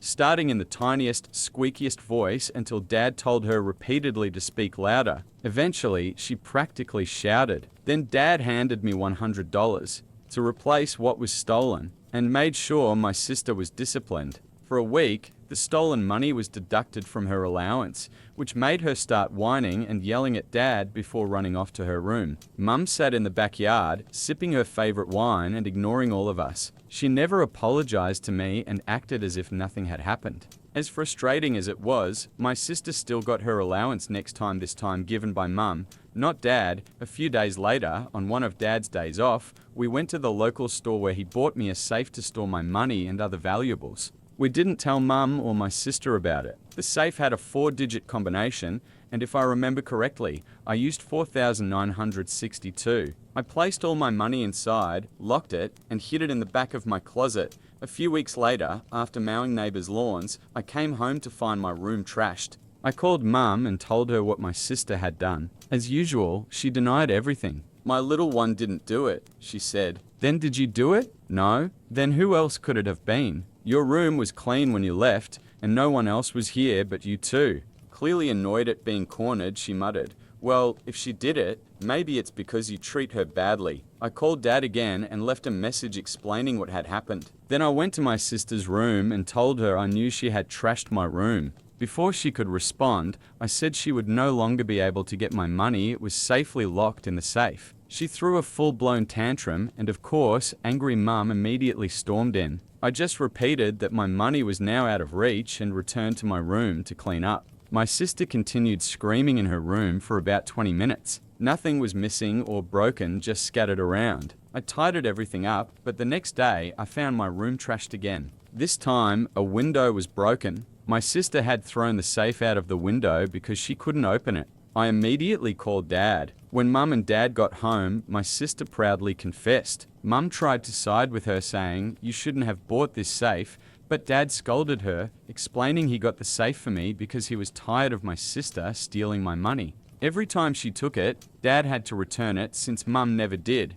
The parents had to replace my window. Dad installed a lock on my door and even put a wall-mounted combination safe near my door to store the key to my room. My sister was grounded for a month for breaking the window. During that time, she had to stay in her room whenever Dad was home. While Dad was at work, Mum let her do whatever she wanted, playing video games, watching TV. I didn't tell Dad about anything else, knowing that if I did, Mum and my sister would try to make my life even worse. Once her month-long punishment ended, my sister begged me for loans whenever she spent all her allowance. I told her she'd never pay me back since she never earned or saved money. For fun, I even wrote a debt note and watched to see if she'd sign it in front of Dad. She tore it in half and ran to Mum to complain that I was unfair.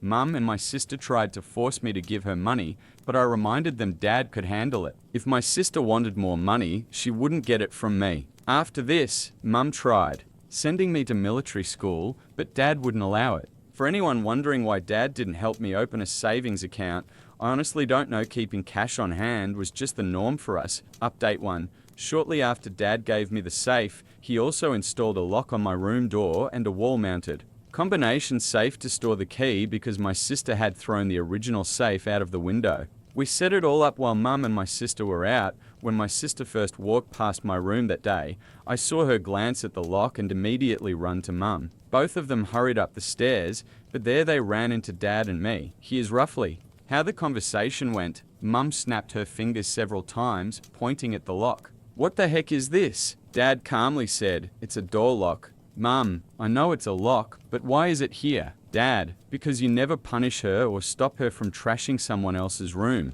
Now there's a lock." "Mum, he's only 14. It's my house. He can't have a lock on his door." "Dad, no, it's our house. As far as I know, I pay most of the mortgage and bills. You hardly contribute, and I'm tired of you spoiling our son while he suffers." "Mum, then at least tell me what this lock is for." "Dad, stone-faced, I won't, because you've proven you can't be trusted." Mum completely blew up and stormed down the stairs, slamming each step. My sister just stood there with a sulky look before slowly making her way to her room. With the new lock in place, everything became manageable, and I got into the habit of locking my door every time I left my room. Several times, I noticed Mum and my sister staring intently as I entered the code, but I always shielded the keypad with my hand or body. They hated it, but there was nothing they could do. Near the end of the month, my sister came to me begging to borrow $40 so she could buy a video game she really wanted. "Why are you asking me for money again?" I said, "We both know you'll never pay it back. I swear I'll return it." She pleaded, "No, you won't. Every month you spend everything you have, plus a little extra. Are you seriously going to spend all your allowance instead of repaying me?" "I don't do that." She protested. "All right, then how about we check?" I went to my room, grabbed paper and pen, and wrote a simple IOU stating she would return $40 when she got her next allowance. The note had to be signed in front of Dad as a witness. My sister read it, began sobbing, tore it in half, and ran to Mum, crying exactly what she always did whenever things didn't go her way. "Mum, he's doing it again," she wailed. "What did he do this time?" Mum asked. She asked me to sign the IOU before Dad, and I'm mad. Mum snapped, "Why do you need that?" She just wanted a little money. I needed a signed note too. Make sure she'd pay it back, I explained. You little brat. I'm not signing anything, just give her the money. Mum shouted, "Only after the IOU," I said. Mum raised her hand as if she were about to hit me but stopped. "You're just like your father, documenting everything. I hate this." I went up to my room, thinking it was good I took after Dad. It was far better than being like Mum or my sister, who never did anything right.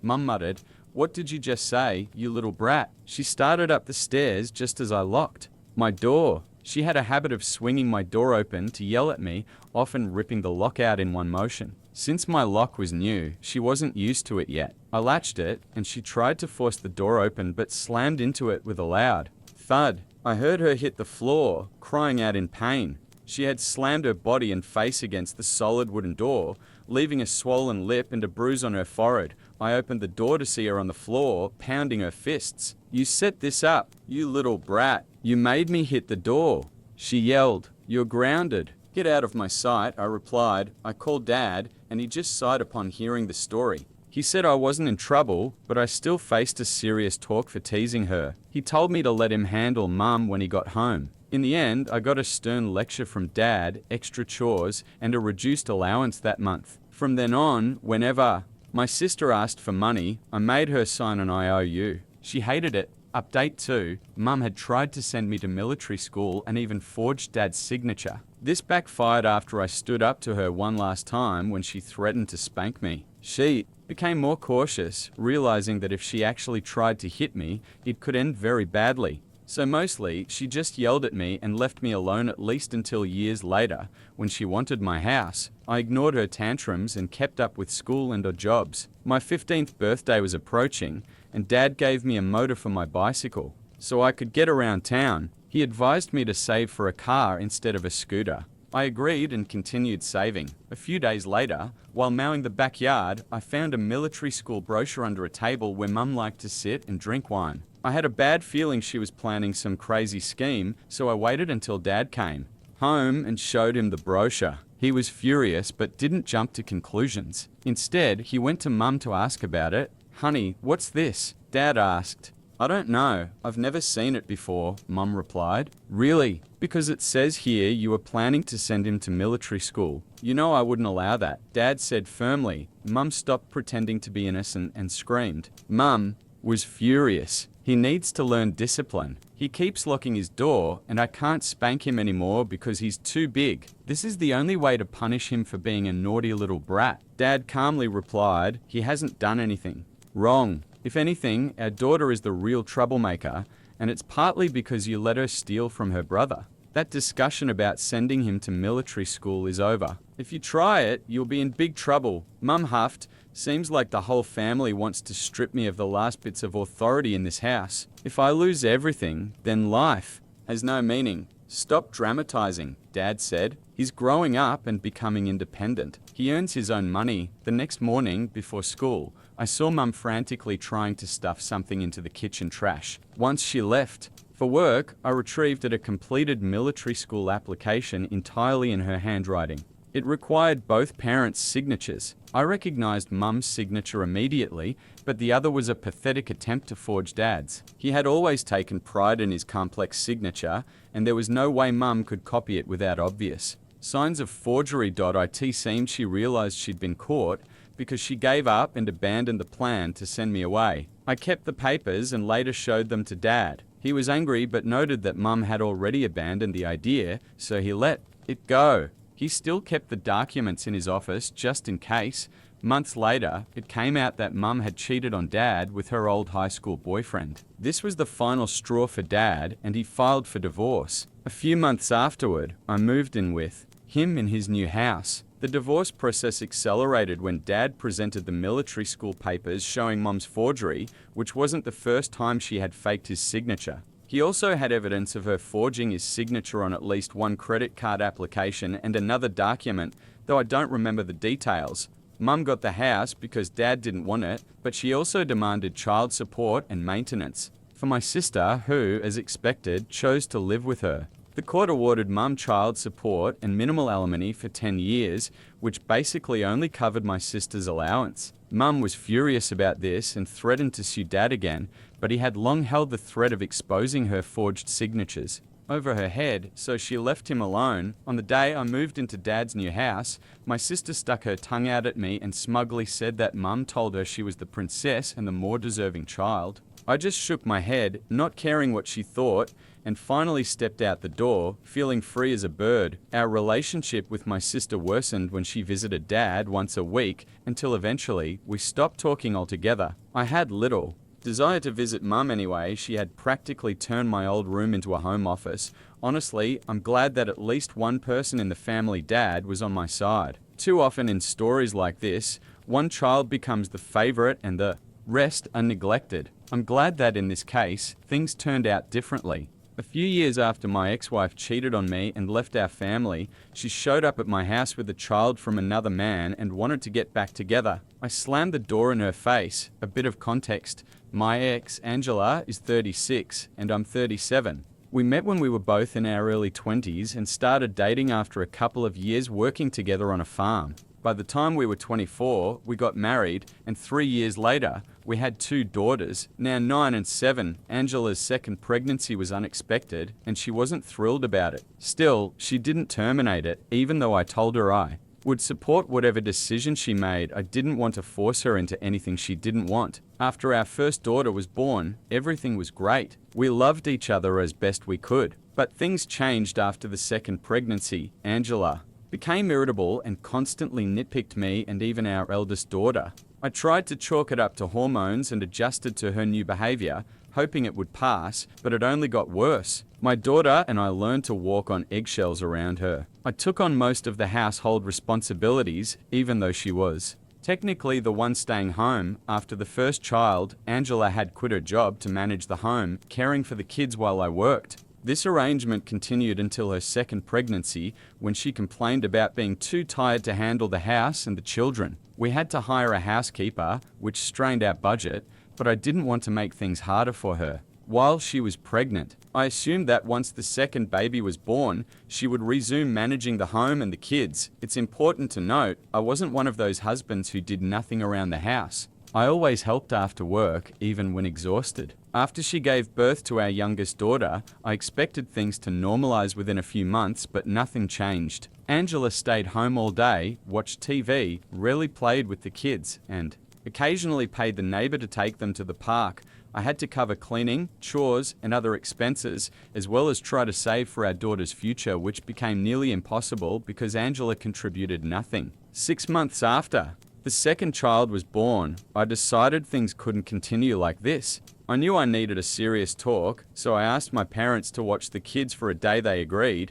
I sat Angela down and explained that I understood she was tired after 2 pregnancies, but I needed her help. The housekeeper's salary was expensive, and I needed her to keep her promise and take on at least some household responsibilities so we could reconsider her contract and save money. Angela immediately refused, saying she was too busy caring for the children and that I should earn more, instead of blaming her for our financial problems. I tried to explain that I was already doing everything I could, but if our marriage was to work, she had to put in effort too. I also mentioned that she didn't really care for the kids according to our housekeeper. She let them watch mindless reality shows all day. That was a mistake. Angela snapped, accusing me of spying on her through the housekeeper. She exploded, yelling that she wouldn't tolerate me pressuring her to do all the work while I supposedly just sat at the table for hours. She also claimed it was my fault we couldn't afford a housekeeper and that it was humiliating to even ask her for help. According to her, I was supposed to be the man of the house. Everything she said was illogical. She seized on any excuse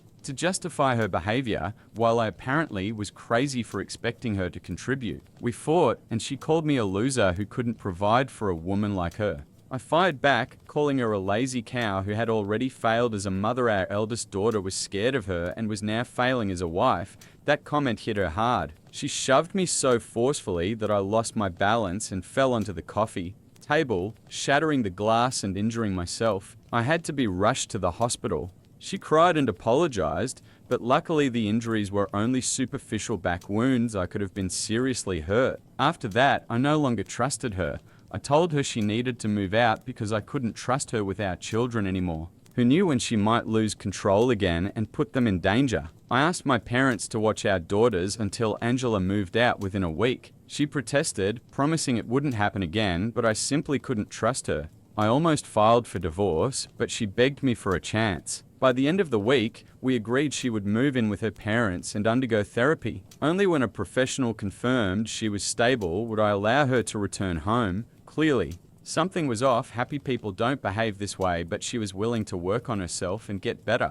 I also didn't want our daughters to grow up without their mother, so I agreed not to divorce immediately and gave our marriage a second chance, living separately. We attended family therapy sessions, but in the end, it was all pointless because she cheated on me. Here's how it happened. My parents had moved in to help with the kids while Angela stayed with her parents. We attended family therapy daily, and for a while, it seemed like things were improving. I also kept in touch with her therapist, who said she had postpartum depression but was recovering. One of her symptoms had been aggression, something she had never shown before, but things spiraled out of control when she shoved me.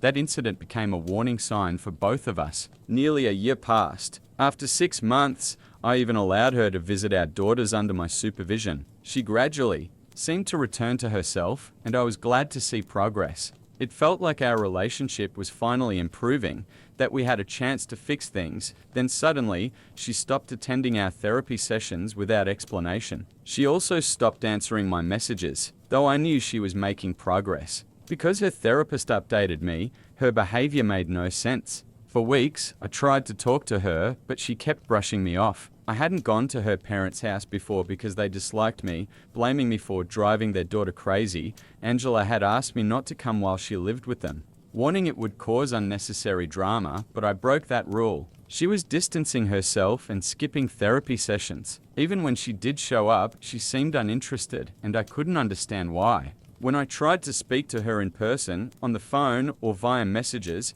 she claimed everything was fine, but her actions clearly said otherwise. The day I went to her parents' house, I expected to find her inside. She wasn't. When I asked her parents where she was, they refused to tell me and literally slammed the door in my face. I felt they did it with pleasure, and a bad premonition swept over me. I decided to call Angela outside their house. I tried several times, but she didn't pick up, and I grew increasingly paranoid. Eventually, I decided to sneak onto their property. I circled the house, knowing her parents usually left the interior kitchen door open. I didn't even need to. Break in, I saw Angela on the backyard swing. The bad news, she wasn't alone. She was kissing a man I didn't know. It had been years since I'd seen him, but that moment burned into my memory. It was one of the worst experiences of my life, and I can't forget it even now. The man recoiled when he saw me. By the time Angela turned around, I was already walking toward my car. She tried to stop me, but I ignored her. In shock, I pushed her away and told her not to touch me. She didn't, and I drove home. Back home, I blocked her everywhere to prevent any attempts to explain herself. I told my parents I wanted them to find me a lawyer and recounted everything that happened at her parents' house. I didn't hear from her again until we had to meet a mediator to discuss divorce terms. By then, I was like a robot, just going through the motions for the sake of our daughters. Emotionally, I was completely drained. It turned out she didn't want to be with us anymore. She wanted to be with that guy, let's call him Sean, whom I saw that day. He had been a childhood friend. Although they drifted apart after school, they apparently reconnected when she moved back with her parents, and she had fallen for him. Her parents encouraged it, so they didn't mind that she was kissing him in the backyard. Even though she was married with 2 children, her family always wanted her to end up with Sean, and they were happy she finally chose herself and her happiness. As if she had ever thought about anyone else, the divorce process was long. Despite cheating on me, she still tried to claim child support. Absurd as it sounds, it happened. The process took time, but my lawyer and I fought hard and ensured she got nothing. Everything rightfully stayed with me. I had been paying for everything while she sat at home and watched TV. It's been 5 years since the divorce was finalized, and I made sure she walked away with nothing. The months spent untangling the divorce were some of the hardest of my life, but I knew I couldn't break. I had to take care of our daughters. They only had me. My parents were an incredible support, and I'll never be able to thank them enough for standing by me while I balanced work and parenting.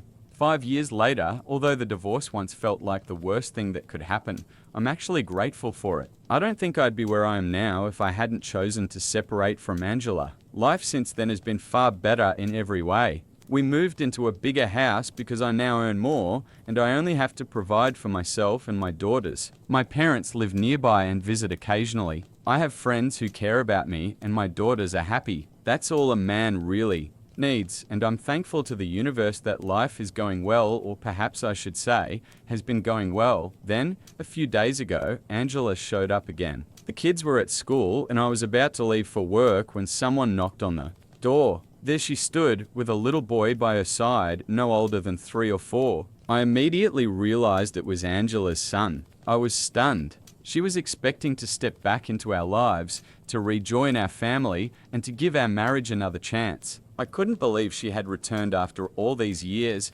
suddenly deciding she could unilaterally restart our family. In that instant, I slammed the door in her face. Before I did, I told her that we were no longer her family. I stopped being her husband the day she cheated with Sean. The divorce had only been a formality, and she had relinquished custody of our daughters herself. She had no right to call us her family. After saying this, I closed the door and told her to leave, making it clear I didn't want her near my home. I could have let my anger flare over the little boy, and I heard her crying at the door for a few minutes after, but I chose to ignore it and went to work. I tried hard not to dwell on it, as that would have weakened my resolve, and I couldn't afford that. I had almost managed to forget she even came, but as soon as I returned from work, I received a call from my parents demanding an explanation. They said Angela had contacted them after I shut the door in her face and was completely devastated. They admitted it was they who gave her my new address and advised her to come, as she is now divorcing Sean and supposedly ready to make things right. They told me she reached out about a month ago and that this had been planned for some time. My parents believed it was time to think about the children, that my daughters needed their mother, and that no one could be a better mum than Angela. They decided she deserved another chance and told her where to find me and what to say. I was furious. It wasn't their place to forgive her or decide to give her a second chance without consulting me. Things could have gone badly if the kids had been home. Their actions were reckless. I told them this, but they refused to admit any mistake. They argued that they had helped me during the divorce, taking care of the kids, and that even now they sometimes help, and therefore they had an equal say in what's best for the children. I couldn't take that away from them. I found it absurd. After all, these are my daughters, not theirs. Despite my respect and eternal gratitude for everything they did during the divorce, I don't think they have the right to make such decisions. We argued briefly. They accused me of being selfish and wrong for denying Angela a second chance. They claimed they had checked her thoroughly, that Angela was a different person now and deserved to be part of my daughters' lives. Even when I reminded them she had signed away her parental rights, they insisted it was offensive to think they might endanger me or the girls and accused me of destroying our children's lives by being too arrogant to recognize that the kids need their mother. Several days have passed. I've thought long and hard about it, and I still don't believe I acted wrongly or selfishly. I don't regret refusing my ex-wife a second chance as a mother. Before we move to the update, I want to hear from you. Do you think the author was in the wrong? If so, why? And if not, explain your reasoning as well. Update: about a week has passed since Angela showed up at my door with her son. I recently discovered the full truth about her dealings with my parents, and it's so disgusting I don't even know where to start. I still can't process it. It's shocking how completely they betrayed me without a second thought. It turns out they didn't just give her my new address, they had been in contact with her all along. After the divorce, I cut all ties with Angela, but my parents never did because they believed that sooner or later she would come to her senses. Their communication was infrequent, maybe once a month, but that was enough to make me feel betrayed. Sean forced Angela to sign away her parental rights when she was served with the divorce papers. She had to choose, either abandon her family to start a new life with him or maintain contact with the children and fight for custody, which would require leaving Sean. According to my parents, this was a difficult decision for her. In the end, She chose Sean and opted to build a new family with him instead of staying with the one she already had. My parents told me Angela reached out to them shortly after I filed for divorce to explain her situation and ask for help. She wanted to secretly maintain contact with our daughters, claiming she was trapped between me and Sean. In any case, she wouldn't have been able to see the kids because I was fighting for full custody with controlled visits, and Sean insisted. She completely cut ties with her children. Even if she had tried to contest custody, the chances of partial visitation were slim. Given the circumstances of our divorce and her history with anger control issues, that's when my parents intervened. She met with them privately, practically begging them to allow her contact with our daughters and to act as intermediaries. She understood that after signing away her parental rights, she couldn't see the children, even under supervision, but my parents still had that authority. And they used it. For a long time, they secretly allowed Angela to spend time with our daughters, moved by her story and thinking they could reunite her with the kids. Their conscience wasn't troubled at all by betraying their own son. Every time I left the girls at their house, they would invite Angela and let her interact with the children. My daughters never told me they had seen their mother because my parents bribed them with toys and sweets to stay silent. Whenever I asked what they did at Grandma and Grandpa's, the girls would say they played with their friends I thought I knew, but in reality, my parents had told them to call Angela that, just in case I asked. I couldn't believe. My own children had lied to me, but I forgave them because they were just kids, manipulated and intimidated by Angela and my parents to keep quiet. Once I learned the truth from my parents, I asked the girls if they had been secretly meeting their mother. They broke down crying and said they couldn't tell me because they were told God would punish them. Clearly, Angela and my parents had seriously instilled fear in them, which is why they had been so secretive and evasive. I also felt like a terrible father for never checking which friends my daughters were spending time with, as it could have been anyone potentially far more dangerous than Angela, and I would have never known. Now, I'm determined to put an end to this. I've already filed for restraining orders against everyone involved. I have written proof too. My parents sent me a letter explaining their actions a few days after our argument. They believed it would help me understand how desperately Angela wanted to remain a mother to her daughters without losing her true love, and that somehow it would help me forgive everyone. All it did, however, was make me realize they are all disgusting lies, and now I can't trust anyone. Ironically, Angela had relinquished her parental rights and had to see our children in secret, as if it were a crime only because Sean didn't want her to maintain any contact with her previous family. Sean was supposed to be her one true love, yet now they're divorcing, and all of it has gone to waste. They even have a son, but according to my parents, Sean now wants nothing to do with her or the child because he received a job offer and is moving away. A few months ago, Angela started working and their son started attending preschool. She doesn't want to relocate with him, which led to constant arguments, escalating to a critical point 3 months ago. Sean told her he was done. He's taking the job and leaving. He's no longer interested in being a family man because that would mean sacrificing his future and happiness to make her happy, and he wasn't willing to do that. All of this was clearly designed to make me feel sorry for Angela, but the only effect it had was making me feel that justice had been served. I've already spoken with my lawyer, and the restraining orders have been filed. My daughters and I also had a serious talk, and I told them that in the future, they will never see their grandmother, grandfather, or their mother again. For now, they seem to have accepted it, but we are still attending therapy to work through it because I know this will be difficult for them. I'm sure it hasn't been easy for them all this time, but now it's over. Update 2. Hi everyone, thank you so much for your support and concern. My parents and Angela have been served with the restraining orders and are required to appear in court in a few days. I don't know how they feel about it, because I've blocked them on every platform and asked my friends not to communicate with them if they try. I've also increased security around the house and have been working from home for several days. I spoke with my daughter's school administration and explained the situation. Initially, I wasn't going to send them to school for a few days, but I didn't want their education to suffer because of Angela or my parents. Now the teachers are keeping a close eye on them and will only release them to me. After school, I do everything I can to make sure no one reaches them, because I'm certain they'll try. So far, everything is going well, and I hope once the restraining orders are in effect, they'll stay away for good. Update 3. This will be a very short update. We've received the restraining orders. For the next 5 years, these 3 manipulators must stay away from me and my daughters or face serious consequences. Of course, I'm still maintaining all the safety measures I implemented because the last time I saw them, they looked very angry and I won't take any risks. My daughters and I continue regular family counseling, and I believe we'll make great progress in the coming months. Honestly, we've already made significant improvements. All I want now is for my daughters to be happy, and that's enough. Please keep sending us your best wishes. We really need them. Now, my personal thoughts. The hardest question in this story is whether I should have ever forgiven my wife. On one hand, I did the right thing there's little chance I could have. Fixed her, as the saying goes, people don't change. Worse, if I had taken her back, I would have had to reunite not only with a wife who betrayed me, but also with parents who betrayed me, and raise another child a constant reminder of her infidelity, on the other hand, and it's hard even to entertain this idea. Maybe I could have reconciled with her under certain conditions, at least for the sake of the children. After all, I was still single, and what harm could it have done?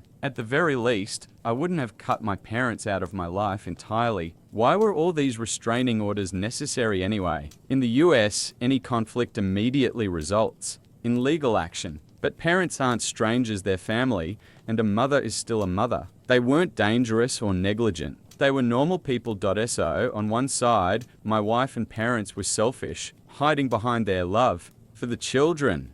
On the other side, I did the exact same thing, hiding behind my love for the children, cutting the parents out of our lives. It's about me not wanting to interact with my parents or my ex-wife. The children might have wanted to see them. They will probably continue to see both their mother and grandparents when they grow up. That's my opinion, a truly complex and controversial situation. When I was 14, my mum defended my younger sister, who had been stealing my money and even tried to send me to military school. This happened about a year before my parents divorced. My little sister had a habit of quickly spending money on food at the mall, video games, and clothes from Hot Topic. Even though my parents gave me an allowance, my dad made me earn it by cleaning the house and working on the yard. My sister, on the other hand, rarely did anything unless Dad was watching. Mum didn't force her to do much either, except tidy her room for some extra cash. I mowed neighbors' lawns, collected scattered cans from around the neighborhood to trade for 5 cents each, and took on various small jobs. I was saving up for a scooter to get around town. Over 2 years, doing odd jobs and saving most of my allowance, I managed to collect about $2,000. But keeping that money safe was a struggle, mainly because of my sister. She knew all my hiding spots and stole from me constantly. Here's how it usually went. "Hey sister, did you take my money again?" "No," she would insist. "You're lying. $100 is missing from my savings. Leave me alone. I didn't do it." She would cry, then run to Mum. "Mum, he's bothering me. She stole my money again." I'd shout. Mum, snapping her fingers at me, would say, "Quiet. Can't you see my little one is upset? If she says she didn't take it, then she didn't. That's the end of it. Stop, or I'll punish you. I know she took it." I'd protest. "If you don't make her return it, I'll tell Dad." Mum brushed it off. "There's no need. Besides, you have no proof she took your money." "Yes, I do.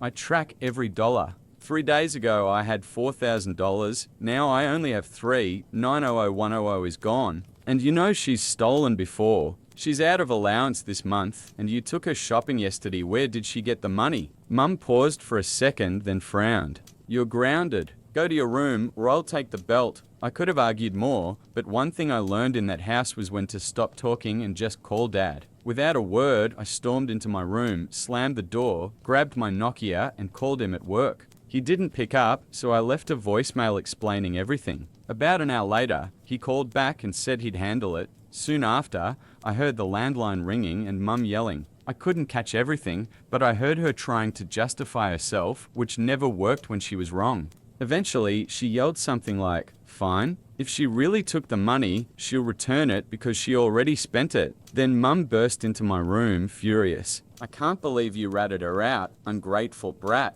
After everything I do for you, you couldn't just let a small amount slide? You're admitting she stole." With a smirk, she added, "I don't care. Girls need more money than boys. You should have just given it to her. It's hardly anything." "No, she stole $100, and even if it were only $1, I want it back." You wouldn't want someone taking money from your bag. It's no different if my sister steals from me. She's guilty and you know it. I want my money back any way possible. I earned it honestly. She didn't do a thing. Mum replied, my little one doesn't have to do anything. She's a princess and deserves to be treated like one. That's not my problem. Let her be a princess away from me and my things. Enough of this nonsense. I'll hoop your butt, she shouted. I stood my ground and looked her in the eyes. By 14, I was her height and fairly strong from all the outdoor work. Try it. I won't let you because I did nothing wrong, I said. Mum froze for a moment, then roared, swinging at my dresser but hitting it instead, clearly hurting herself. She grabbed her hand, glaring at me in fury, then stormed out. I heard her screaming and banging on walls as she went down the hall and stairs to the kitchen, probably to drown her frustration in wine. My sister peeked at me from her doorway, scared, then slammed her door. She had used Mum as a shield to avoid punishment, but things changed quickly. A few minutes later, Dad came home, brought my sister into my room, and made her admit she had stolen the money. He reassured me I wouldn't be punished. She refused even to look at me while apologizing, starting in the tiniest, squeakiest voice until Dad told her repeatedly to speak louder. Eventually, she practically shouted. Then Dad handed me $100 to replace what was stolen, and made sure my sister was disciplined. For a week, the stolen money was deducted from her allowance, which made her start whining and yelling at Dad before running off to her room. Mum sat in the backyard, sipping her favorite wine and ignoring all of us. She never apologized to me and acted as if nothing had happened. As frustrating as it was, my sister still got her allowance next time, this time given by Mum, not Dad. A few days later, on one of Dad's days off, we went to the local store where he bought me a safe to store my money and other valuables. We didn't tell Mum or my sister about it. The safe had a 4-digit combination, and if I remember correctly, I used 4,962. I placed all my money inside, locked it, and hid it in the back of my closet. A few weeks later, after mowing neighbors' lawns, I came home to find my room trashed. I called Mum and told her what my sister had done. As usual, she denied everything. My little one didn't do it, she said. Then did you do it? No. Then who else could it have been? Your room was clean when you left, and no one else was here but you two. Clearly annoyed at being cornered, she muttered. Well, if she did it, maybe it's because you treat her badly. I called Dad again and left a message explaining what had happened. Then I went to my sister's room and told her I knew she had trashed my room. Before she could respond, I said she would no longer be able to get my money. It was safely locked in the safe. She threw a full-blown tantrum, and of course, angry Mum immediately stormed in. I just repeated that my money was now out of reach and returned to my room to clean up. My sister continued screaming in her room for about 20 minutes. Nothing was missing or broken, just scattered around. I tidied everything up, but the next day I found my room trashed again. This time, a window was broken. My sister had thrown the safe out of the window because she couldn't open it. I immediately called Dad. When Mum and Dad got home, my sister proudly confessed. Mum tried to side with her, saying, "You shouldn't have bought this safe," but Dad scolded her, explaining he got the safe for me because he was tired of my sister stealing my money. Every time she took it, Dad had to return it since Mum never did. The parents had to replace my window. Dad installed a lock on my door and even put a wall-mounted combination safe near my door to store the key to my room. My sister was grounded for a month for breaking the window. During that time, she had to stay in her room whenever Dad was home. While Dad was at work, Mum let her do whatever she wanted, playing video games, watching TV. I didn't tell Dad about anything else, knowing that if I did, Mum and my sister would try to make my life even worse. Once her month-long punishment ended, my sister begged me for loans whenever she spent all her allowance. I told her she'd never pay me back since she never earned or saved money. For fun, I even wrote a debt note and watched to see if she'd sign it in front of Dad. She tore it in half and ran to Mum to complain that I was unfair. Mum and my sister tried to force me to give her money, but I reminded them Dad could handle it. If my sister wanted more money, she wouldn't get it from me. After this, Mum tried sending me to military school, but Dad wouldn't allow it. For anyone wondering why Dad didn't help me open a savings account, I honestly don't know. Keeping cash on hand was just the norm for us. Update 1. Shortly after Dad gave me the safe, he also installed a lock on my room door and a wall-mounted combination safe to store the key because my sister had thrown the original safe out of the window. We set it all up while Mum and my sister were out. When my sister first walked past my room that day, I saw her glance at the lock and immediately run to Mum. Both of them hurried up the stairs, but there they ran into Dad and me. Here's roughly how the conversation went. Mum snapped her fingers several times, pointing at the lock. "What the heck is this?" Dad calmly said, "It's a door lock." "Mum, I know it's a lock, but why is it here?" "Dad, because you never punish her or stop her from trashing someone else's room. Now there's a lock." "Mum, he's only 14. It's my house. He can't have a lock on his door." "Dad, no, it's our house. As far as I know, I pay most of the mortgage and bills. You hardly contribute, and I'm tired of you spoiling our son while he suffers." "Mum, then at least tell me what this lock is for." "Dad, stone-faced, I won't, because you've proven you can't be trusted." Mum completely blew up and stormed down the stairs, slamming each step. My sister just stood there with a sulky look before slowly making her way to her room. With the new lock in place, everything became manageable, and I got into the habit of locking my door every time I left my room. Several times, I noticed Mum and my sister staring intently as I entered the code, but I always shielded the keypad with my hand or body. They hated it, but there was nothing they could do. Near the end of the month, my sister came to me begging to borrow $40 so she could buy a video game she really wanted. "Why are you asking me for money again?" I said, "We both know you'll never pay it back. I swear I'll return it." She pleaded, "No, you won't. Every month you spend everything you have, plus a little extra. Are you seriously going to spend all your allowance instead of repaying me?" "I don't do that," she protested. "All right, then how about we check?" I went to my room, grabbed paper and pen, and wrote a simple IOU stating she would return $40 when she got her next allowance. The note had to be signed in front of Dad as a witness. My sister read it, began sobbing, tore it in half, and ran to Mum, crying exactly what she always did whenever things didn't go her way. "Mum, he's doing it again," she wailed. "What did he do this time?" Mum asked. She asked me to sign the IOU before Dad, and I'm mad. Mum snapped, "Why do you need that?" She just wanted a little money. I needed a signed note too.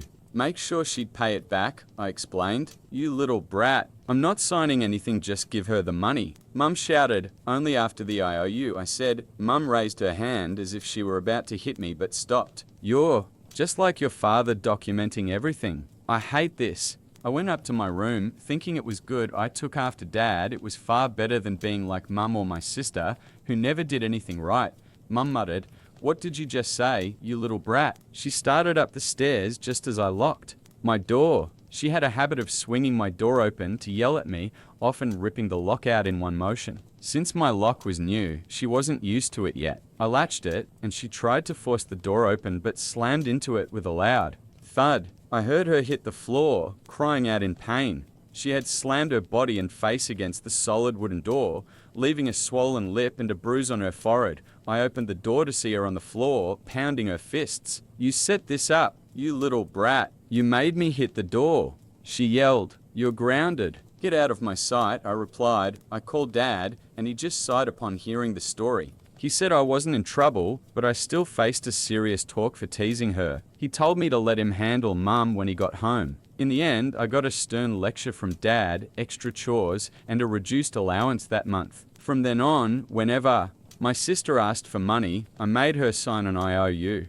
She hated it. Update 2, Mum had tried to send me to military school and even forged Dad's signature. This backfired after I stood up to her one last time when she threatened to spank me. She became more cautious, realizing that if she actually tried to hit me, it could end very badly. So mostly, she just yelled at me and left me alone, at least until years later, when she wanted my house. I ignored her tantrums and kept up with school and her jobs. My 15th birthday was approaching, and Dad gave me a motor for my bicycle, so I could get around town. He advised me to save for a car instead of a scooter. I agreed and continued saving. A few days later, while mowing the backyard, I found a military school brochure under a table where Mum liked to sit and drink wine. I had a bad feeling she was planning some crazy scheme, so I waited until Dad came home and showed him the brochure. He was furious but didn't jump to conclusions. Instead, he went to Mum to ask about it. "Honey, what's this?" Dad asked.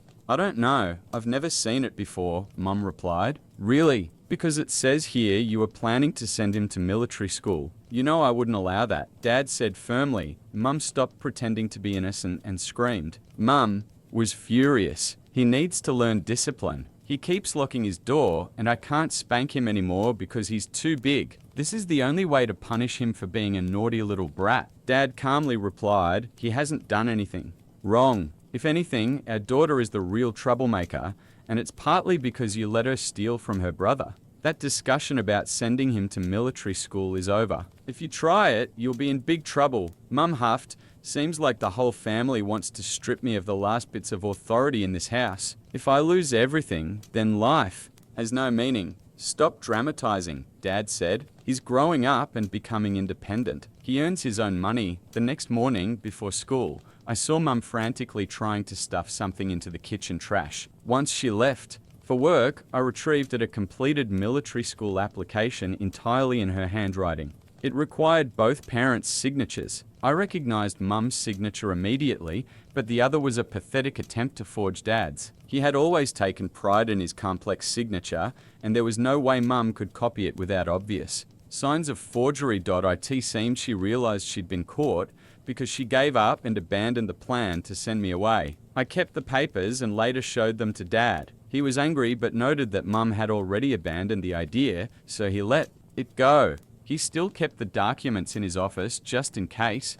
Months later, it came out that Mum had cheated on Dad with her old high school boyfriend. This was the final straw for Dad, and he filed for divorce. A few months afterward, I moved in with him in his new house. The divorce process accelerated when Dad presented the military school papers showing Mum's forgery, which wasn't the first time she had faked his signature. He also had evidence of her forging his signature on at least one credit card application and another document, though I don't remember the details. Mum got the house because Dad didn't want it, but she also demanded child support and maintenance for my sister, who, as expected, chose to live with her. The court awarded Mum child support and minimal alimony for 10 years, which basically only covered my sister's allowance. Mum was furious about this and threatened to sue Dad again, but he had long held the threat of exposing her forged signatures over her head, so she left him alone. On the day I moved into Dad's new house, my sister stuck her tongue out at me and smugly said that Mum told her she was the princess and the more deserving child. I just shook my head, not caring what she thought, and finally stepped out the door, feeling free as a bird. Our relationship with my sister worsened when she visited Dad once a week, until eventually we stopped talking altogether. I had little desire to visit Mum anyway. She had practically turned my old room into a home office. Honestly, I'm glad that at least one person in the family, Dad, was on my side. Too often in stories like this, one child becomes the favorite and the rest are neglected. I'm glad that in this case, things turned out differently.